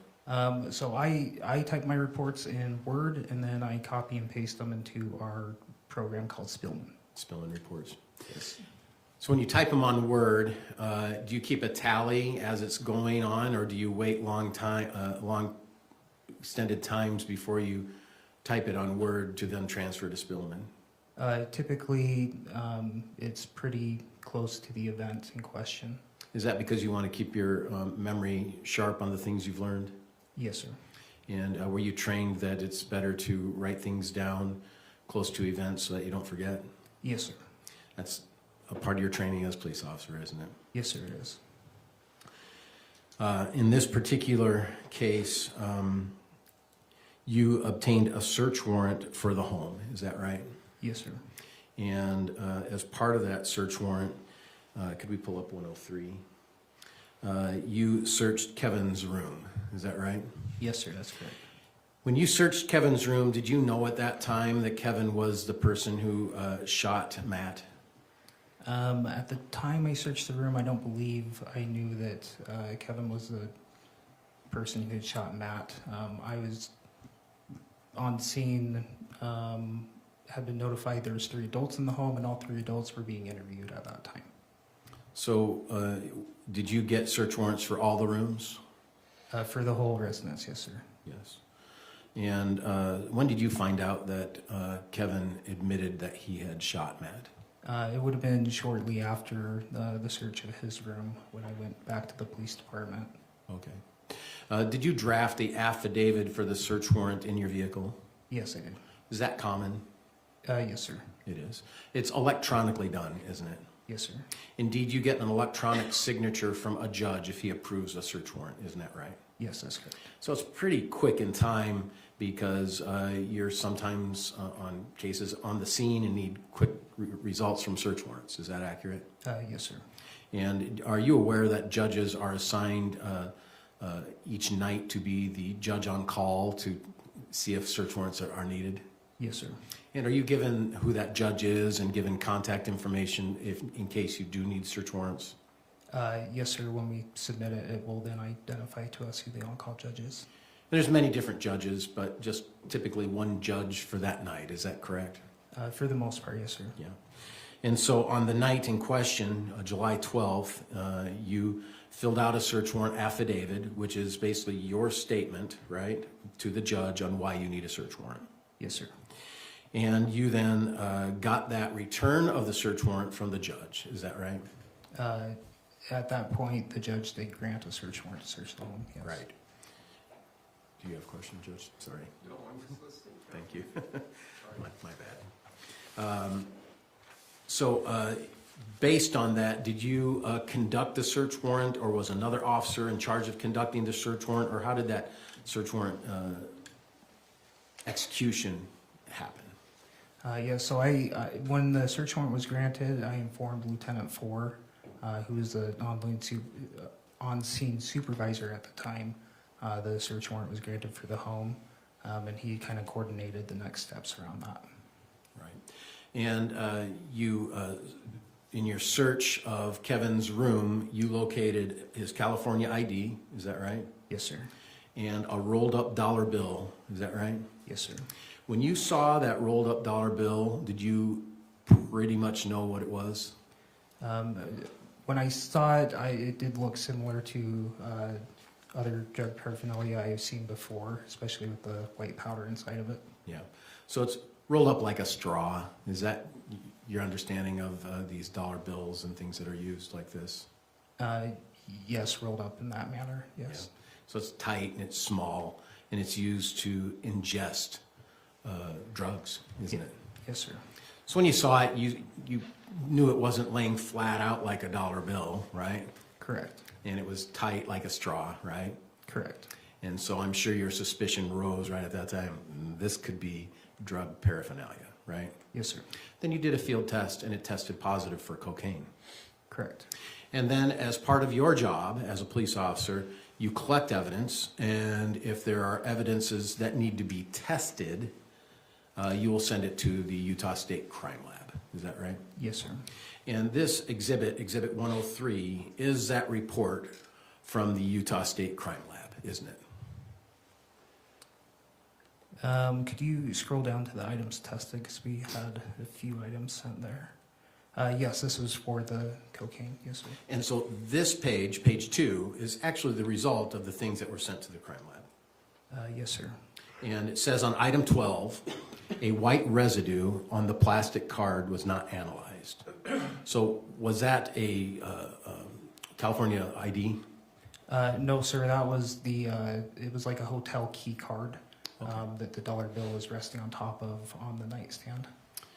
And then item 13 is cocaine was identified in the white residue in the rolled US $1 bill, right? Yes, sir. And based on that and other evidence, you found out that Kevin was under the influence of cocaine the night of the shooting. Isn't that right? Yes, sir, that's correct.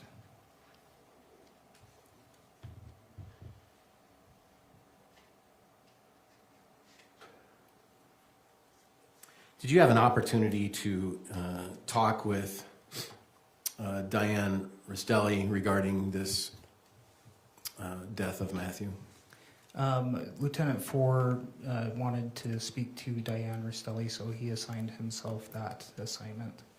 So I have not spoken to her until court proceedings. Okay. Are you aware that during that interview with, is it Officer 4 or Detective 4?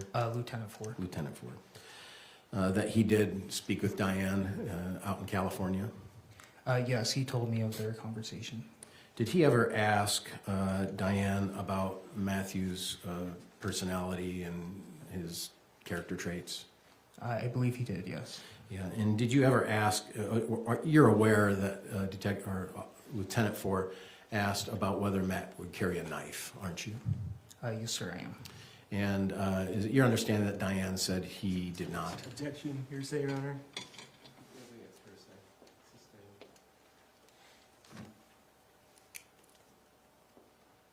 That's fine. Could we approach, Your Honor?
Ladies and gentlemen, we're going to take a quick recess while we work through a legal matter here with the attorneys. All rise for the jury.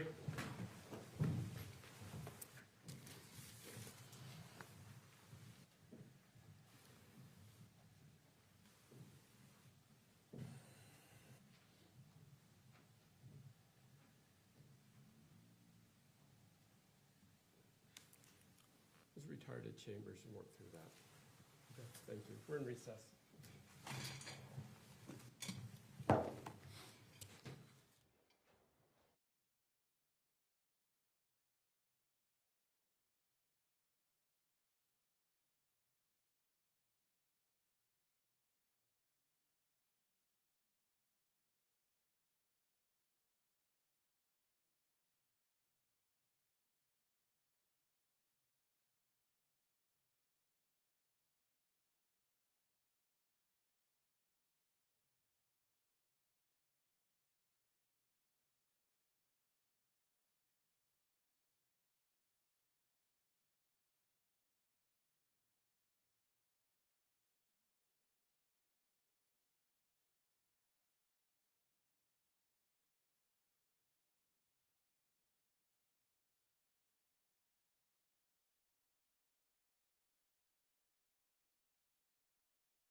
Thank you. Please be seated. We're back on the record matter of State versus Grist, case 241101170.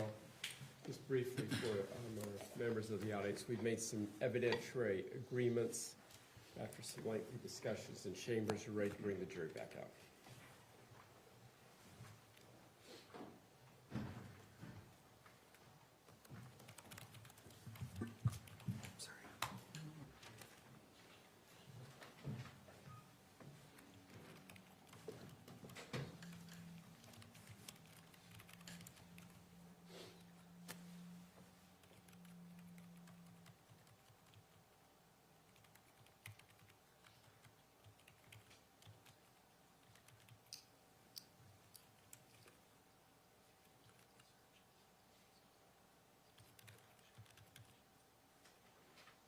All rise for the jury.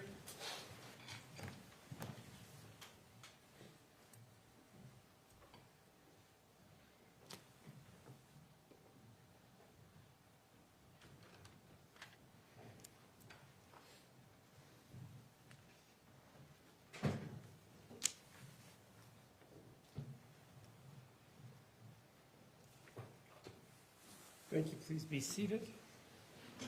Mr. Facebar, please proceed. Thank you. Can we go to exhibit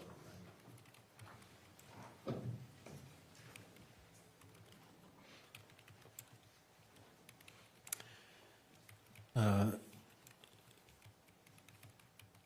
Exhibit 109, can you describe what this exhibit is, Detective Mordine? Yes, so this is web search history taken from Tracey Grist's phone. Right. And you've pointed out to numerous sites here on that during your testimony today, correct? Yes, sir. And some of those have to do with Donna Adelson, is that right? Donald Adelson, yes, sir. I'm sorry? Adelson, yes, Adelson. sir. I said Adelson, didn't I? Are you familiar with that case? I just from what I've done my own research on. Are you aware that that case had some popularity in the United States? Yes, sir, I am. And you're aware that there's podcasts about this case, right? Yes, sir, I am. And media coverage, right? Yes, sir. And I guess the whole genre of, they call it true crime. You've heard of that, haven't you? Yes, sir, I have. And that's quite a genre now, isn't it? Yes, sir, it is. Yeah, it's popular. They have TV shows devoted to all sorts of different cases. Is that right? Yes, sir. And you and I are in the criminal justice system, so we probably don't watch those, do we? I personally am not a big fan. Me neither.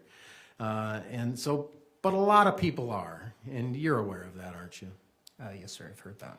Yeah, and this case that she has searched was one of those popular cases during that time. Isn't that right?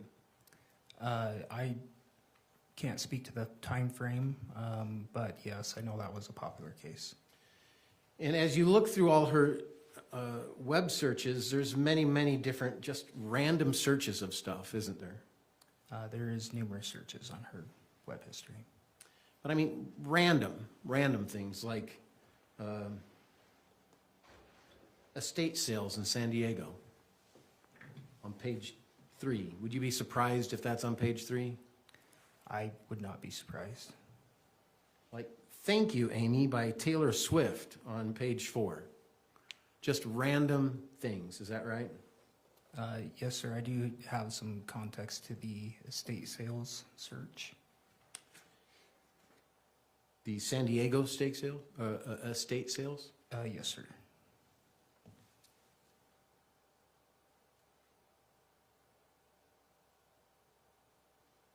Okay. Freedom Festival events at Sarah Shell.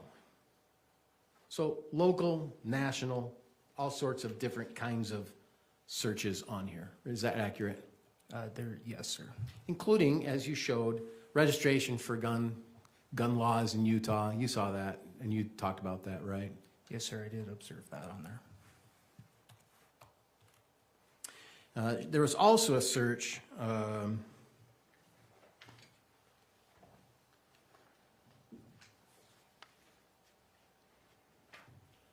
On page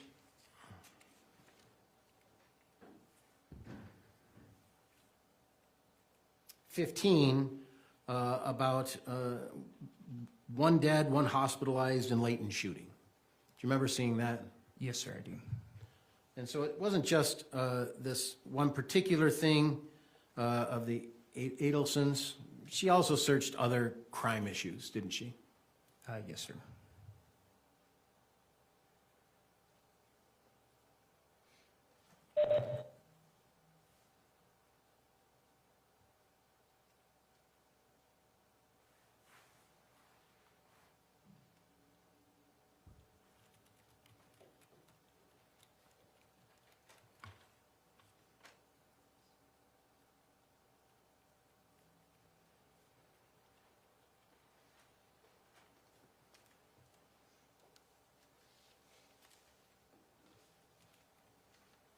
And on Exhibit 118,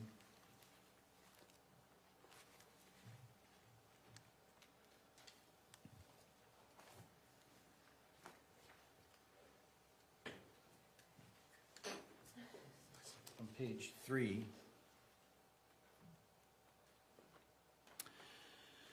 you see that in front of you?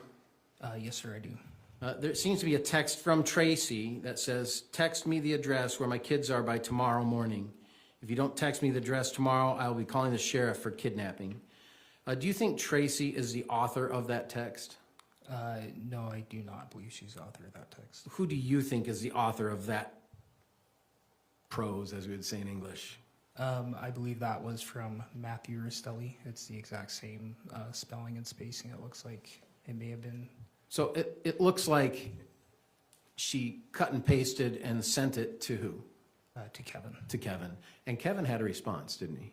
He did. And what was his response? His response was, how about no? Like, how about no?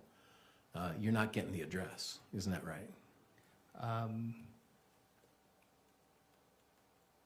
That could be one of the possibilities for sure, yes.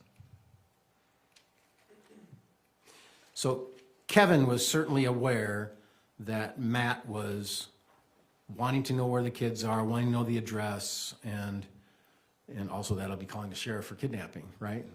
Yes, it does appear that way.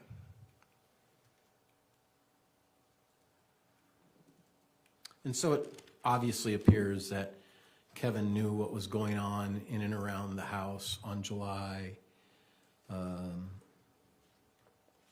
21st of 2024, right? Sorry, can you repeat that question? Kevin was aware what was going around in the house on June 21st. That Kate was there with the kids, that Matt was concerned about it. He wanted the address of where it was. Kevin was aware of that.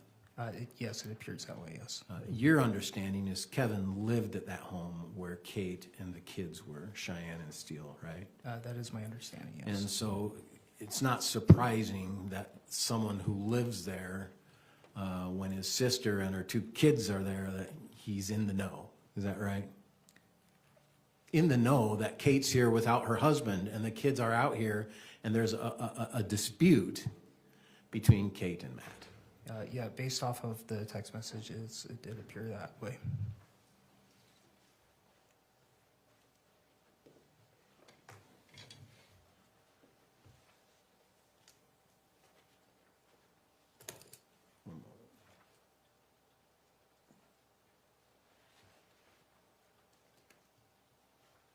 If we could go to Exhibit 120, page 4. Well, actually, let's go to page 1 on 120 if we can, just to get some context. Exhibit 120 is texting between Tracy and Terralyn. Is that your understanding? That is my understanding. And there's a few pages we have here of those texts between Tracy and Terralyn, right? Yes, sir. And this was dated, the first text, June 1st, or I'm sorry, looks like July 1st. Would you agree with that? Yes, sir. We can go to page 4. And page 3, I'm sorry, my bad. Page 3, can you read that first text there? Yes, so that first text is from Tracy to Tara Lynn. It is on July 1st, 2024 at 10:44 p.m. and it reads, Karen Reed mistrial. So it seems it's just randomly Tracy is sending her daughter Tara Lynn an information about another criminal case, right? It does appear that way, yes. Yeah. And then the very next one is happy birthday, sweetheart. Isn't that right? Yes, that's correct.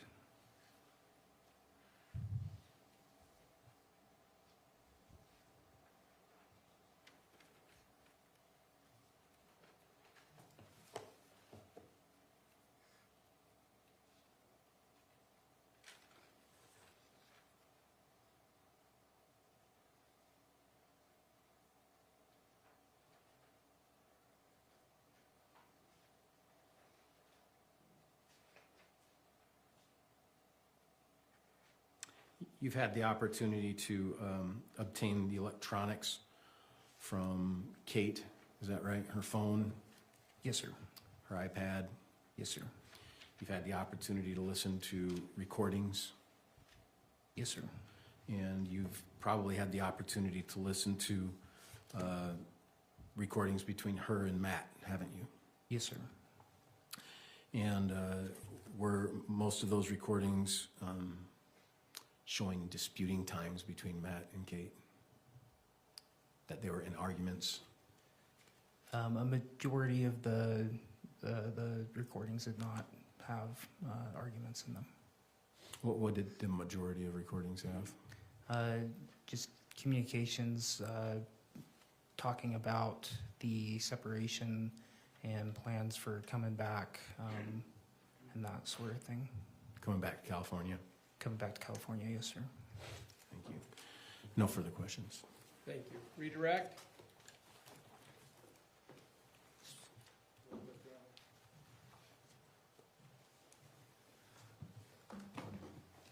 Any of those searches or websites video, did you find, or website visits, did you find any other true crime cases in any of that history?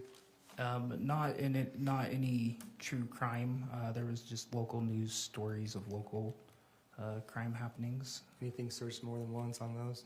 Sorry? Did she search any of those stories more than once? Not to my recollection, no. How many times did she search the Adelsons? There numerous times. I couldn't give you an exact number off the top of my head. Okay, thank you. Nothing further. This witness, step down. Or do you have redirect? Sorry. So you brought in your possession Tracy's electronics, correct? Sorry? Her electronics, her phone, or her iPad, or either one? You took into custody? Yes, sir. Yeah. Were you able to search her podcasts, of what she searched on podcasts? I recall searching a little bit of her podcasts. I can't recall the entirety of them. Okay, thank you. This witness, step down now. Yes, sir. Thank you, officer. Thank you. Let's call your next witness. Same called Rachel Jorgensen. I'm sorry, whom? Rachel Jorgensen? Thank you.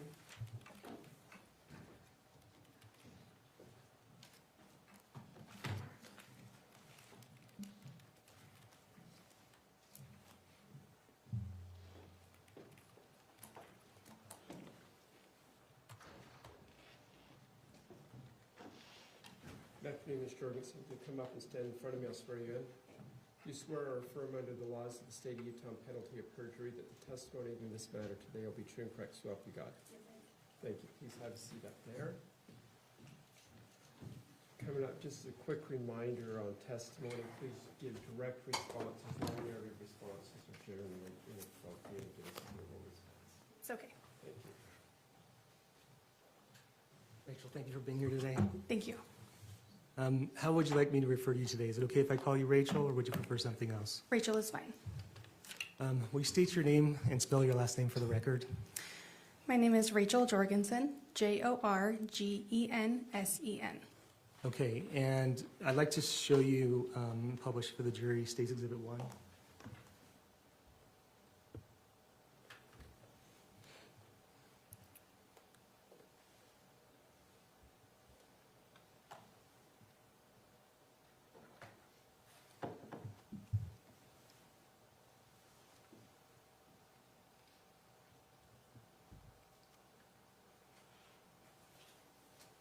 Okay. And have you seen this before? Yes, I have.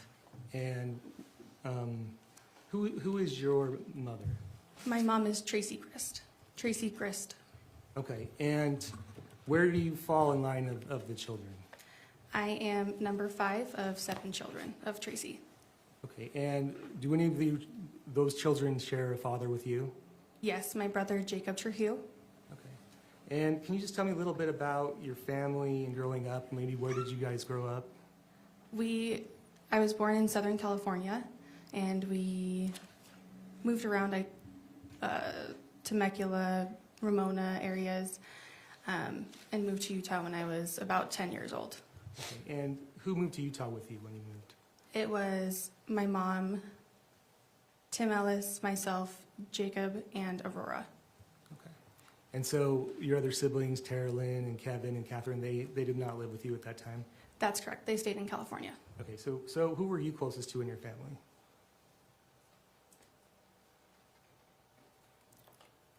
Overall, I would say closest to Tara Lynn. Did you have a close relationship with Kevin at all? Since we didn't live together, not very close, not until he came to Utah. Okay. And when was that? I want to say it was after COVID, so it had been 3 to 4 years. And who would you say which child was your mom closest to? I would say Tara Lynn. And how often would you talk or see your mom? See my mom? Yeah. I would go see her probably about once a week with my kids, and we would talk on the phone maybe once every few days. And would you go to her house at American Fork? Yes. And what would you do when you went down there? A lot of things were kid-oriented, so parks, picnics, playing at a splash pad, museums. Other times we'd just stay home and have barbecues and keep it casual. And did you have a close family? Even though maybe you didn't all live together, did you guys stay pretty close? I would say yes. And tell me about that. What kind of things would you do to stay in contact? We had a Snapchat chat that was created, I'm not sure who by, but that included everybody in my family and as well as some extended family. There were Facebook Messenger groups between multiple people.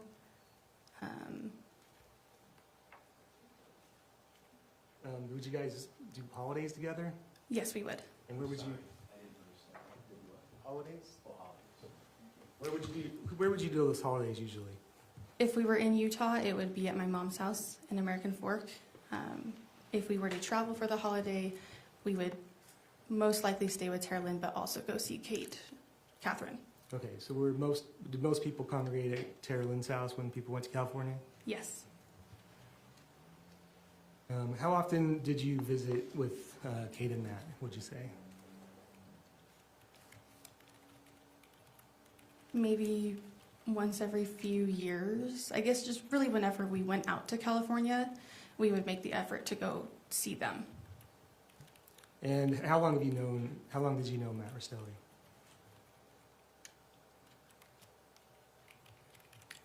I feel like my earliest memory with him is when they got married. I don't recall when their wedding was, though. I think maybe closer to, I can't recall when they got married, but it was young. You were fairly young. Yes. And did you have any kind of relationship with him? We would have casual conversations when I see him, but outside of when we were visiting, he and I didn't talk. And did you guys have a nickname for him? I heard that there was a nickname created to discuss Matt, yes. Were you part of that? I wasn't part of the originating of the name, but I did hear it and use it around the kids, yes. And what was that nickname? Olaf. And what did that mean, or where did that originate from? I don't know who created the nickname. I was just under the assumption that it was made based on the children's interest in the movie Frozen, and that it most likely wouldn't get questioned. Do you remember about when that nickname started? I don't know. Would he come on vacations with you guys? Yes. And how often would you guys go on vacations? I want to say I really only remember him coming to Disneyland with us. Was that in February of 2024? Yes, that's correct. And what was he like on that vacation? It was good. He was pleasant. Yeah. Nothing, didn't see any problems. He was very pleasant. Was he kind? Yes, I had heard about some conflict that he had had, but I don't know if I recall seeing any issues firsthand. Nothing to cause you concern? Did you call the police? No. So nothing that concerning? Call Child Protective Services or anything like that? No, nothing like that. And so let's talk a little bit about 2024. What point did you become aware that Kate and Matt were having significant issues? I think I had always heard chatter in passing between my mom and Kate after they'd have phone calls that Kate was unhappy, and I kind of concluded that myself. So I don't know if there was really a moment that I kind of realized they were having problems. I kind of assumed they were kind of always having something go on. Okay, but would Kate send you messages or voicemails or things or recordings of her and that?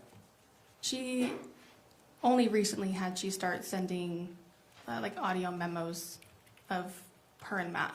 And what were they doing? Fighting or disagreements. Just fighting, basically? Verbal fights? Yes. How many of those did she send you? I don't recall. Okay. Did you recall when you started receiving those? No, I don't. Is your mom, does she like Matt? Did she what? Like Matt? I would say that she tolerated Matt. She ever tell you that she did not like Matt? Yes. How often? I feel like it would be anytime she and Kate discussed problems or like had a phone call with Kate, it would end with her having some kind of issue with Matt. Well, I forgot to ask this earlier, but when you would go to your mom's house, would you ever go in the summer? Yes, always. In 2024 you would go? Yes. And do you remember the front door, did it have a screen on it or not? Yes, in the warmer seasons, my mom would have a magnetic screen door up. And as far as you can remember, was that screen always up when you were there in the summer? Yes. When did you first learn that Kate was leaving California to go to Utah? I would say about a few weeks before she ended up coming to Utah. And who told you about that? It was my mom, Tracey. And do you recall what she said about it? It was referred to as a break, and that she just was going to take space from Matt. Is that what you thought? I got conflicted where I couldn't, so there's times where I felt like I couldn't differentiate if it was a short-term or a long-term thing. But at some point, did someone tell you about a storage unit that Kate had? I don't recall who told me about the storage unit, but yes, I was made aware that there was one. And what was your idea or about what the storage unit was for in regard to Kate leaving?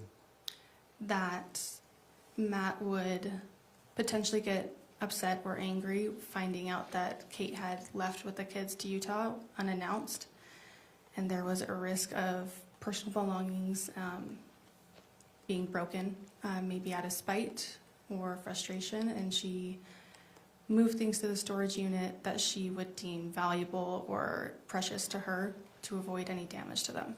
Okay, and if your understanding it was just a break, why would you think that would happen? I think that even if it was a break, there was still the chance that that stuff could have gotten damaged, even if she were to go back. Have you ever heard of Matt damaging anything before?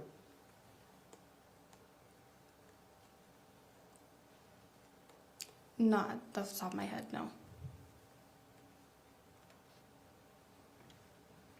And at some point, did you become part of an air tag that was in Matt's truck? Yes. Can you tell me about that?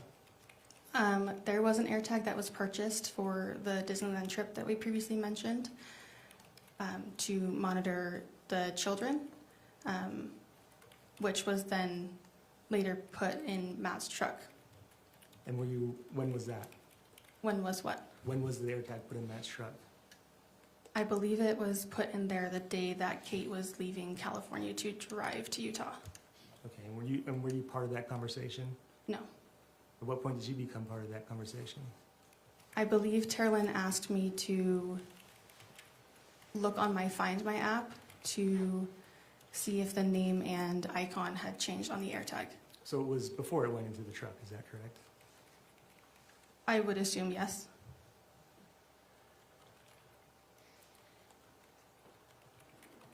I'd like to show you what's marked as State's Exhibit 130. Oh, yeah, 130.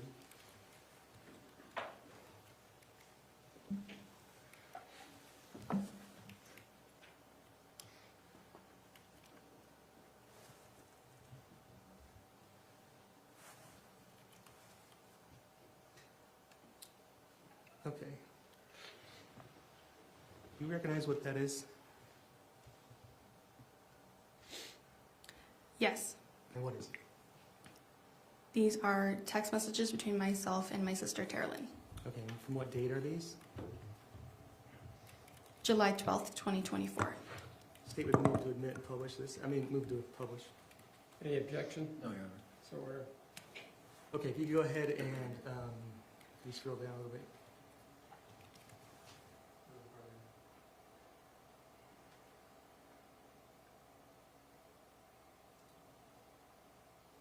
A little farther. Okay, go back up, I'm sorry. We go back up. Page 3, in the green. Do you recognize what that is? Yes, if I'm seeing it correctly, it's a AirTag location. Okay, do you know who took that? That is from myself to Terlin, so that's a screenshot from my phone. Okay, do you remember what that was about?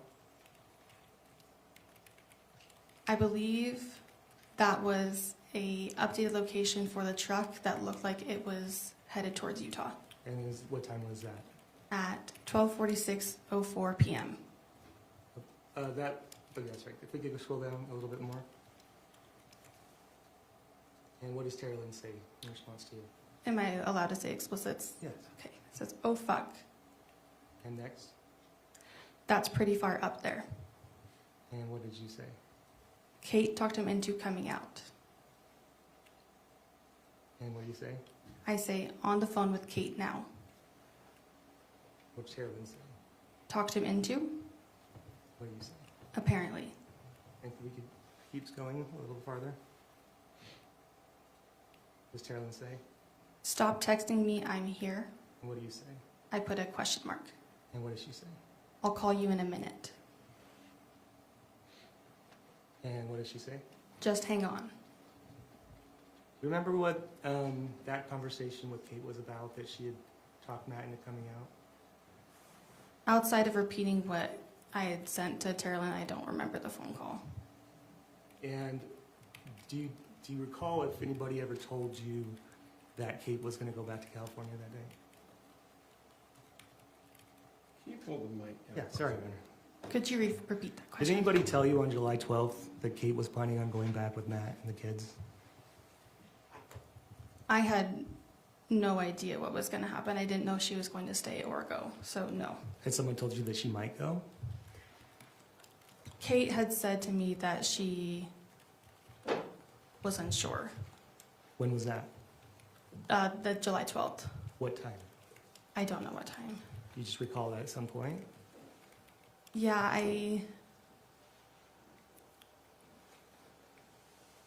I was getting the impression that she wasn't sure if she was going to leave or stay. But you don't remember which conversation that was, at what time? No, it was before Matt arrived. And some of the text messages up above, I could have you look at those again. Tara Lynn asks you, just tells you to stop talking, I'm here. Where was Tara Lynn at that point? I believe that she was arriving at her house And where? in Carlsbad, California. Okay, and where were you? I was home in Ogden, Utah. Okay, so did that text message make any sense? No, that was confusing to me. Did she explain it to you? Yes. What did she say? From what I understood, that was a like a typo where she meant to say, "Stop texting me, I'm home."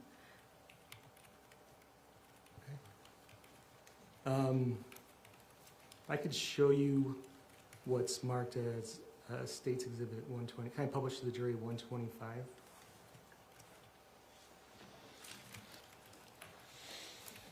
You recognize what that is?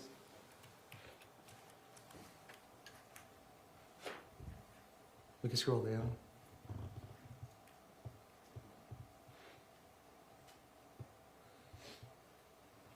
This is a call log.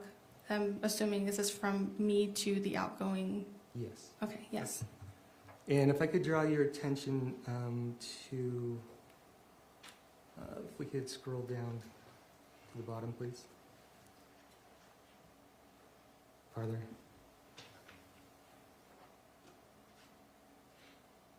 A little farther down.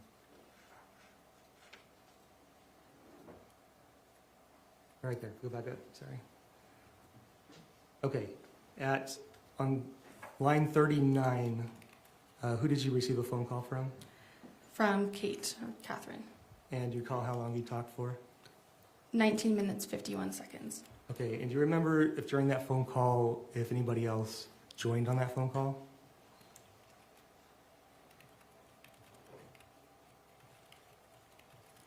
I want to say that my mom did, Okay. if I'm not mistaken. Do you remember what you guys talked about? No, I don't. And so a little later after that, if we could scroll up. Farther. Okay, on 30, who do you call? I call my sister Rory, or Aurora, What time? at 2:18 p.m. And do you remember what you talked about then? I believe that this was the phone call where I let her know that Matt was coming to Utah.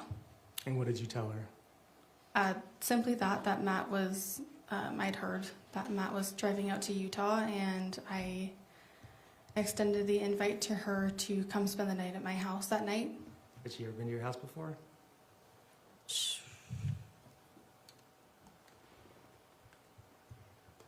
I don't think so, no. Okay, and so why did you extend the invite for her to come?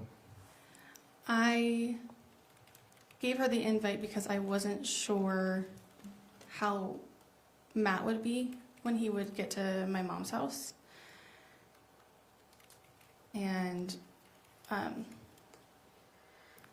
Rory doesn't have any close friends, and she wouldn't have anywhere to go should she not want to be around Kate and Matt, possibly having them fight. So she would be in a place that she might have felt uncomfortable or unsafe, and I wanted to offer her some place that she could come and have some space. Okay, who did you contact directly after that? Jacob Trujillo. And who was he? He is my younger brother. Okay, and where did he live at that time? He lived at my mom's house as well in American Fork. Okay, and what did you say to him? I told him as well that Matt was coming out, but I don't believe I extended that same invitation to Jacob. Do you recall what you told him? Just that Matt was coming out to Utah and that he was driving, just to give him the heads up. Okay, and then who did you call next? Tim Ellis. Who's he? That is my older brother. And where does he live? He was in Pleasant Grove. And how close did he live to your mom? 10 minutes at most. Okay, do you remember what that conversation was about? I feel like it's safe to say that it was the same conversation that we were letting him know, or I was letting him know that Matt was coming to Utah. Do you remember telling him not to come over? No, I do not recall that.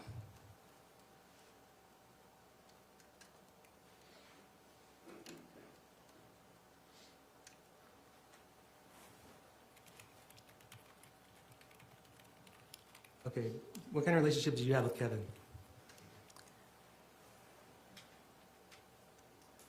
I would say that I really haven't had a relationship with Kevin before he came to stay at my mom's house in Utah. So really our relationship has only developed over the last 4-ish years, roughly 4 years. And I would see him whenever I went to my mom's house. We really wouldn't communicate much outside of that, but he would make the effort to come down whenever I came over and see my kids, and he was a phenomenal uncle to the kiddos. Did you ever call him on the phone, or he call you much? Very rare. What about texting? We would have occasional text messages, maybe about if there was a movie he saw, or trying out a cookie recipe that he gave me or something along those lines, but very casual. I'd like to show you what's been marked as State's Exhibit 126, we published to the jury. Do you recognize what that is? Yes, these are text messages between myself and Kevin. Okay, and do these start on June 22nd? Does that sound about right? Yes, that is correct. And if I could scroll to the bottom.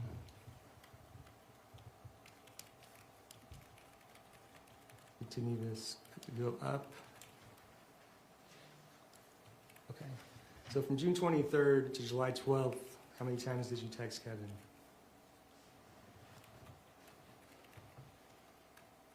Looked like it might have been 3 times. I mean, did you text Kevin between June 23rd and the bottom text? If you could raise that up, please.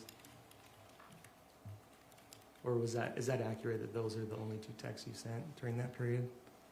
Or is there, what I'm asking is, what do you recall if there was any text in between? I would say that those were the only 2 texts that I sent him. Okay, and what did you send him on that text on July 12th, and what time? It is timestamped at 10:01:34 p.m. and it says, Orem, keep an eye on Find My. What did you mean? The way the AirTag had worked on some of our devices, for example, I could open my phone and my Find My app, and the location labeled as truck would say last updated 3 hours ago. And I would mention that to maybe my mom or Terralyn with the iPad, and hers would have a live update showing a different location. And we kind of figured that it did that. So at that point in time, I was just sending a live update from my Find My app to Kevin saying that Matt's current location was in Orem. Okay. And why did you need to tell Kevin?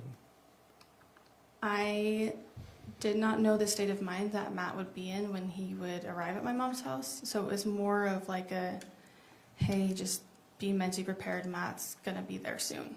Okay, and do you know what it means to see a red text or a text is on read? Yes, on an Apple iPhone, it'll notify the sender if the recipient has read or opened the text message that has been sent. Do you know if Kevin read that text message? Yes, it shows that it was read. At what time? At 10:01:40.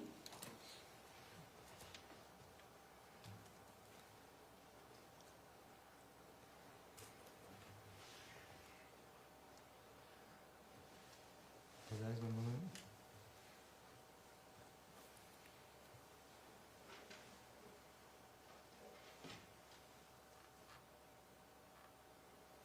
I can show you what's marked as State's Exhibit.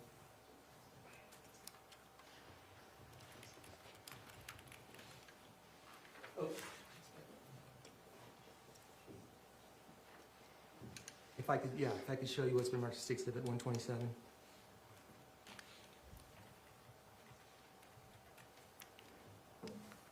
And do you recognize what this is? Yes, these are text messages between myself and my mom. Okay, and if you could go ahead and tell me the date and time of that first text. Date is 7/12/24, timestamp 10:45:03 a.m. And what did you text your mom? It says, Terlin updated me a little on what the most recent info is. If we can continue down conversation. What did she say? Meeting Kev for a snack and attached 2 pictures. What were the pictures of? Sushi rolls. Continue down. You can just keep skipping down. Apologize. Farther down. Farther down.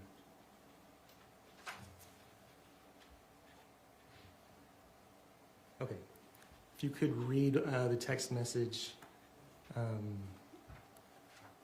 you read text message on 712? Yes. At the top one. Yes. So it's from myself to my mom, and it says, she'll be leaving to come to my house she will be leaving soon to come to my house, just FYI. And who are you talking about? I'm referring to my sister Aurora, who would be coming to my house sometime that day. Okay, we continue down. Farther down. Farther down. And farther down. Farther down. Okay. Who's that text to? That is from myself to my mom, Tracy. What time? Timestamp is 10:15:04 p.m. And what did you text her? Orem. And what was your next text that you said? Keep an eye on Find My. Okay. And at that time, why did you send that again? For the same reason I sent it to Kevin. I think I sent them both immediately one after another, but for the same purpose of being mentally prepared for Matt to arrive and that he should be there soon if they weren't already keeping an eye on it. Okay. Did you send one to Kate? No, I did not. Was she on the AirTag? She had an Android device, so I believe she was using Kevin's phone, maybe my mom's device, so any other Apple devices that she had access to. Was your mom tracking the AirTag? Yes. And was Kevin tracking the AirTag? Yes. So why didn't you send a message to Kate, who wasn't tracking the AirTag? I guess I just assumed they'd be with each other and she would just relay the information to Kate. I'd like to show you what's marked as State's Exhibit 128. What one? If we go to 115 first.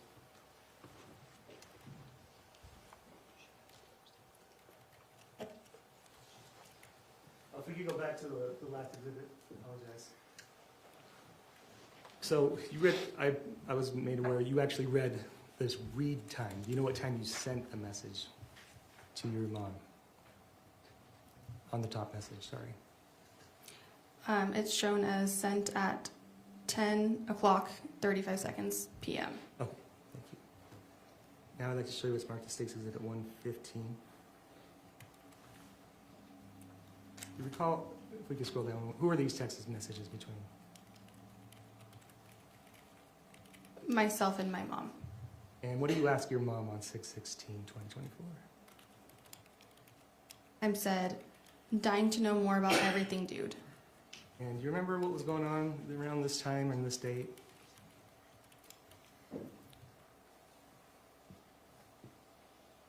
I don't recall at this time, no. I told you that Kate left for Utah on June 20th. Would that sound about right? I'm sorry, what date? June 20th, 2024? Yeah, I don't recall the date that she left, but end of June sounds right. Okay, so does that help refresh your recollection as to what these texts were about? No, it does not. Okay, we can scroll down a little farther. You remember your mom said something in the text there. What does she say? Are you referring to the bottom one? Yeah, the bottom text. It says, we have a plan for Rory too. Does that refresh your recollection at all? No. Okay. I'd like to show you it's marked as State's Exhibit 128. Is it 128? 128. You recall what this, you know what this is?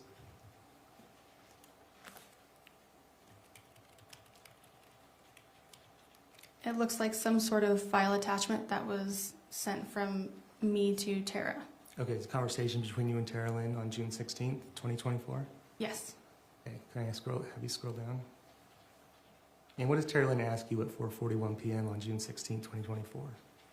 Terrellin says he wanted to know if you'd shot your 380 yet. And what do you say? I say, no, unfortunately kids make it hard to get out and go shooting, haha. We need to coordinate with mom and take it out before any chance of Matt coming, lol. And why did you say that? Unfortunately, it was just a very poor joke that I made. But in what context? So like, why, you're saying it's a bad joke that you made based on what? What conversation had you had with who that you would make a joke like that?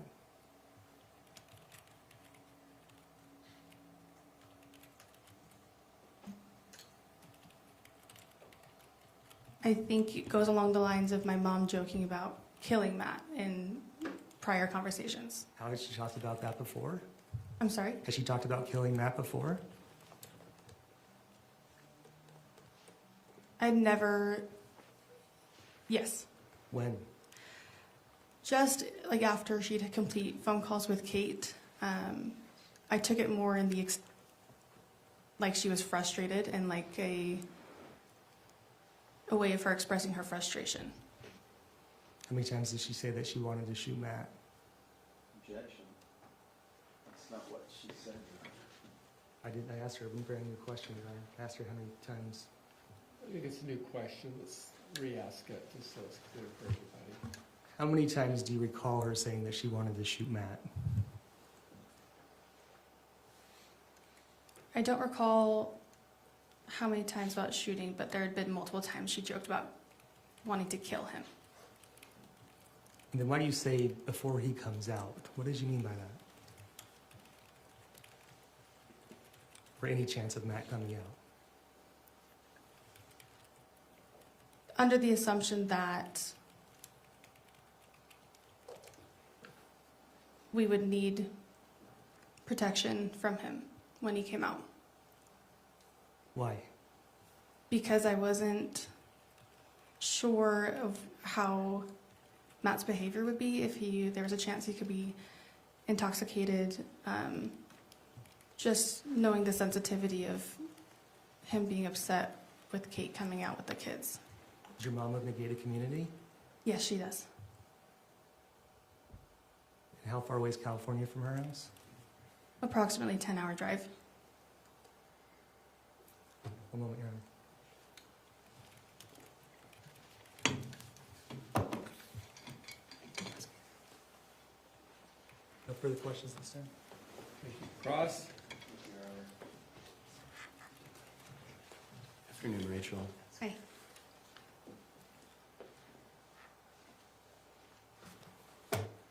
Rachel, how old are you? I am 27. Okay. And where do you live? I live in Ogden, Utah. And how long have you lived in Ogden? About 3 years. Okay.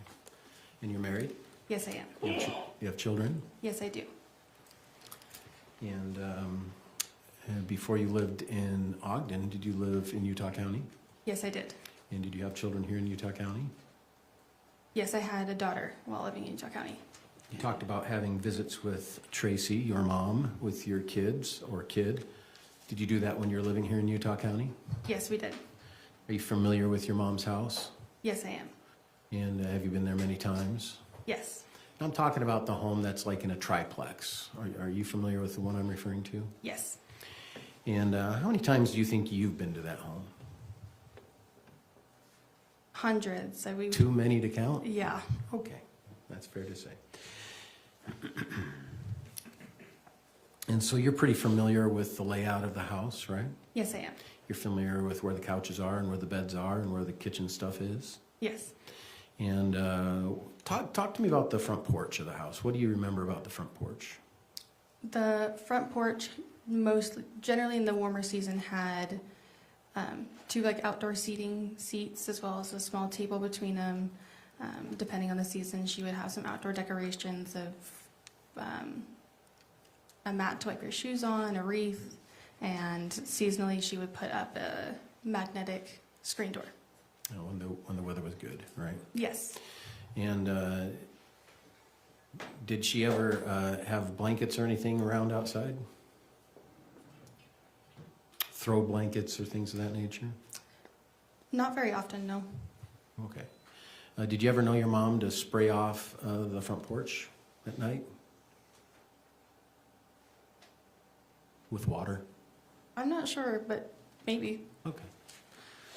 Was your mom a clean homemaker? That's a way to say it. Yes, yes, she did like a tidy home. Thanks. So she would sweep things up, she would spray things off, she would dust and keep the home tidy. Is that Yes, she would. And were you aware that bringing Kate and the little kiddos into the house might cause a little bit of mess in the house? Yes. Okay. And that's not unheard of, right? Mm-hmm. Are your kids ever messy? Yes. Okay.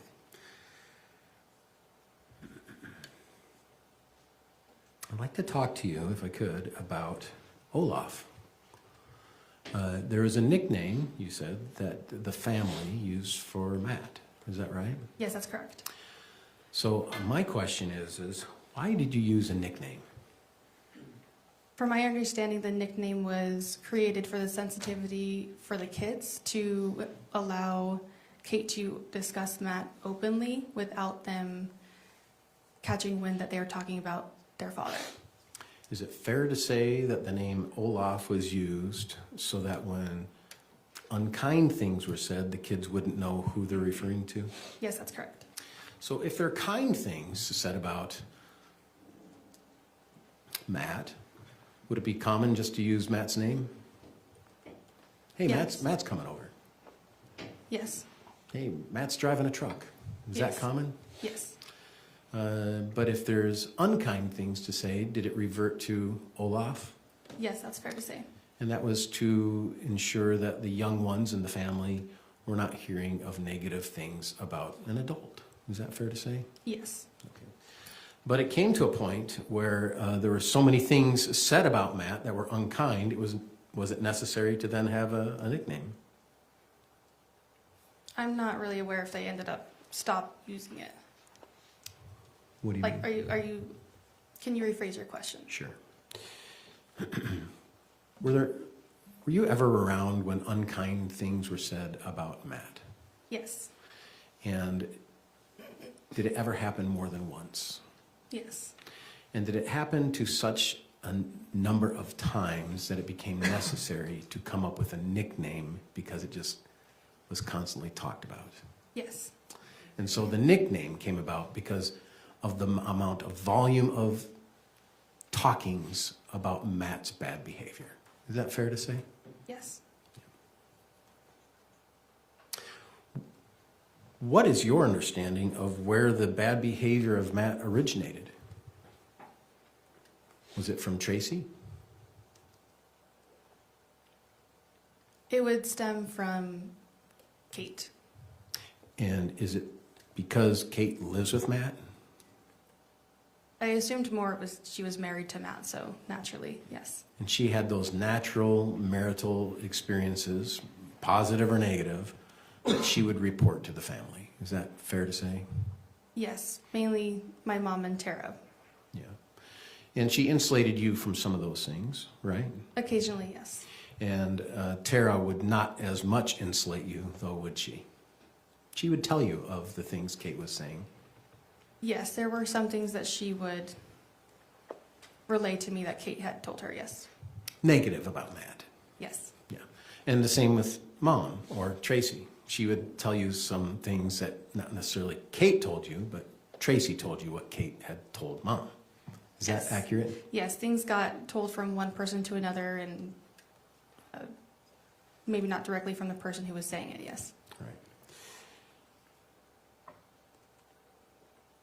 And do you remember the trip to Disney? Yes, I do.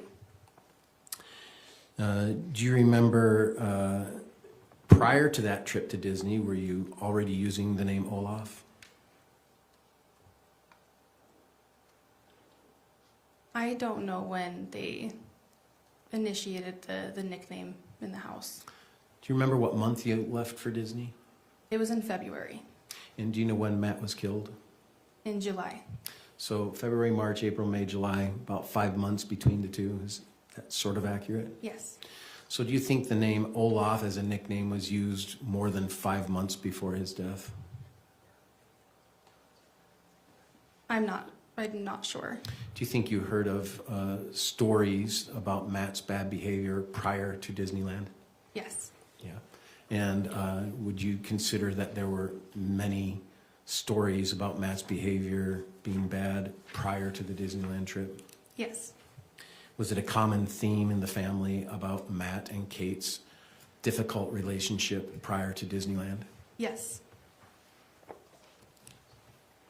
I think you said previously, I've always heard chatter when Mom and Kate talked about problems regarding Matt. Is that accurate? Yes.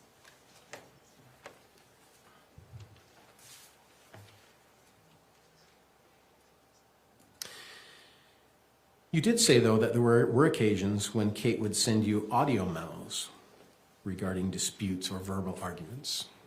Yes. And do you remember when that was? I don't recall. Was it before Disney or after Disney? I don't recall when exactly I got those, no. Was it before she came to Utah? I'm not positive. I know it's been more frequent over the last year or two. Okay. Before her arrest, right? Correct. Yeah. So is it fair to say that she wouldn't have sent you the audio memos while she was in Utah because she wasn't with Matt? Yes, that's correct. Because she was in Utah with the kids and they were separated. Yes. Physically, they were separated. Correct. And did you have occasion to listen to those audio memos? Yes, I would listen to some, but a lot of the times I actually wouldn't because they're difficult. Were they disturbing? Yes. Yeah. It was heated arguments. Yes.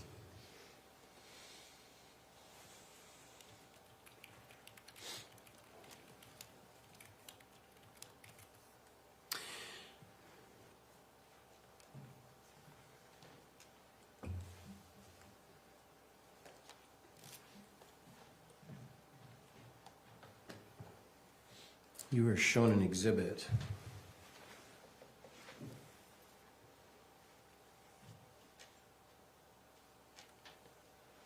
(128), page 2.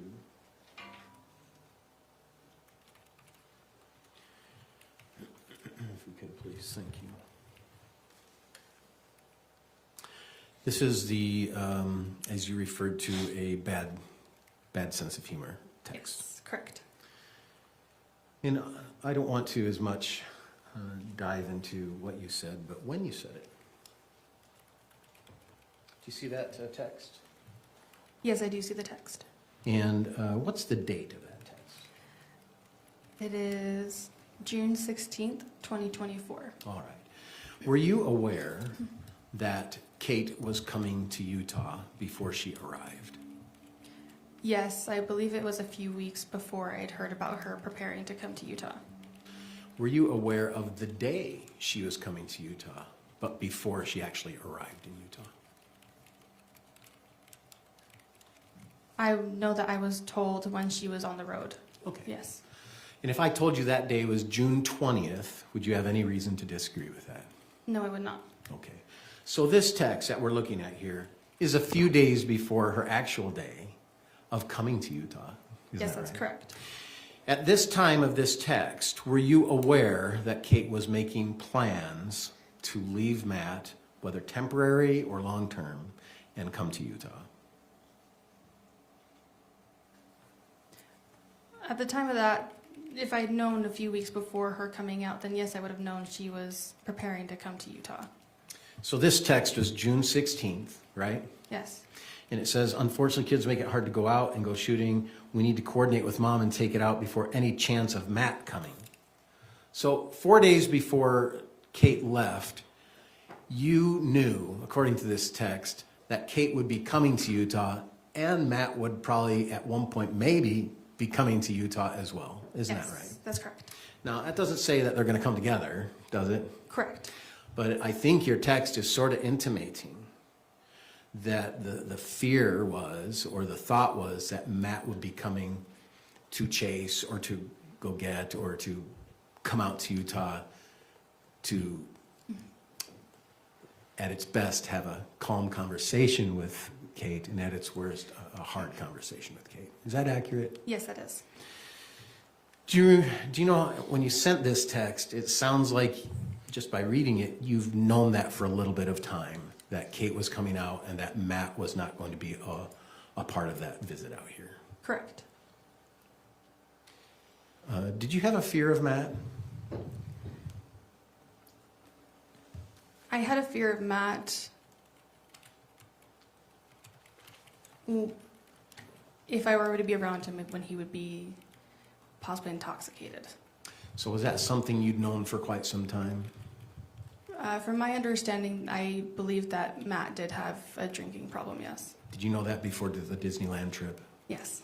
Was that common knowledge amongst the family? Yes, it was. Was it common knowledge amongst the family that Kate was afraid of Matt? Yes. Was it common knowledge amongst the family when you talked to one another, even in person, about Kate's fear of Matt? Yes, she was visibly yes. Yeah. Even before Kate came to Utah, was it common knowledge that Kate was afraid of Matt and his problems with intoxication and anger? Yes. Even before Disney, were you aware of that? Yes. And in your understanding, did all of the family members, were they all aware of it? In one way or another, yes, I assumed most everyone had come to the same conclusion. And you saw Exhibit 1, we don't need to pull it up, but Exhibit 1's just a little squares of each name of the family. Do you remember Yes, seeing the that? diagram. The diagram. Would you include pretty much all of those members knowing about Matt's intoxication problems Yes. and anger problems Yes. and Kate's fear of Matt problems? Yes.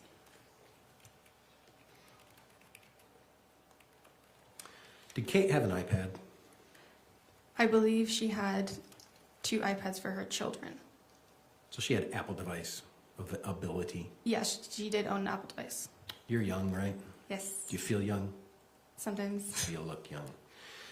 AirTags only work on Apple products, don't they? Yes, that's correct. Yeah. And so on an Apple product, like my iPhone, I can push a button and it will say, that's how I found my wallet. Find my... It's called Find My. Oh, thank Yes. you. It's called Find My. Yes. And that's an app, isn't it? Yes, it's an app that's automatically on your phone when you download it or when you program it. For an Apple device? Correct. Like an iPhone? Yes. Like an iPad? Correct. Right. And to your understanding, AirTags, which is produced and made by Apple, are available only on Apple products. Yeah, to my knowledge, yeah. And do you know what kind of phone Kate had? She had, I believe, an Android device. So she didn't have that app benefit for the AirTag, did she? Yeah, it was not compatible with her phone. But she did on iPads. Yes. Thank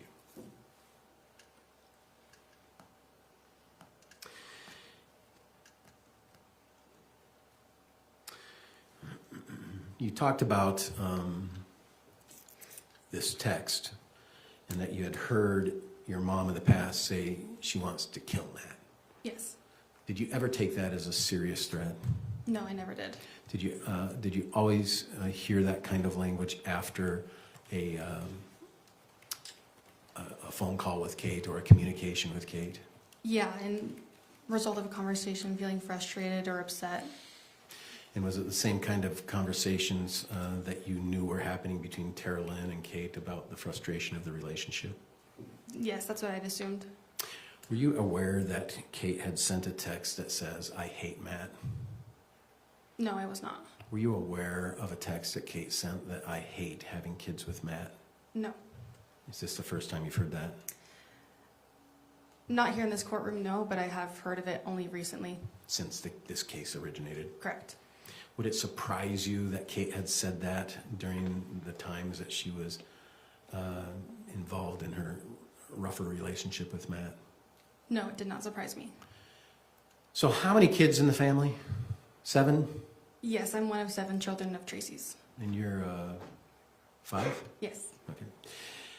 Who's the easiest to get along with? The sisters, I say Tara and Kate. Kate's easy to get along with? Most of the time. Is Kate explosive? Yes, she's known to have a temper.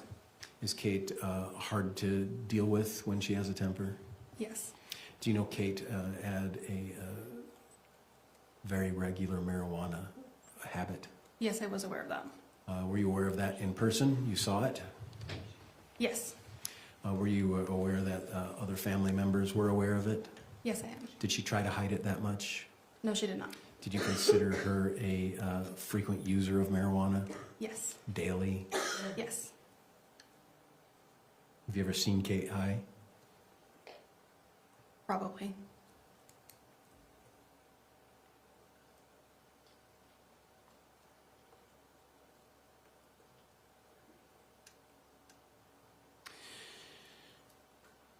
You said that you started a better relationship with Kevin when he moved to Utah. Yes. Where did he live before Utah? He was engaged previously just before he moved to Utah, in Chicago. And was he working there, to your understanding? I believe he was working and/or in school. Okay. And he had a fiance? Yes, at the time he did. And what prompted him to move to Utah, to your understanding? That the engagement had ended and he was no longer able to live. I think they were living with his fiance and her family at the time. And so he no longer had someplace he could stay. So he reached out to my mom. So he was living somewhere in Chicagoland, and he was living with his fiance and her parents. That's correct.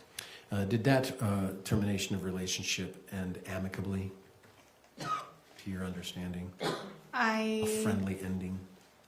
I don't know. I believe it was okay, but I know Kevin was hurt. Yeah, was he distraught, to your understanding? Yes. Did you ever have a conversation with any members of your family about Kevin's distraught part of that relationship terminating? Maybe a little bit with Tara Lynn, but not much. Did you ever know Kevin to be depressed? Yes. And when did you know that to happen? Well, let me clarify that. Did you know that to happen before he moved to Utah? Because we didn't really have an established relationship, not very much, no. Okay, so did you know that he was depressed after he moved to Utah? Yeah, it was pretty evident that he was upset when he came to Utah. Were you aware that Kevin got involved in some counseling to help him through that? I believe I remember, yes, I do remember that. And who told you about that? My mom. Your mom. Was that before Disney? I think so, yes. Disney was about 5 months before Matt passed away and 4 months before Kate came. So do you have a pretty good recollection that it was before or after Disney? Before Disney. When you were at Disney, did Kevin seem to have those same behaviors of sadness or depression? No, I didn't notice those, no. Did it seem that he had overcome sort of those mental difficulties with the breakup and being sad by the time you were going to Disney? Yes. Do you remember the plan to go to Disney? What the plan was? Can you rephrase? Yeah, do you remember what your family's plan was in going to Disney? What was the logistics of it? Do you remember the plan? I know that it was... I'm not asking for specifics, I'm just asking if you knew the plan. Roughly, yes. It changed depending on the day. I know we got some really unexpected rain the whole time we were there, but roughly, yes. But before you got there, before you even made the trip, there were some plans made, weren't there? Yes. This wasn't a trip that you just went to Anaheim and bought park hopper passes or whatever they call it and then just had fun. It wasn't that kind of trip, was it? That's correct. This was a planned trip, wasn't it? Yes. And this plan included hotel rooms or Airbnb rooms, is that right? Yeah, the Disney Hotel. At the Disney Hotel. Pretty cool stuff. Yes. Yeah. And as part of this plan, did it take time to prepare for this kind of trip? Yes, it did. How many people, to your understanding, went on this trip? probably close to 20. It was my mom, her children. The invite was extended to our significant others, our children, so her grandchildren. So that'd be your kids, Kate's kids, Kevin, Tim, Carolyn and her children. Terilyn and her children, her husband. Yes, as well What's as his her. name? David. Dave. And Tim, I said Tim, and Rory. Yep. Rory even was going to bring a friend, is that right? It Yeah, I do believe she did at some point. was a big group, wasn't it? Yes. And this had lots of prep in this execution of the Disney trip, is that right? Yeah. Yes. And you know who Lucas is? Yes, I do. And was Lucas planning on coming? I believe he was planning on coming. We got him a T-shirt in preparation, but I don't think that he came. Do you know why he didn't come? No, I don't. But you did get him a T-shirt, didn't you? Yes, he has his own custom shirt. And you're aware that Lucas lives in California, Yes. right? And Lucas is Matt's oldest son, right? Yes, a son that he does not have with, from a previous marriage or relationship. 17 or 18 years old during this Disney trip. Yes. But he was included. Yes. And during this Disney trip that you guys finally executed, did Matt participate? Yes, he did. Was there an event during the Disney trip that you heard about Matt not acting appropriately? Yes, I did hear about something, but I did not see it myself. And who told you about it? Terilyn. What did she say? It was an incident regarding goldfish crumbs in the hotel room being on the bed, which made Matt upset. I don't know how much you wanted me to get into it, but Was Terilyn bothered by the goldfish crumbs? Matt was. Matt was. Yes. Did Terilyn inform you of Matt acting inappropriately? Yeah, she knows that's he was there. We'll pass that. Where were you during this event? Were you in a different hotel room? Yes, we had 3 hotel rooms for the families that we would interchangeably go around, but I was not in the room at that time, so I assume I was in a different hotel room. Did you hear about this event while you were still at Disney? Yes.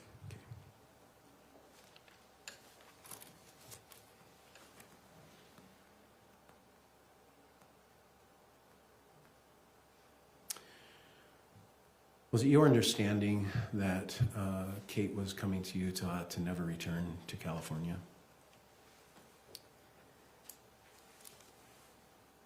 I feel like I got mixed information. Like it seemed long-term, but then it seemed like the longer she stayed, the more potential it had to be long-term. So I wasn't quite sure what to expect when she was coming out. When she got to Utah, did you gain more information? As she was in Utah, she did start to establish relationships, like romantic relationships. So it definitely indicated more potential for long-term staying. Did that surprise you? No, it did not. So you thought she would establish romantic relationships with other men during her stay in Utah? I'm sorry? You thought that she would establish romantic relationships with other men when she came to Utah? It did not surprise me that she did. Is it because you knew she had done it before? I had heard about her having an affair, but I don't recall when I gathered that. It's sort of surprising that she would establish relationships in Utah when she's still married. Isn't that surprising to you? Yes. And did she freely tell you that information? Yes, she did talk to me about her dates mildly. And did she talk about those events in a bravado kind of way? Yes, there was definitely excitement in her tone talking about it. And do you know how she met these people? I believe just through dating apps. So she got on dating apps, to your understanding? Yes. When you got involved in the Find Me AirTag, you did inform others in the family on the whereabouts of Matt as he was traveling here, correct? Yes, that's correct. Were you aware of the AirTag's location prior to Matt coming to Utah? Yes, I had looked at his location prior to him coming to Utah. And did Kate ever indicate to you that she wanted to know where he would be? His location? Yes. Let's better say the truck's location. Yes. And did she ever indicate to you that she was disappointed in some of the locations the truck showed while he was still in California? There was an instance that we believed he lied about the truck's location, if that's anything.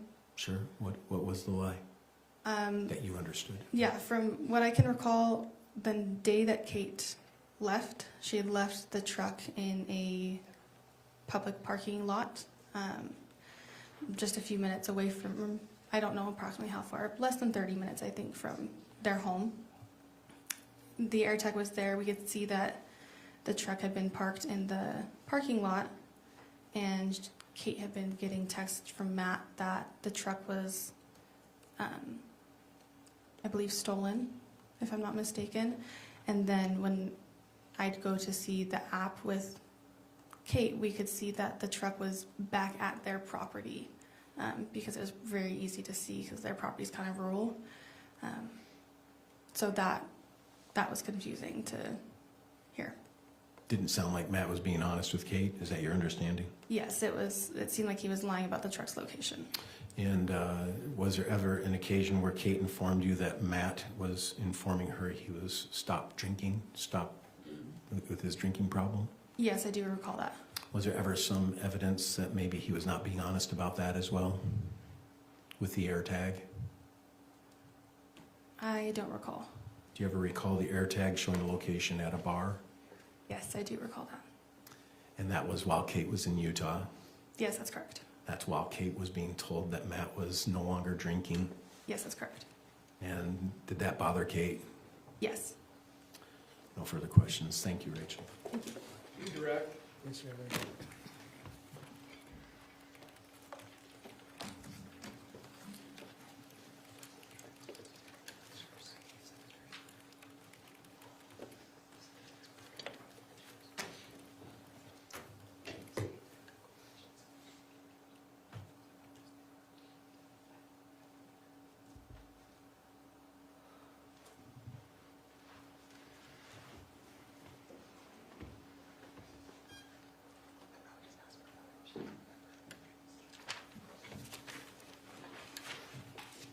Let's talk about the goldfish incident for a minute. Okay.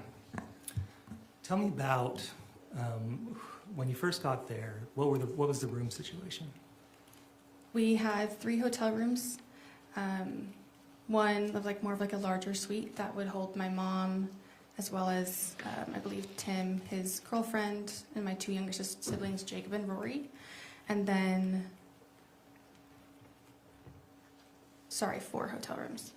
And then there was 2 that were kind of conjoined by a shared bike breezeway that were originally supposed to be mine and Kate's. And then there was a 3rd one that was separate that was for Tara. And me and Tara got there first, and we asked Kate if she wouldn't mind switching. Okay, and did you switch? Yes, we did. And was Matt pretty cool about it? As far as I know, yes. And how did the rest of that trip go? It was great. It was difficult to keep high spirits because we got soaked through unexpected rain the whole Disney trip, but everyone kept high spirits. At some point, did you get into an argument with Tara Lynn's husband? Yes, I did. What was that about? I was addressing the fact that I felt like he wasn't helping her. Whether that be, this was mainly around loading or unloading. I think it was at the end of the trip when we were trying to load and pack everything back up and trying to get out by our checkout time. He was downstairs in the lobby, and Tara Lynn was in charge of getting the kids situated, packing up all the stuff, making sure she didn't forget anything. And I don't recall exactly what I said to him, but I remember him being upset and texting me about it. What did you say? Do you remember? I don't recall exactly what his text said. I know he called me a bitch, and I let Terlin know, and I never responded to that. Do you recall what time that was? No, I don't recall. Was that the last day you were at Disneyland? Yes. Did Terlin get upset when you told her that? Yes, I believe she did. And did she leave? Did Or did Terlin leave early? Like she just checked out of the room and left? I don't recall. May I approach the witness, Your Honor? Yes.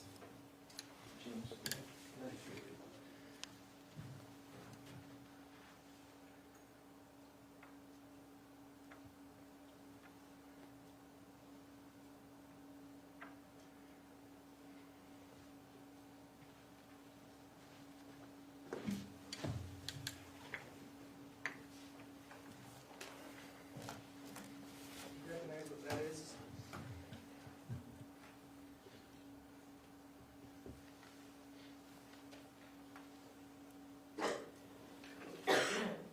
Yes, these are text messages between myself and my brother-in-law, David, who is Terlin's husband. Okay, do you know what date and time you sent those texts? February 7th, 2024, timestamped 10:59:55 p.m. Okay, what did he tell you? It says, I was trying to make sure you could get in the house. I don't understand why you get bitchy. Let's go down.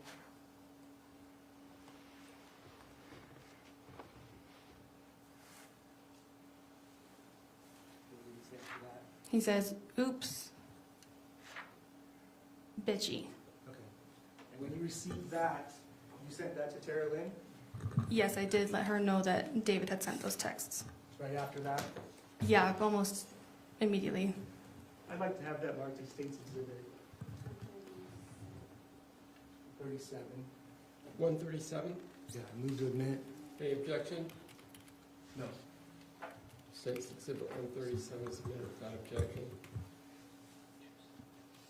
Did you hear about anything about the goldfish at that time, on that trip, at that time?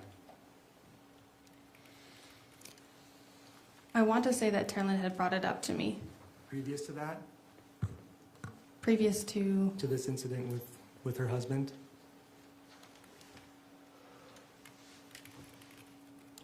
I don't recall. Okay. But let me get this, let me make sure I understand. So did Kate ever tell you that she wanted to harm Matt? No. But your mom did? In my assumption as jokes, but yes, it came up. Multiple times. Yes. In fact, you've never seen Matt, you've never, you yourself have never observed anything dangerous about Matt. No, I've seen him get agitated, but What do you mean agitated? he, when like food orders would get brought in from like a takeout restaurant and be wrong, he would overreact, in my opinion, and get really upset, and it would be shown outwardly, a lot of times geared towards Kate, like she had done it on purpose. What do you mean overreact? Like raise his voice. Like, in my opinion, I would be a little bummed and keep calm, but not yell about it. Are you talking about the tortilla video? That one I had just recently seen. That one's new to me as of the last brief period of time, but I believe there was incidents at like a Panda Express before and things like that. And what, he would just get upset that the food order was wrong? Yes. And do what? Raise his voice? Yes. And that's it? To my knowledge, yes. Okay, but you felt Matt was so dangerous that you needed a gun in case he came out. Is that what you testified to earlier? I have testified to that, yes. And that you had an air tag on him so you could track him, right? Yes. And you tracked him all the way to Utah Correct. with multiple people in your family, including Kevin, Kate, the defendant, Yes. Tara Lynn. Correct. And you guys called him Olaf behind his back. Okay, yes. And who's Olaf? Who is Olaf? Yeah. It was referring to Matt. But Olaf is a Disney snowman, is that correct? Yes, that's correct. Who's basically harmless and annoying. Yes. So you continue to record, or then Kate sent you some messages that she secretly recorded without Matt's knowledge. Yes, I assume so, yes. Sent you videos, audios? Yes. Never anything threatening in there? To be fair, I never fully watched most of the things. Did you ever hear anything threatening? Not that I can recall right now, no. Did you ever hear any, in those calls or audio, did you ever hear any acts of violence? Not that I can recall, no. So on July 12th, you're still scared, right? That Matt might come out and do something. Yes, correct. Your whole family knows about this, right? They're so scared. Yes, And so you continue to track him throughout the day, right? correct. How many times did you track him?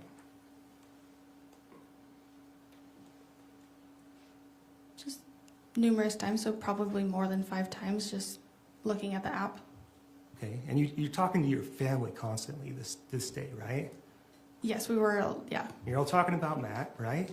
correct, Talking to Tracy, talking to Kate, talking to Tara Lynn. correct. But you don't know if Kate's gonna go back, or I'm not really sure where you were on that. She's gonna go back, she might go back. I feel like I had gotten mixed signals on if she would go back just to keep the peace and try to, maybe she, I don't know. That's the hard part, is I was never quite sure. But after talking to Tracy and Kate, you call Rory, and you have her leave the house, Yes. and you call Jacob to make sure he's not at the house. I did not call him to make sure he wasn't home. I called him to let him know that Matt was going to be there. And then you called Tim, Yes. and you don't recall what you told Tim. I assumed I told him the same thing I told Jake. You don't recall telling him not to come to the house. No, I don't. And then you continue to track Matt, Correct. correct? All the way till he gets to Utah. Correct. And you're tracking him, and while you're tracking him, who are you on the phone with? At 9:30 at night, 9:45 at night. Do you recall? Tara Lynn. Tara Lynn. Yes. And when you're talking with Tara Lynn, you send a text message to both Kevin and to Tracy. You say what? Keep an eye on Find My, or keep an eye on Find My. Okay, and so you see that he gets there, right? I see that he gets to Orem, yes, and then didn't look for a while. And then you did, right? Yes. And you're talking to Tara Lynn about it, aren't you? You're texting her about it? Yes. And what do you say? We were just discussing, hoping things were going okay, and assumed that no communication was a good thing. Right? Did you try to text somebody? I did text Kevin. Yeah? Did you get a response? No, I did not. And how long after Matt being there was this? I don't recall. Was it over a couple hours? I believe so, yes. Okay, so this person that you're terrified of has gotten to the place that you're worried he's going to go, and you don't hear from Kevin after you try to text him. Do you hear from your mom? No. You try to text her? I don't recall if I texted my mom. Okay. But then what did you do? Did you call Tim? Because Tim was pretty close, right? He does live close, yes. Did you call him? I don't believe so. Did you call the police? No, I did not. What did you do? I believe I ended up falling asleep waiting for an update. Did you tell Tara Lynn you were going to go to sleep? Yes, I did. And then you went to sleep? Correct. Nothing further. Recross.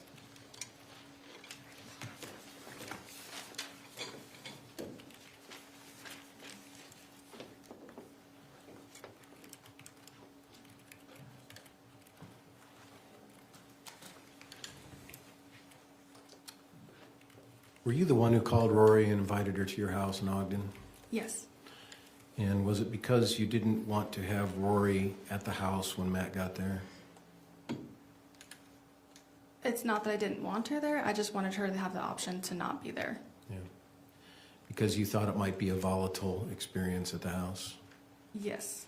Because truthfully, you want to kill Matt, don't you? No. No, you don't. Sounds like the prosecution maybe thinks you do, doesn't it? Objection, Your Honor. It's argumentative. I'm sorry? Argumentative. I don't know how that's argumentative. I'm going to allow that question, but let's. I'll give you a moment, Rachel.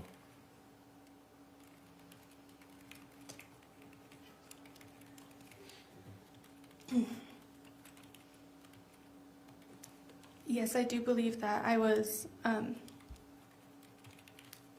investigated for that. Yes. Do you have any intention to hurt Matt?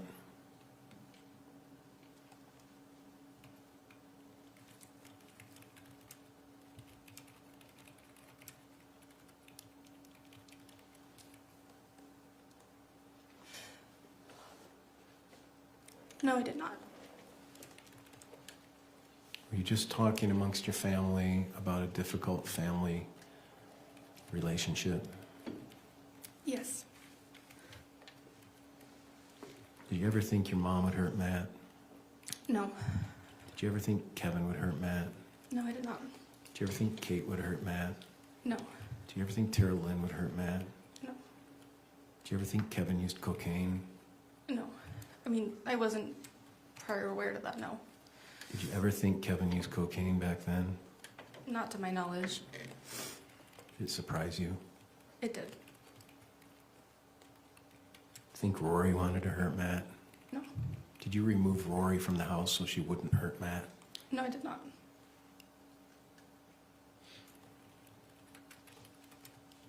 Did those audio messages and videos you saw prior to Matt's death give you some fear of Matt? Yes. If you were the recipient of Matt's anger in those videos and audios, would you be fearful of Matt?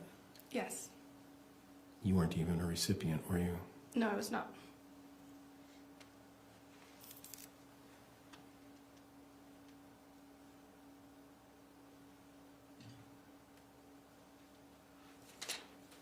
And you've been at that house before, right? At my mom's house? Mom's house. Yes. And you sat on the front lawn with large blankets, blowing bubbles and doing stuff, right? Yes. Mom had those blankets available to sit outside. Yes.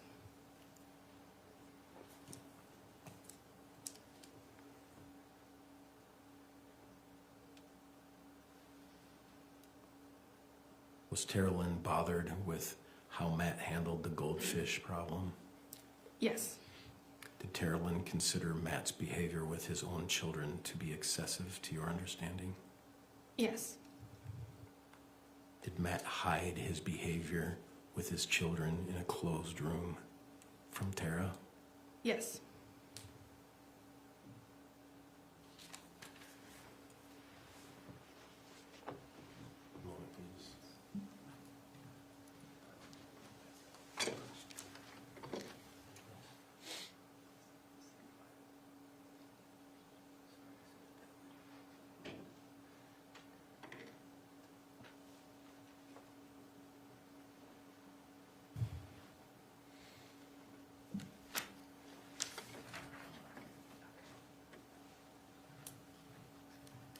I think I've asked all the questions I need to. Thank you, Rachel. May I approach the court, Your Honor? Yes, Mr. Tommy.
No further questions, Your Honor.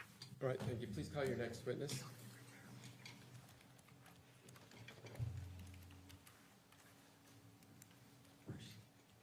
Sorry, Your Honor, may she step Oh, sorry. We got caught in our own thing. You may sit down. Okay. My apologies. Thank you. Your Honor, we will call Tara Lynn Fisher next. All right, thank you, Carolyn Fisher.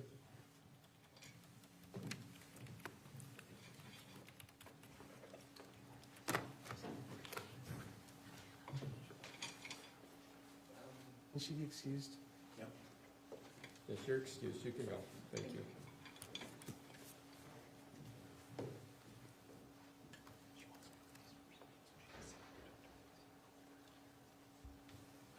Ms. Fisher, if you come stand in front of me, I'll swear you in. Yes, anywhere in there.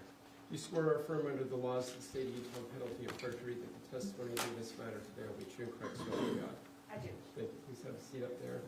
When you're walking up, I'll give you some quick instructions on how to testify. I haven't seen you before. Yes, sir. Please make sure you give a direct response to the question that's It's a simple yes or no response. That's how we move on. Narrative responses are generally inappropriate. The attorney's job is to follow up with any additional questions. Don't understand the question. Tell the attorney that's how to rephrase it. Please give us verbal responses. Non-verbal responses, while we use it all the time now with the video recorder. So we get a or we'll have to ask you if that's yes or no, just to be precise. Fair enough? Yes, sir. Thank you. Mr. Rattati. Forgive me, I'm recovering from a pneumonia, so if I cough quite a bit. It's all right. There should be water up there. Is there water around there? There is. Right, perfect. Tara Lynn, thanks for being here today. Will you state your name and spell your last name for the record? Tara Lynn Fisher, Fischer. And do you know who Tracey Grist is? I do. How do you know who she is? She's my mom. Where are you in relation to the children of Tracey Grist? I'm her oldest. And how would you describe your relationship with her?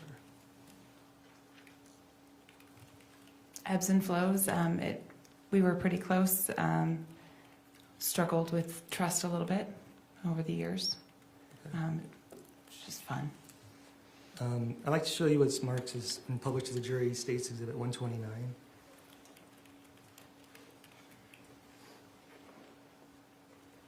You recognize what that is? Looks like text messages with me and Kate. And do you remember these text messages? Not particularly, but I mean. What's the date on the text messages? June 16th, 2024. Okay, and what did you text to Kate? I'm blue. Call me when you can. I know it's hard to find a moment. I was just talking to Mom for a while, figuring stuff out. Okay. Do you recall if this was before or after Kate decided to leave for Utah? Probably during the decision-making process. Okay, if I told you that Kate left on June 20th? Yes, yeah. Okay. And do you remember that date specifically, talking to your mom for like an hour and a half that morning? Not particularly. We talked for an hour and a half often. Okay, but on this particular day, do you remember talking at all about anything to deal with Matt? No, I don't. Okay. So I believe that we did, but I don't know. Okay. Do you remember talking to Rachel about asking her if she shot her 380 yet? Yeah, I remember that. My husband, sorry, I'm not supposed to. No, you're fine. Go ahead. My husband's just a gun collector, and so he always has asked that question. Okay. And do you remember what Rachel responded? No. If I could show Maybe not yet. If there's something to the effect of, we need to go shoot the 380 before Matt comes out. I don't remember it being phrased like that. We need to go or I need to go out and shoot the 380. Yeah, what's text number? 128. You can pull the mic a little closer to it. Okay. Do you recognize those texts? Yeah, I see mine, yes. Is that from the same day of the last text? Yes. Okay. It's a little bit later in the day. Okay, yeah. Okay, if you could go down and read the text that Rachel sent. No, unfortunately, kids make it hard to get out and go shooting. Haha, we need to coordinate with Mom and take it out for any chance of Matt coming. LOL. Did you understand what Rachel was talking about? Yeah, she was scared of Matt. What did she say? She had to make sure they went shooting possibly before he came. I'd like to show you one that's marked as State's Exhibit 131. You recognize what those are? I believe these are texts between me and my mom. Okay, and what day is this? August 6th, 2024. Okay, and so is this sometime after July 12th, 2024? Yes, I remember what day this was. Okay, and can you read those text messages and just kind of say who you received, who's saying what? Am I sent or am I received? You tell me. I don't see a name. I just see sent. Okay, I'm guessing I'm sent. I totally get it. Mom, I'm mad at me too, and I will love him no matter what. I gave a thumbs up to that text. Okay, sorry, if you can start from the bottom and read up. It looks like they start. Oh, yeah, it's backwards. Okay. Mom, please tell Kevin that if he is mad at me and doesn't want to talk to me, he isn't have to. Okay, and that's your mom sending you that text? Yes. And go ahead and read the next one. Doesn't, which obviously she corrected her, isn't to doesn't. And what's the next text she sends you as well? I am mad at me too, and I will love him no matter what. And did you understand any of the context or what she meant by that? Yeah, she was feeling responsible for everything that was going on. At the time, sorry. I paused. I'm sorry. Yes, sir. Okay.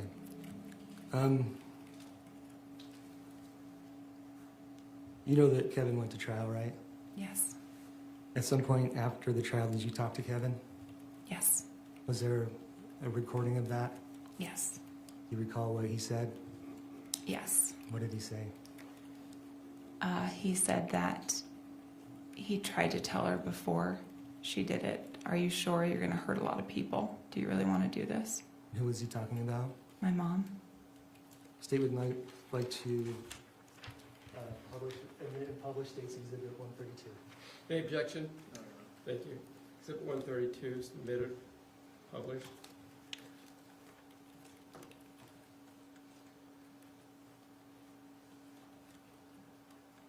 She ruined so many lives, and I'm worried to hurt her feelings.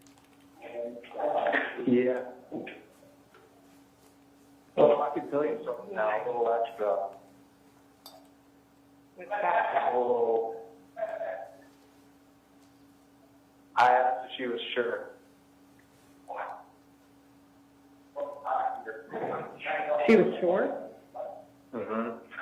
Because she was like, she told me anything about all the stuff that happened.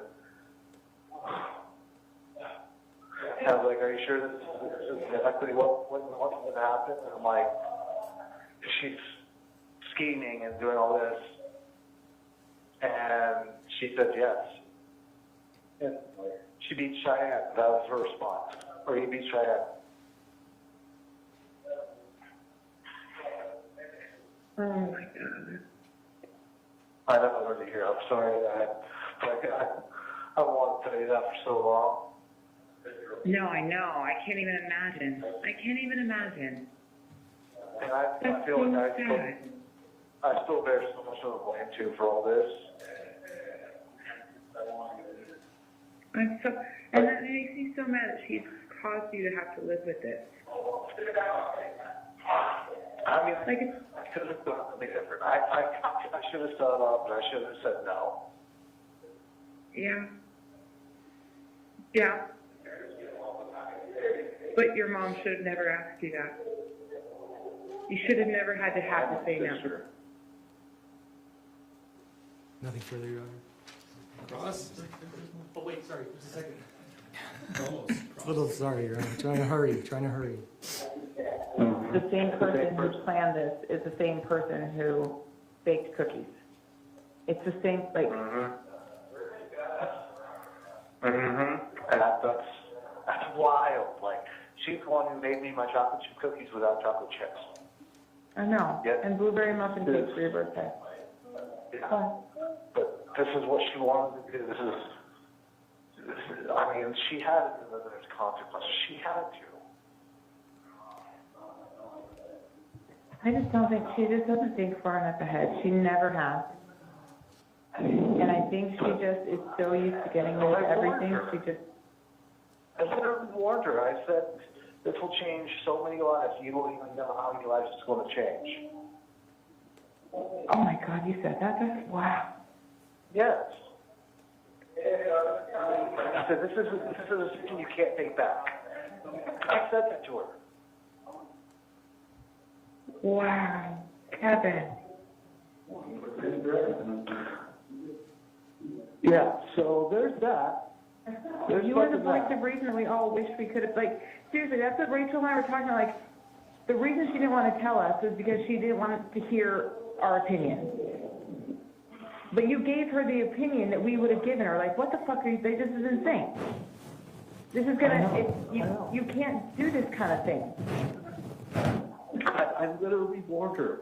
I was like, this is going to have long, like, I said, I don't remember exactly what I said, but I know I got it across very eloquently and very efficiently. Of like, this is not the best idea you're having. Like, think about it for a second. Oh my God. So, and that's why I feel so much blame, because I didn't step up at that point and be like, you know what, no, I need to take my own advice. I trusted her. Now, no further questions, really. Ross.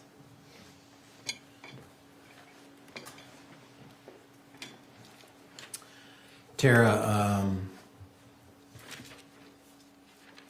you aware that Kevin was a cocaine user?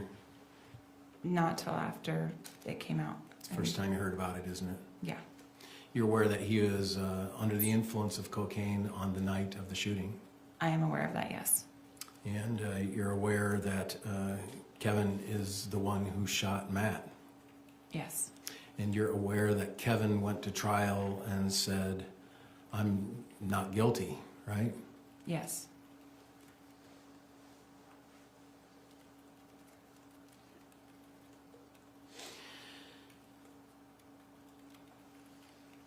Okay. Is Kate easy to get along with? Not often. Okay. And have you had an opportunity to speak with Kate about her relationship with Matt? Yes. Have you had an opportunity to speak with your husband about that relationship? Yes. Have you had an opportunity to speak with your mom about that relationship? Yes. Have you had an opportunity to speak with Rachel about that relationship? Yes. Have you had an opportunity to speak with Kevin about that relationship? Yes. Is it fair to say that everyone in the family knew that the relationship of Kate and Matt was toxic? Yes. Was Kate afraid of Matt? I believe sometimes, yes. Was Kate afraid of Matt enough that she would just leave without telling him, rent a car, and drive to Utah? Yes. Did you support her position to do that? I did. And did you think Kate did that because she was fearful of Matt? Objection, speculation, Your Honor. Did Kate ever tell you, I'll accept the sustained, did Kate ever tell you she was leaving in that fashion? I'm sorry, you're saying?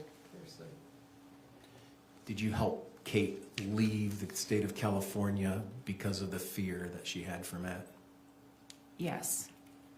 What did Kate put in the storage units? Christmas stuff, letterboard stuff. Was it all of her blankets? Or no. She left a lot of stuff in their home, didn't she? Yes. And was it your understanding that Kate was leaving to have a temporary pause on the relationship? Yes. Was it your understanding that Kate wanted to get a divorce? Yes. Was it your understanding on the day that Kate left that she wanted to have Matt killed? No. Are you aware that she has told people that the plan was to have Matt killed even before the day she left for Utah? No, I don't believe that. You don't believe that that's been said by her? No. I've never heard that, and I don't believe that's the truth. You don't believe that's the truth? Do you know that she has actually said both? That she left to divorce, and that before she left, the plan was to kill Matt. Are you aware of that? No. Objection, misstating facts, not evidence. Oh. I will say those are facts that are in evidence, and that's exactly what Kate said on the stand, Your Honor. She said both. She never said that there was a plan to kill Matt before she left for California. I don't believe she said there was a plan. I think there was discussions that comments that she wanted to kill him, that she hated her life. So I'm going to sustain to the objection of that limited text.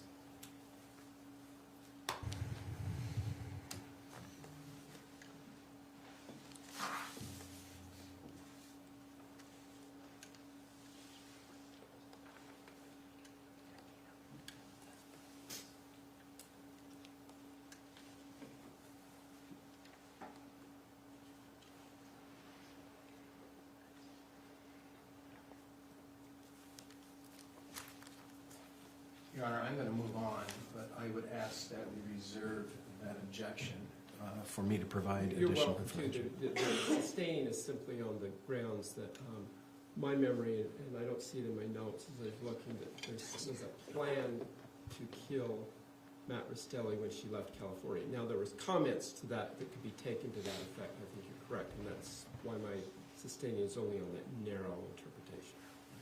I understand. Please continue, but I'll allow you to reserve it. If I'm incorrect, we can discuss it. Thank you, Your Honor.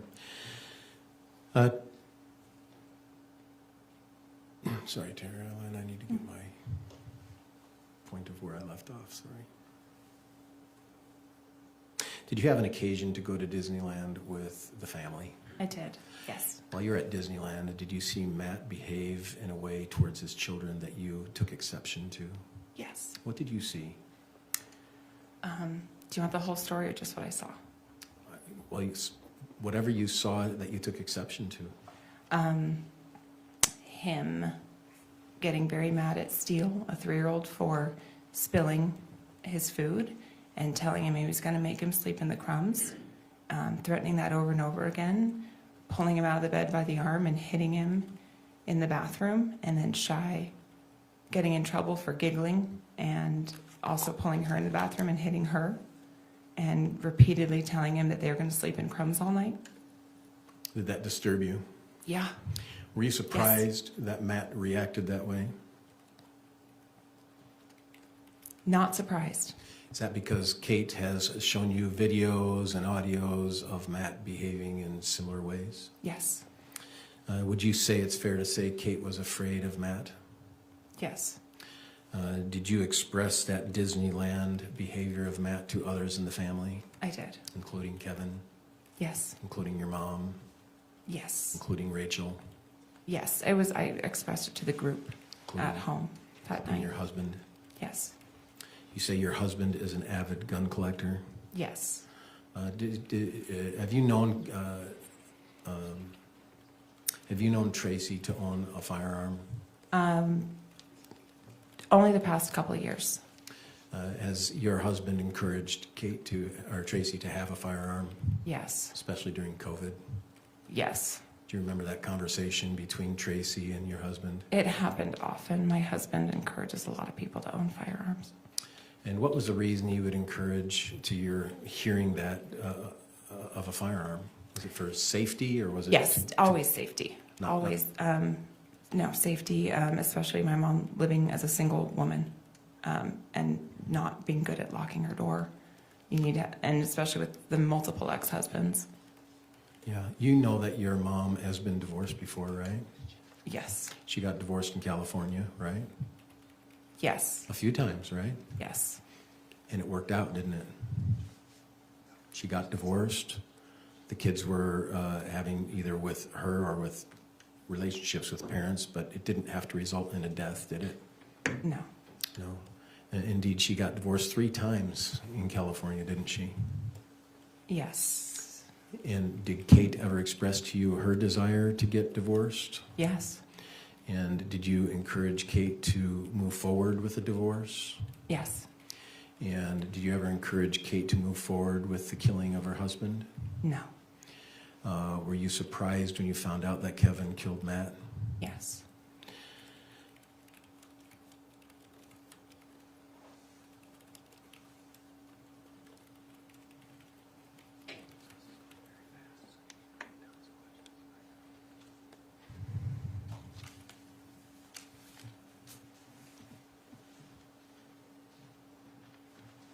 Are you aware that Kate had a marijuana problem? Yes, Would you consider it a problem? I would. Were you aware of the smoke camper? Yes.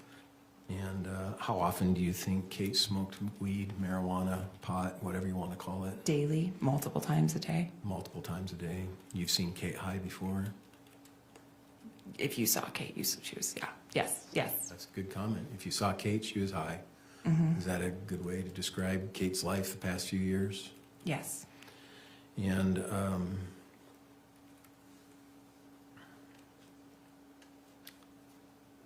you're familiar with numerous videos and audios that Kate would send you about that involved her disputes with Matt?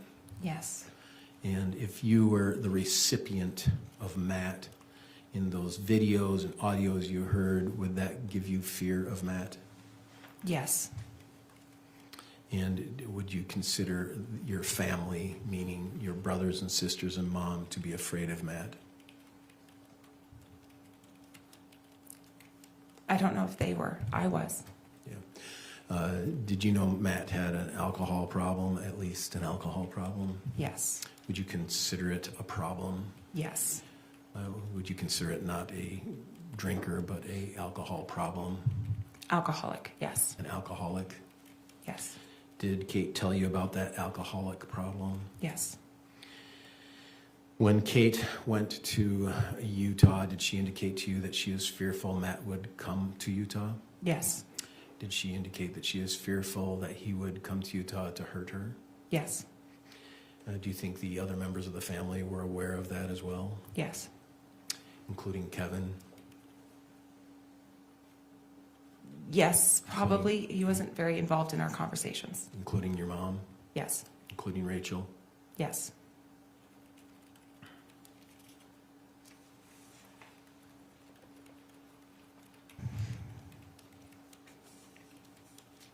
At this time, Your Honor, I'd like to play a video.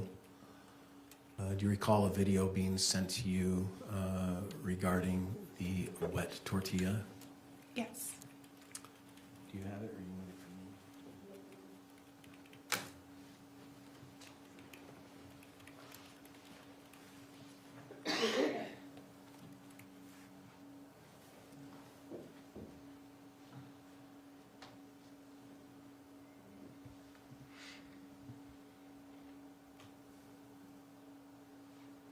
Can I email it to you?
I can send it. I get on the internet.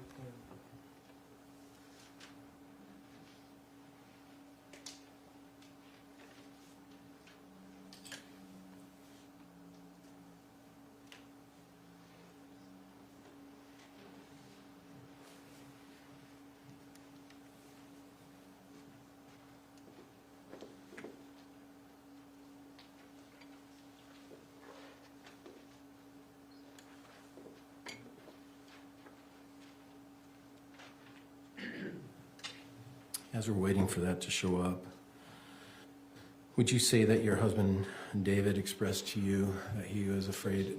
Hearsay? Would your husband allow you to go to Kate's house? No. Why not? Because he said it wasn't a safe place. Objection Foundation. Get some foundation, stay away from hearsay, please. So my question was, did your husband allow you to go?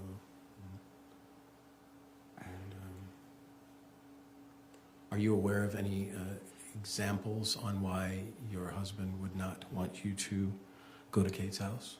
Objection, foundation, hearsay. I don't know how I need foundation for that question. It's a yes or no. I think that's a yes or no. What's the foundational concern? Well, then what is she, does she know what he's aware of? And she's gonna testify, he told me. So anything she says is gonna be, he told me. That's not necessarily true. Let's get the first question out, which is a yes, answer is a yes or no, and then let's get some follow-up questions. Let's make sure we don't delve into hearsay. You want me to repeat the question? Yes, please. Yeah. The first question was, did your husband allow you to go to Kate's house? No. No. Are you aware of some experiences that you've expressed for the reason that he did not want you to go to Kate's house? Yes. What were those experiences that you expressed? Objection. These are experiences She's going to, Okay. the question's for what she said. If it's her experience, Yes, then yes, yes.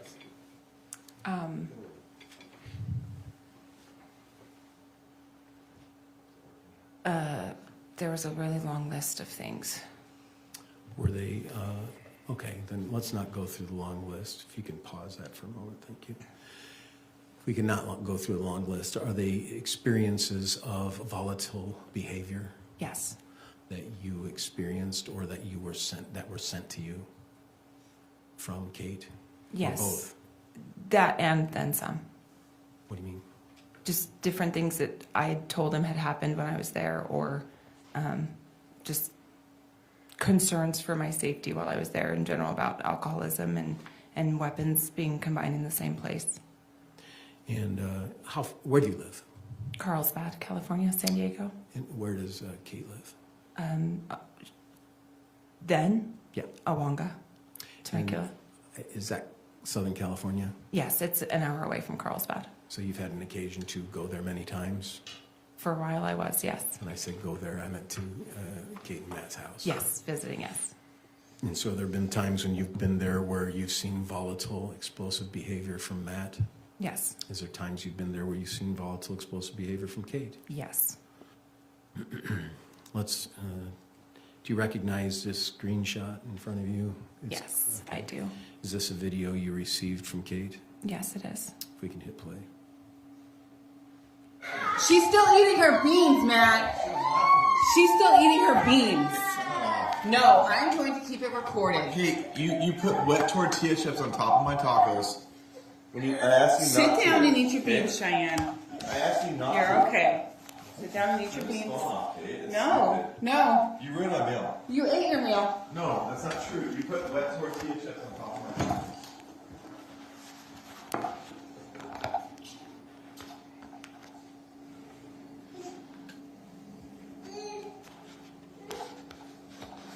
There'll be consequences for this. You actively ruined my meal. I asked you not to, and you put them directly on top of my tacos.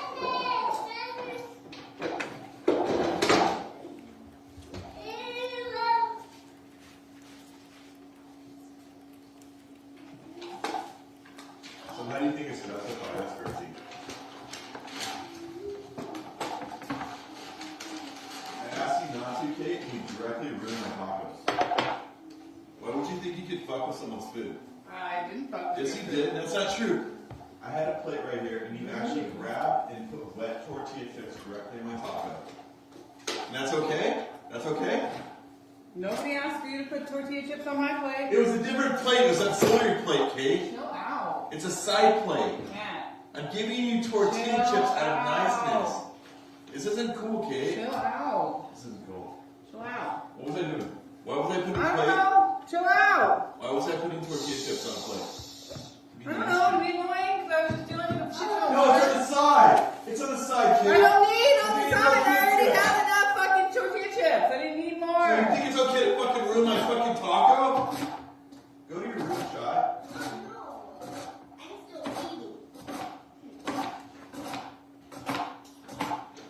Matt, pause yourself and have this conversation You actively later. ruined my plate. Pause yourself and have this conversation later, okay? That's up.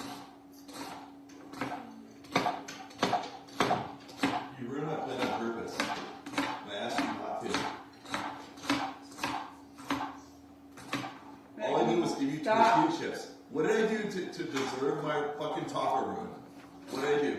I put tortilla chips on my auxiliary plate. I You gave fucking you ruined my my meal. taco. You ruined my meal. You said I was wet. I said don't do it. Shut the fuck up! I said don't do it. What'd you do? You fucking I ruined my did taco. not say don't do it. I said don't do it. Why would you ruin my taco? Shut up, I gave you a taco in place No, of the taco. I don't I care. opened. You fucking ruined my taco with wet fucking tortilla chips. And you had a taco. Why would you ruin my meal? You actively fucking put your hand over and ruin my fucking meal. Because you're a true bitch.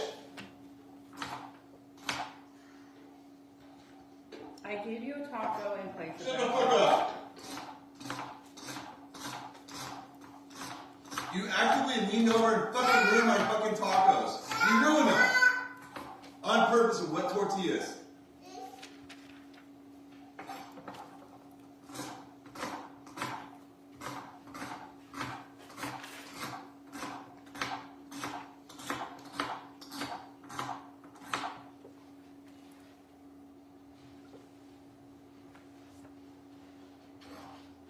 I will not fucking move on with you without fucking sorry. I will not. I'm just letting you know. I will not. You just fucking ruined my tacos. There's no fucking reason for that. Don't interrupt me. There's no fucking reason for you to think it's fucking justified to ruin my fucking tacos. Don't fucking put fucking wet tortillas on my fucking tacos. There's no reason for that. You can't justify it. Don't fucking interrupt me. Don't interrupt me. I'm not gonna fucking give this one up. You fucking ruined the taco on purpose. Cool.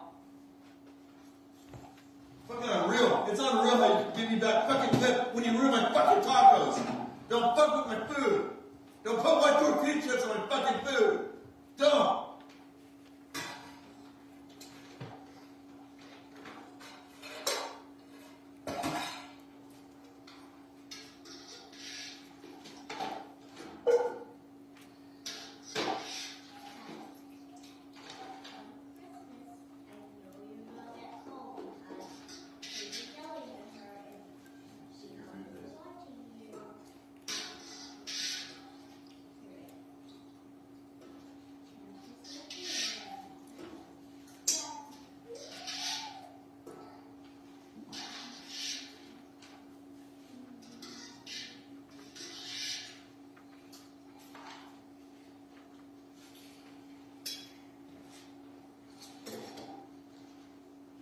After I paid for the fucking taco meal, I can't believe you would ruin my meal. That's true disrespect. You think it's okay?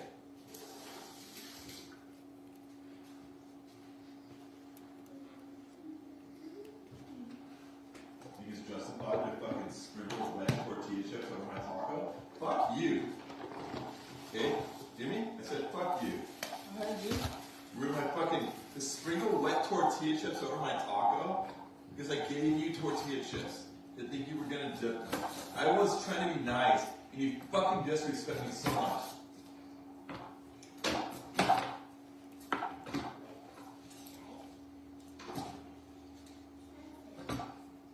You have your phone on, right?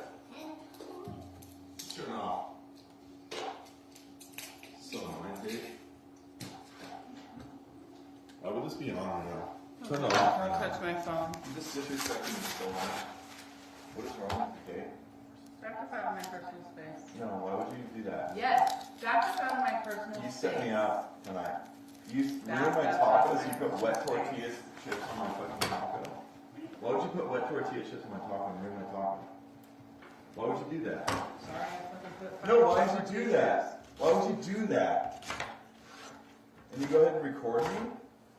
Like, you set me up, like, what do you want to try to do? Get out of my face. Delete it now. Get out of my face. Delete your phone now. Get out of my face. Delete it now. I will delete it. Get Now. out of my face. Do it right now. No, I'm get not out of in my your face. I'm off to the side. Get out of You my ruined You my are in tortilla my plate. personal space. You ruined my tortilla plate.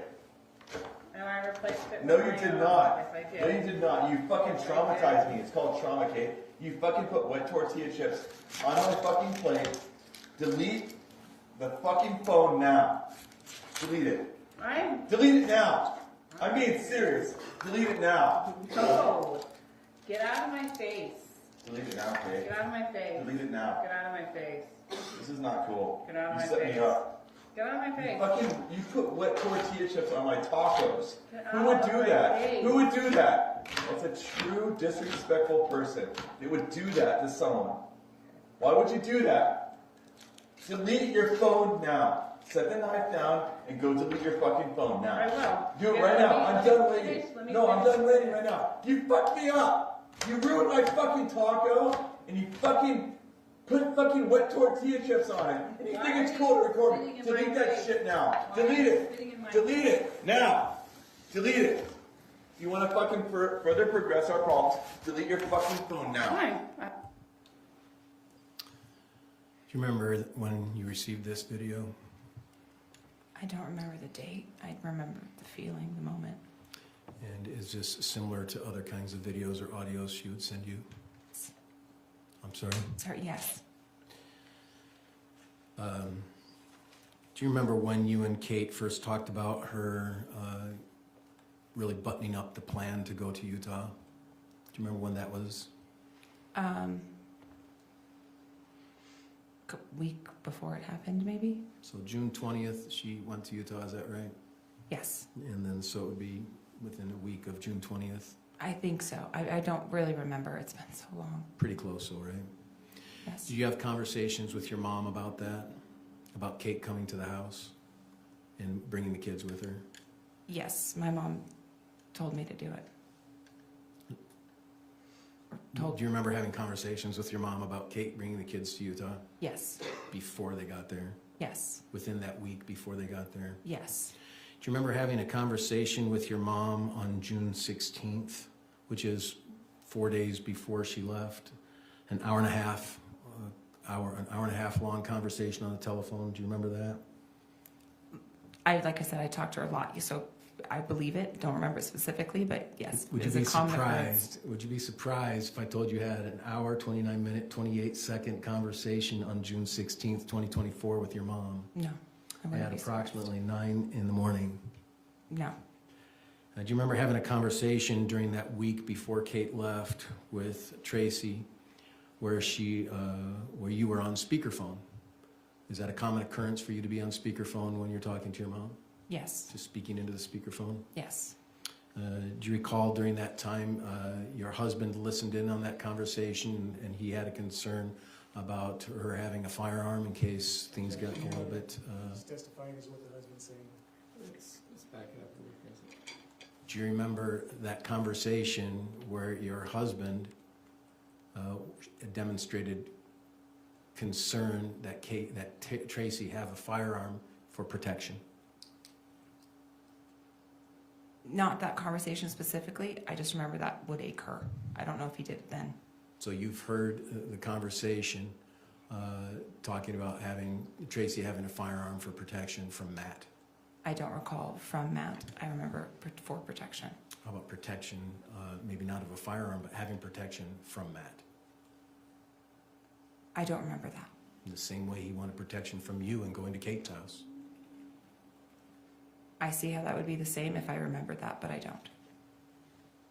Is it possible that there was a conversation that you informed your mom to make sure that she had a gun in case she had to protect herself? In general, yes. And your husband was an avid and is an avid gun collector and knows about gun rights, gun laws, right? Not about gun laws so much, but yes. He knows all about gun rights, doesn't he? Well, he knows about gun types, Okay. and whatnot, and ammo and this. Yeah. Do you ever have a conversation with your mom about the need to register a gun? Possibly, probably. Probably. Probably. And could that conversation have occurred within that week of Kate going to Utah? It could have, but again, I don't remember it, so I can't place it. And I understand. That was almost 2 years ago. Do you watch and listen to true crime? Yes. Is it fun for you? Yes. You know, we consider it work. Yes. Yeah. Does your mom listen to true crime? Yes. How do you know that? We would talk about it. And how do you listen to it? podcasts, Dateline, watching episodes, Netflix, all sorts of ways. Did you ever talk to your mom about the Adelson case? We did, yes. Adelson case? It was, the Adelsons were on TikTok and we would talk about it. Oh, okay. Do you think your mom was serious when she said she wanted to strangle Matt? No. Do you think your mom was serious when she said she wanted to kill Matt? No. Do you think your mom was frustrated with the relationship Matt and Kate had? Yes. And do you think that was fueled and fired by Kate always getting the other family members involved in her marriage? Yes and no, yes. That, not always, but yes. Did you get the storage unit for Kate? Yes. And did you collect the stuff? How long was the storage unit rented for, do you know? A week-ish, maybe. I don't remember. So even before Matt came to Utah, did you empty the storage unit and get rid of it? Not get rid of the stuff, but get rid of the storage unit? Yes. No, Kate, but yeah. Kate was there about 3 weeks. Does that make sense? Yeah. I read. June 20th, Matt was killed July 12th. Did you collect the items from the storage unit before Matt's death? Yes. Okay. So it was a short-term storage unit for Kate, wasn't it? Yes. Whose idea was it to put the AirTag in the truck? Mine. What was the reason? There were three main reasons. First being that we left the keys in the truck and I was worried about it getting stolen. Second was I was concerned that Matt would take the truck and then lie about having it.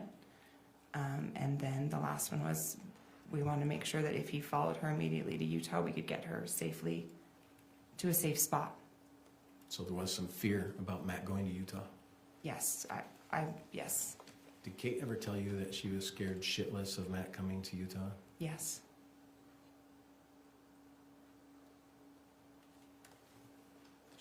Did she talk about that with other family members and you in the same conversation? About her being afraid of Matt coming to Utah? Not that I remember specifically. She ever talked to you about divorce? Yes. Do you remember her talking to you about the divorce attorney that she recorded? Yes. Do you remember what her thoughts were about the divorce? Yes. The potential divorce? Yes. Did she feel like she had a chance? Yes. To have the kids? Yes. Do you think Kevin was aware of all of these things in which we've talked about today?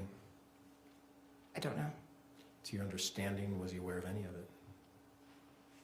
I think so, some of it. Again, yeah. Sorry.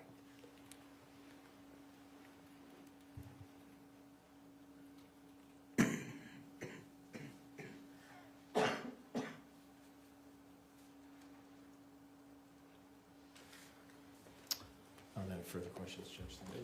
A redirect. Just really quick, Your Honor. In the Disneyland incident, did Rachel and your husband get into a fight? I'm sorry, James, but I can't do that. Okay, I'll speak up. When you were in Disneyland in February, were you with the whole family, right? Yes. And did your husband and Rachel get into a fight? A fight? No. Maybe an argument? Do you remember your husband calling Rachel a bitch? No. And do you remember Rachel sending you a text? Oh, wait, yes. Vaguely. Isn't it true though that you left the hotel right after that? It was because we were packing. So yes, we did. You weren't upset that Rachel was mad? That your husband called her a bitch? I don't remember very well. Okay.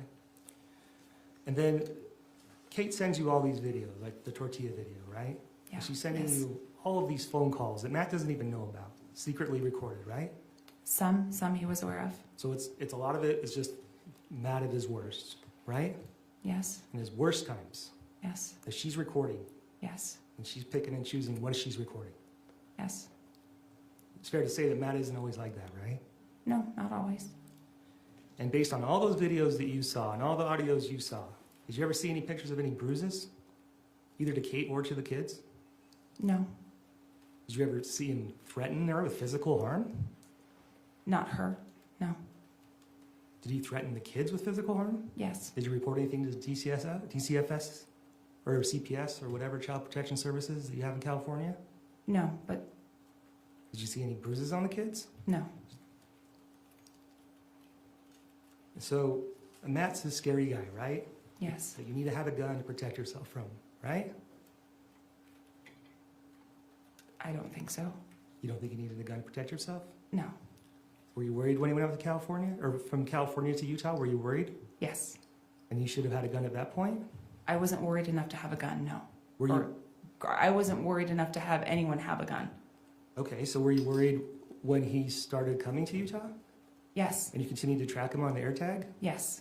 And were you talking to Rachel on the phone when she told Tracey and Kevin that Matt was there?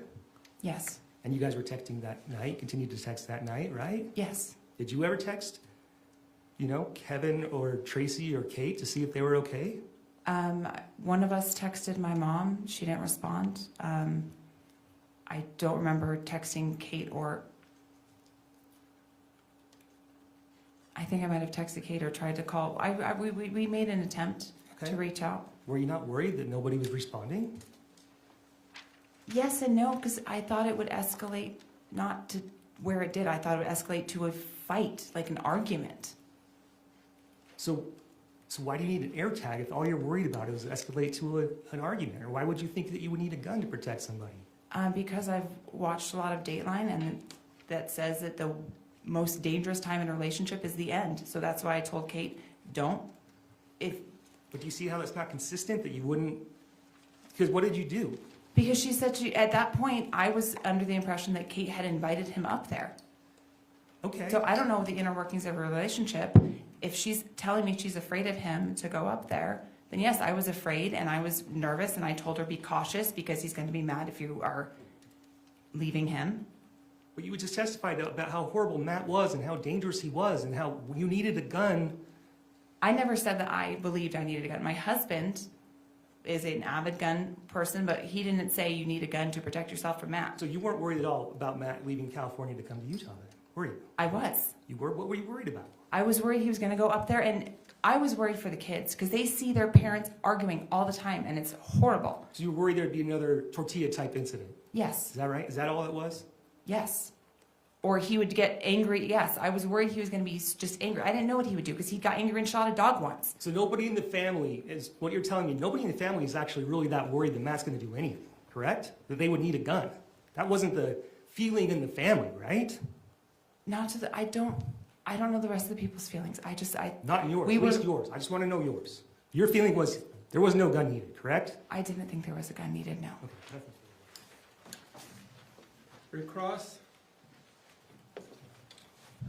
You're aware Matt has used a gun before, aren't you? Yes. And that he killed a dog. Yes. And did he talk about that?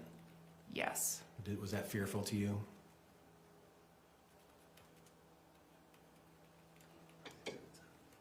To you? To me, it made me nervous, yes. Yeah. Knowing that he had weapons, right? That he had weapons and He can lose his control? Yes. You knew he was an alcoholic? Yes. And indeed, you have seen on many shows about how people, as you said, it's all a fight until the end, right? Yes. Were you afraid that that might happen? Yes. No further questions, Your Honor. I'm sorry, Your Honor. Can you tell me why he shot a dog? Because it bit him? Did he ever show you any of the injuries or pictures? Yes. Can I show those, Your Honor? What exhibit number?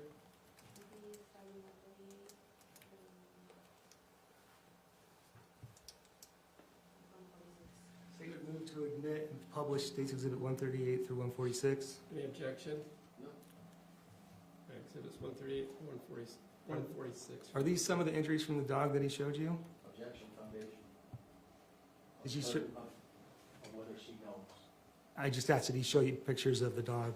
I don't remember the pictures. I just remember him. Did you see injuries? Do you recognize if this is one of the injuries that you observed from the dog? Likely, yes. Okay, we go to the next one. Are these one of the injuries that he had from the dog? Yes. Next picture. This injury as well? Yes. Next picture.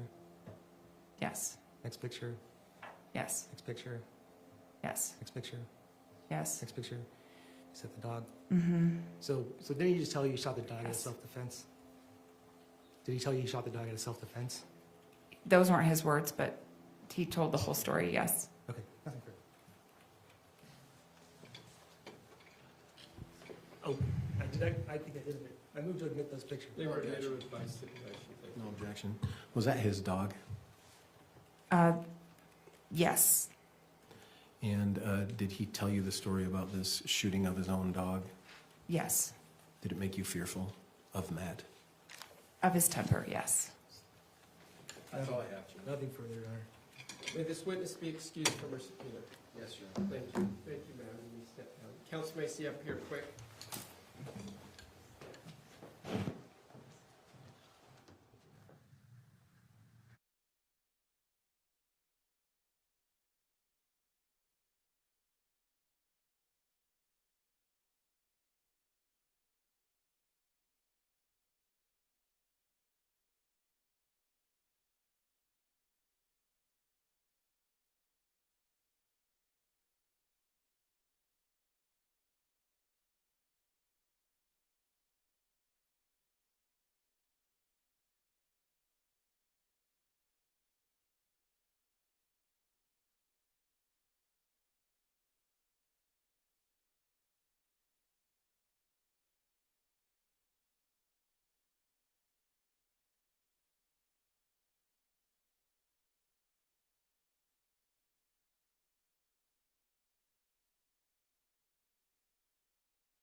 So it's a good news, it's a bad news.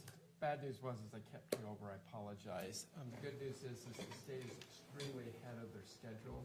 They anticipate only needing to call one more witness, which will be Monday morning. And then they anticipate, barring anything that they see differently over the weekend, resting. So that's putting us about a week ahead or more, which is a good thing. Because of that, and because of the schedule that they've indicated to me, I'm going to ask you to just be here ready to go at 9 a.m., 9-ish. It might be a 9-ish, unfortunately, because of the posture that we are at now. Over the weekend, it's especially critical that you don't form an opinion about this case. You've heard a lot of the evidence, but you haven't heard all of it. You haven't heard anything that the defense may elect to present. Remember, they have no burden to do anything in this case. So keep an open mind, don't ruminate about anything you've seen or heard today, think about everything else but this case, don't talk about it to others, don't use social media, don't do any research. That whole admonition that we've been going over throughout the entire week, keep that in mind. Monday morning, when we're here, if it moves as quickly as it potentially could, you may receive the case Monday, for sure on Tuesday, so you should make sure that your schedules both Monday and Tuesday evenings are free. So if you're planning on maybe a dinner or a movie with family or friends on Monday or Tuesday, that should be canceled because you may be in deliberations. Possibly Wednesday if it goes longer in your deliberations, so keep that in mind. That in mind, I appreciate you being so attentive and being on time. I look forward to seeing you on Monday morning. All rise.